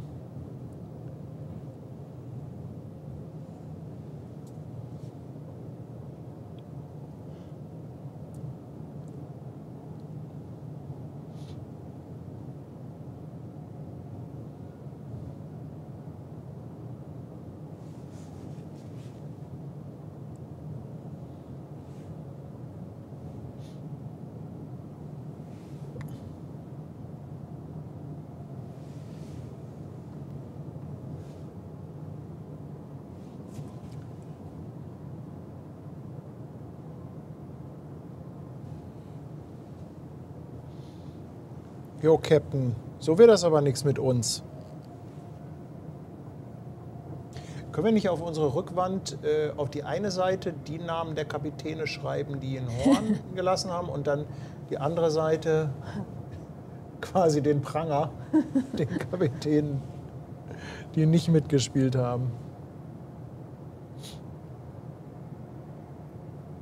Da wird wieder ordentlich geleuchtet unten vom Anleger.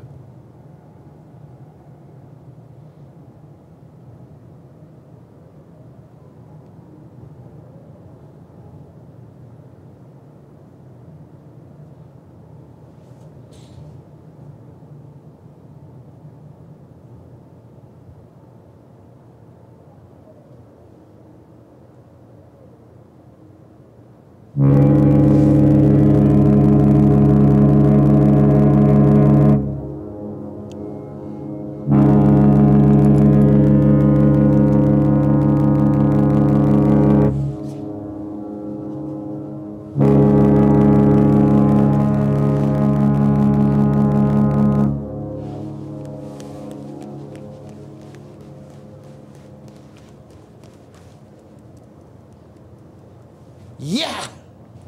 Ja! Ah!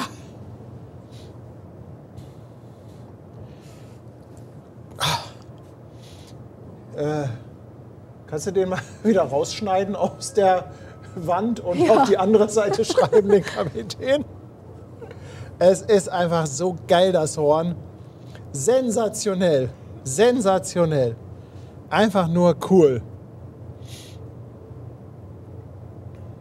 Also, nee, Arthur, ich hätte es auch nicht gedacht. Ich war schon wirklich... Da hat sich das Warten doch gelohnt. Ich war schon so ein bisschen down, aber das war ja episch. Episch.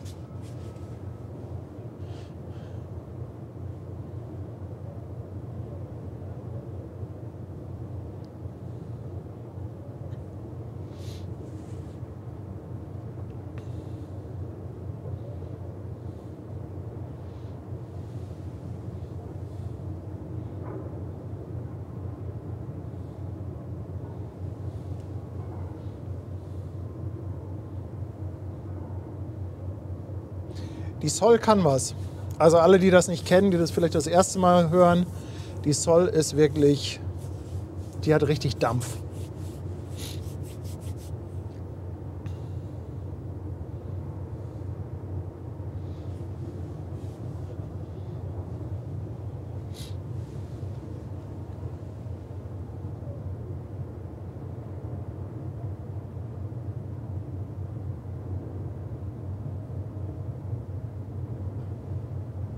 Sind aber auch alle wieder wach, oder? Alle sind wach. Auch hier im Hafen alle.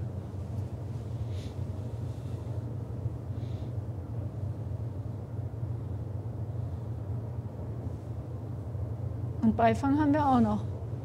Ja, die Marburg, aber die kriegt jetzt keine Aufmerksamkeit. Jetzt konzentriere ich mich hier mal voll auf die Sol.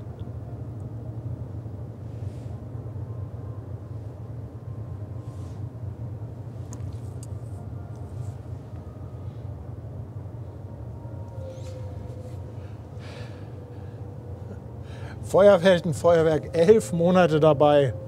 Das hat ordentlich gedrückt und das muss drücken, jawohl, das muss richtig drücken hier.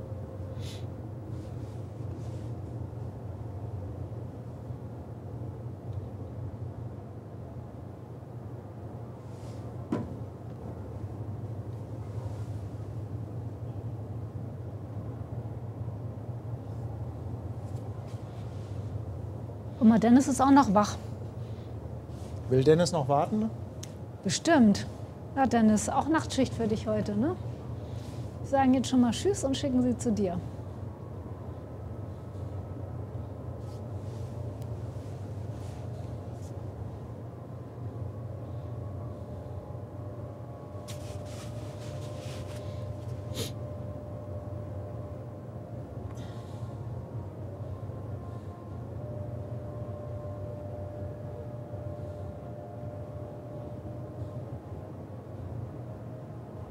Beate, 5 € für die Ausdauer beim Stream. Ja, Beate, danke, danke. Dankeschön. Ist dann doch irgendwie schön. Es ist dann doch versöhnlich.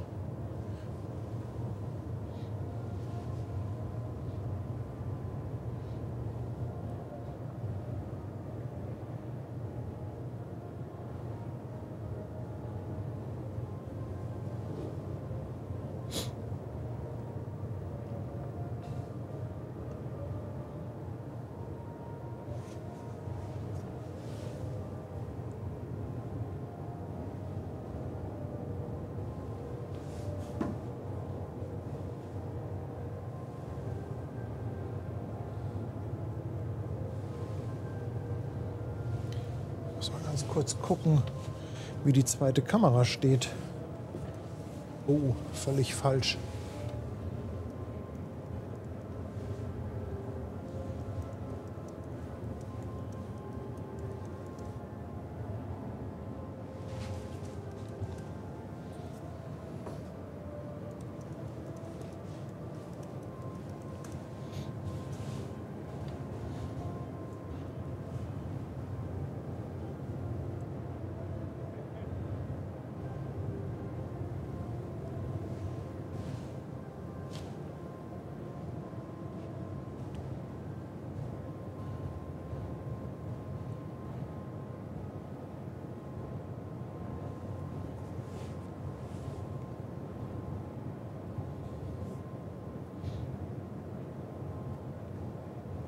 Oh Mann, die fährt immer weiter hier bei uns vors Fenster. Den können wir gleich direkt ins Auge gucken. Oh, wie cool. Also es ist hier oben echt so eine Oh, guck dir das mal an, die fährt immer unglaubliche weiter. Also wenn die direkt Perspektive, hier ne? am Vorhafen dreht, dann kriegen wir die frontal gleich. Noch ein paar Meter. Jemand wollte auch unter dem grünen A winken. Aber ich weiß gar nicht, ob wir das so sehen, wenn die jetzt Ja, doch, dreht. wir haben Winker unterm A. Ob das jetzt grün ist oder... Unterm blauen A winkt jemand.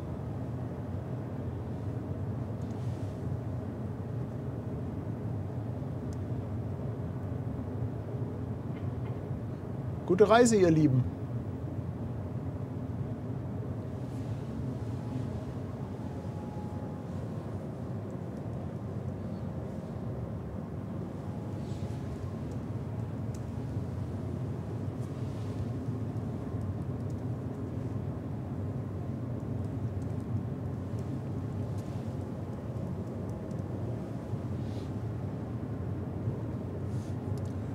Oh, Schatz, guck dir das an. Das wird eine Drehung hier direkt vor unserer Nase. Ja, ist doch richtig cool. Wenn die gleich nochmal ein Horn raushaut, Guck mal, da winken doch welche. dann kriegen wir echt ein Mikrofonproblem. Dann was? Also wenn die in unsere Richtung, nee, das können die nie machen. Fliegen hier die Fenster raus.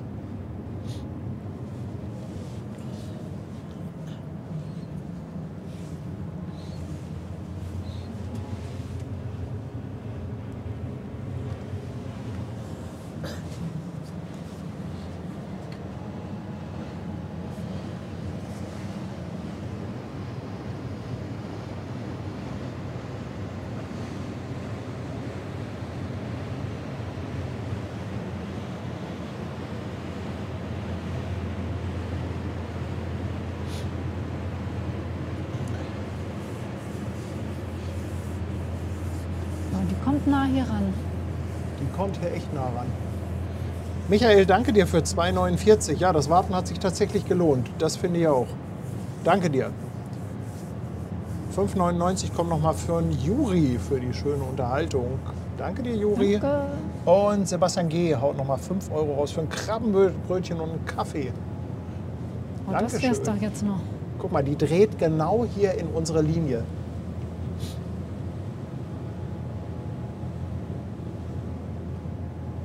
Aber ganz genau. Kannst ja noch mal dem Kapitän die Hand reichen und danke fürs Horn sagen.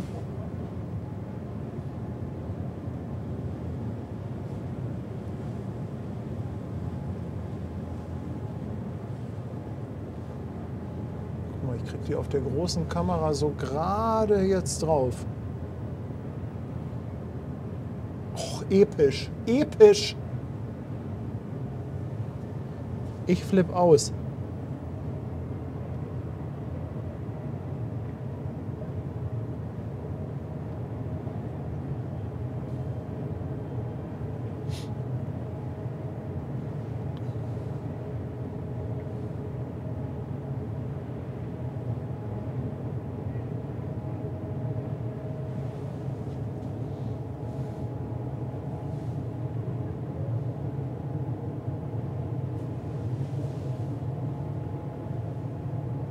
Da winkt auch jemand. Aber das ist Crew-Bereich alles, glaube ich, oder?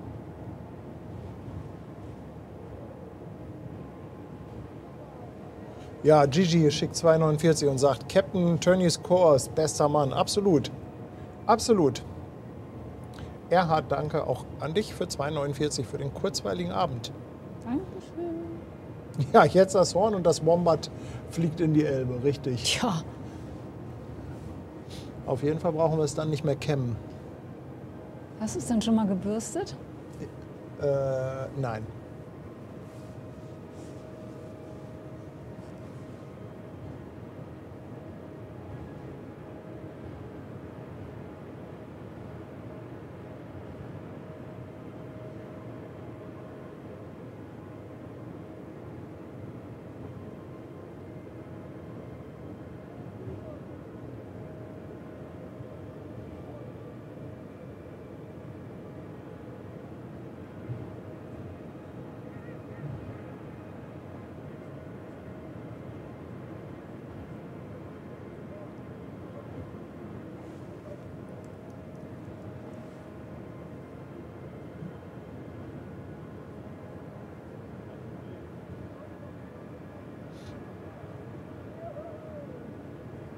Guck mal, da unten wird auch gewunken über dem www.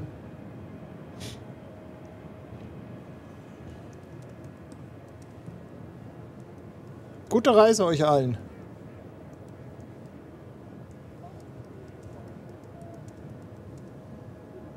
Da winkt auch jemand.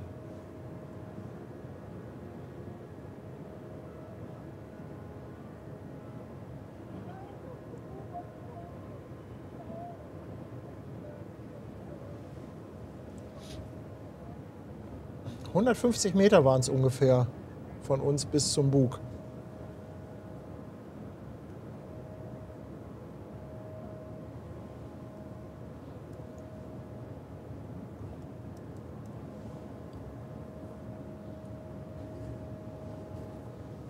Jetzt gucken wir noch mal grünes A.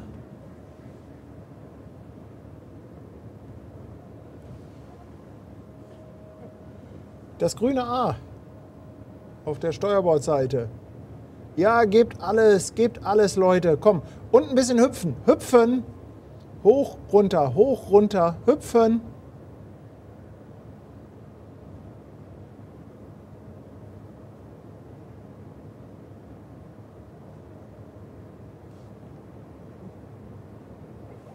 Hören Sie nicht.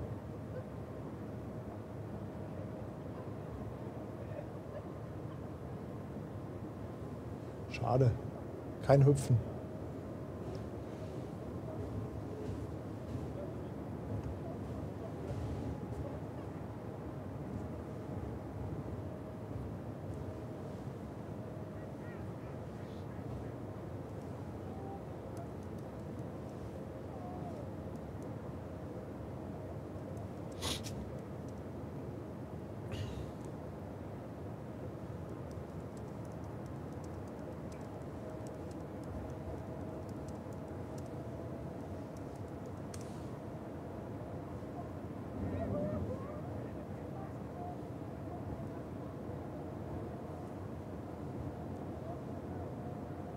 Ich finde, es ist ein schönes Schiff, die Aida Sol. Ja, auf jeden Fall. Auf jeden Fall hat sie ein gutes Horn.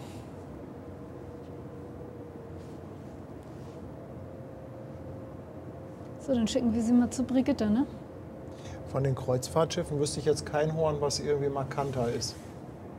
Na gut, es gibt natürlich viele Schiffe, die wir jetzt gar nicht kennen vom Horn her, aber das, was so nach Hamburg kommt, da ist die Sol schon. Die Horn. Die Horn ist schon ziemlich weit vorne. Die Hornsold, oder wie heißt das denn?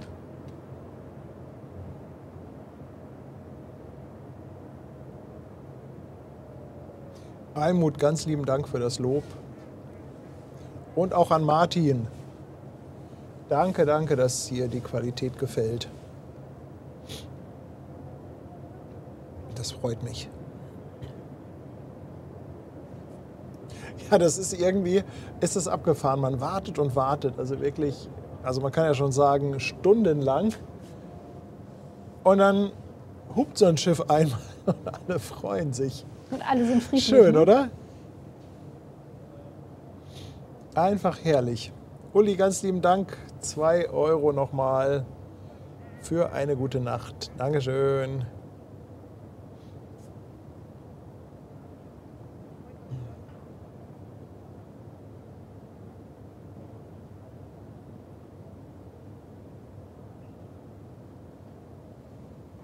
Und schon ist sie weg.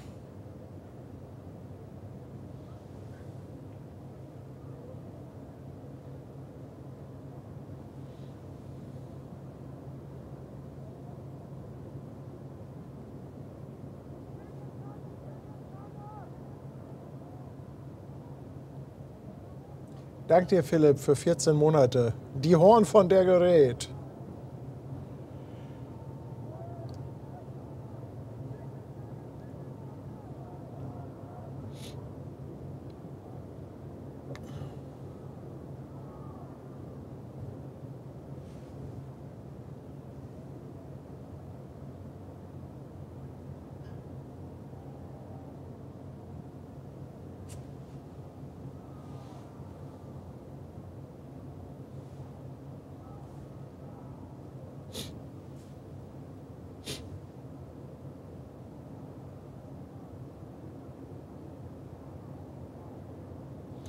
Henrik, danke dir. Auch nochmal 2 Euro. Dankeschön. Für Sonnenuntergang und jetzt das.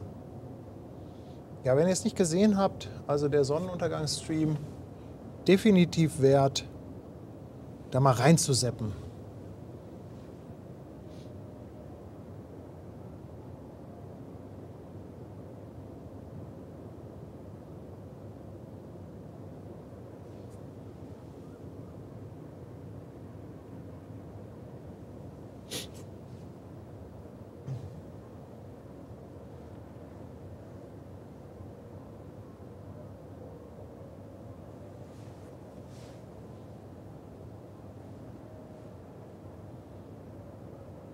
Also jetzt müssen wir uns noch irgendwas überlegen, wenn wir gleich zu Rainer rüber raiden.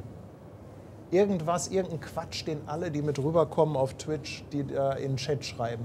Das muss irgendwie, das muss so ein epischer Überfall werden. Okay. Fällt euch irgendwas ein? Also für die ganzen Twitchies, die auf YouTube sind, auf Twitch gibt es immer die Möglichkeit, am Ende ein Raid zu machen und dann kann man alle Besucher zu einem anderen Kanal schicken. Und der Rainer ist ja auch auf Twitch und der ist noch online. Und da springen wir gleich rüber. Wir müssen irgendwie so einen Schlachtruf haben. Irgendwie sowas. Störde Bäcker.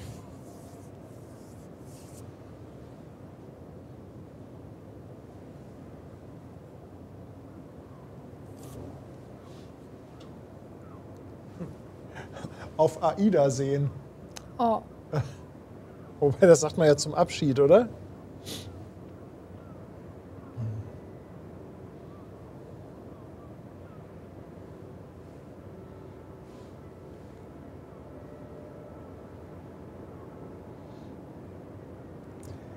Dirk, ganz lieben Dank für 6 Euro Superchat. Nilsi haut auch nochmal 5 Euro raus und sagt, die nächste AIDA heißt dann AIDA Horn. AIDA Horn. Und Gasti Lurksalot, danke dir für 123 Bits für die Übertragung der AIDA Horn. Der AIDA. Ja.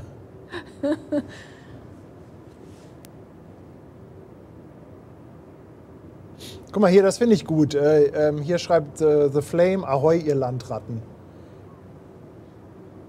Ja. Genau. Oder Moin, ihr Landratten oder Ahoi, ihr Landratten. Das ist gut. Spamt dir mal so richtig schön zu. Der kriegt einen Anfall. Das Lustige ist ja, Rainer lässt sich das ja alles vorlesen. Oh den nein. Chat. Der lässt sich den Chat auf dem Kopfhörer vorlesen. Aber der kriegt doch gleich einen Hörstoß aus Der seinem kriegt einen LKW. Anfall. Da hast du wieder was verbockt.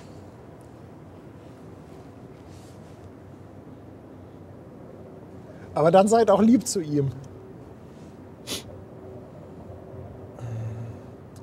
Ralf schreibt, er steht auf dem Parkplatz. Ist er denn im Auto? Oder Ja, ist aber er... der hatte, glaube ich, gerade Pause. Aber Sebastian hatte schon geschrieben. Also wichtig ist ja, dass er im Auto ist. Ja, er sonst ist im Auto. ist das ja witzlos. Ist gerade jetzt wieder im Auto. Höchstwahrscheinlich wird er auch schon vorgewarnt. Ja.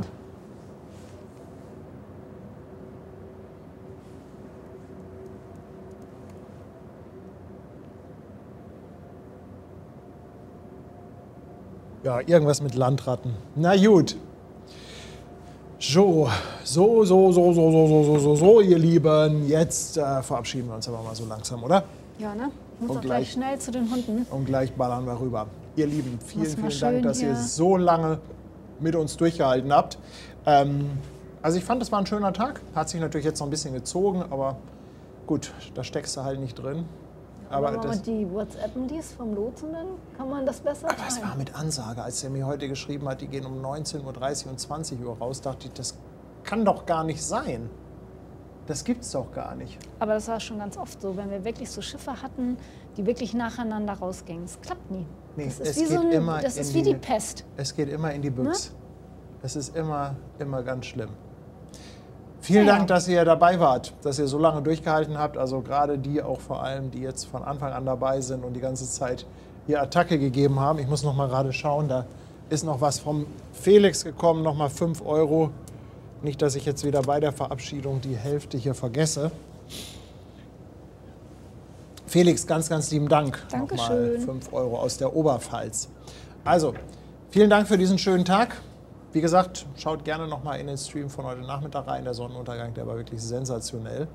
Ansonsten danke fürs Durchhalten, fürs Unterstützen, fürs Motivieren vor allem auch, oder? Absolut. Also ich, ganz ehrlich, ohne Chat hätte ich wahrscheinlich irgendwann War auch kapituliert. schön deine Schuheinlage eben, ne? Die du hier gemacht hast, als das Horn kam. Ja. War aber auch super. Danke, dass ihr uns so doll unterstützt habt, auch vor allem den ganzen Kanal mit euren Spenden, Mitgliedschaften, mit den Bits und den Subs. Ja, und natürlich auch ein dickes Dankeschön an unsere Moderatoren, die ja teilweise auch arbeiten müssen. Die einfach wollen mal um und ihre Nachtruhe gebracht werden. Ne? genau, Das die kann man mal einfach so auf den Punkt bringen. die wir einfach mal hier verhaftet haben. Also ihr Lieben, ganz, ganz dickes Dankeschön, dass ihr so lange dabei wart. Haben wir was vergessen? Ich glaube nicht. Dann macht's gut. Habt eine schöne Nacht. Tschüss. Tschüss.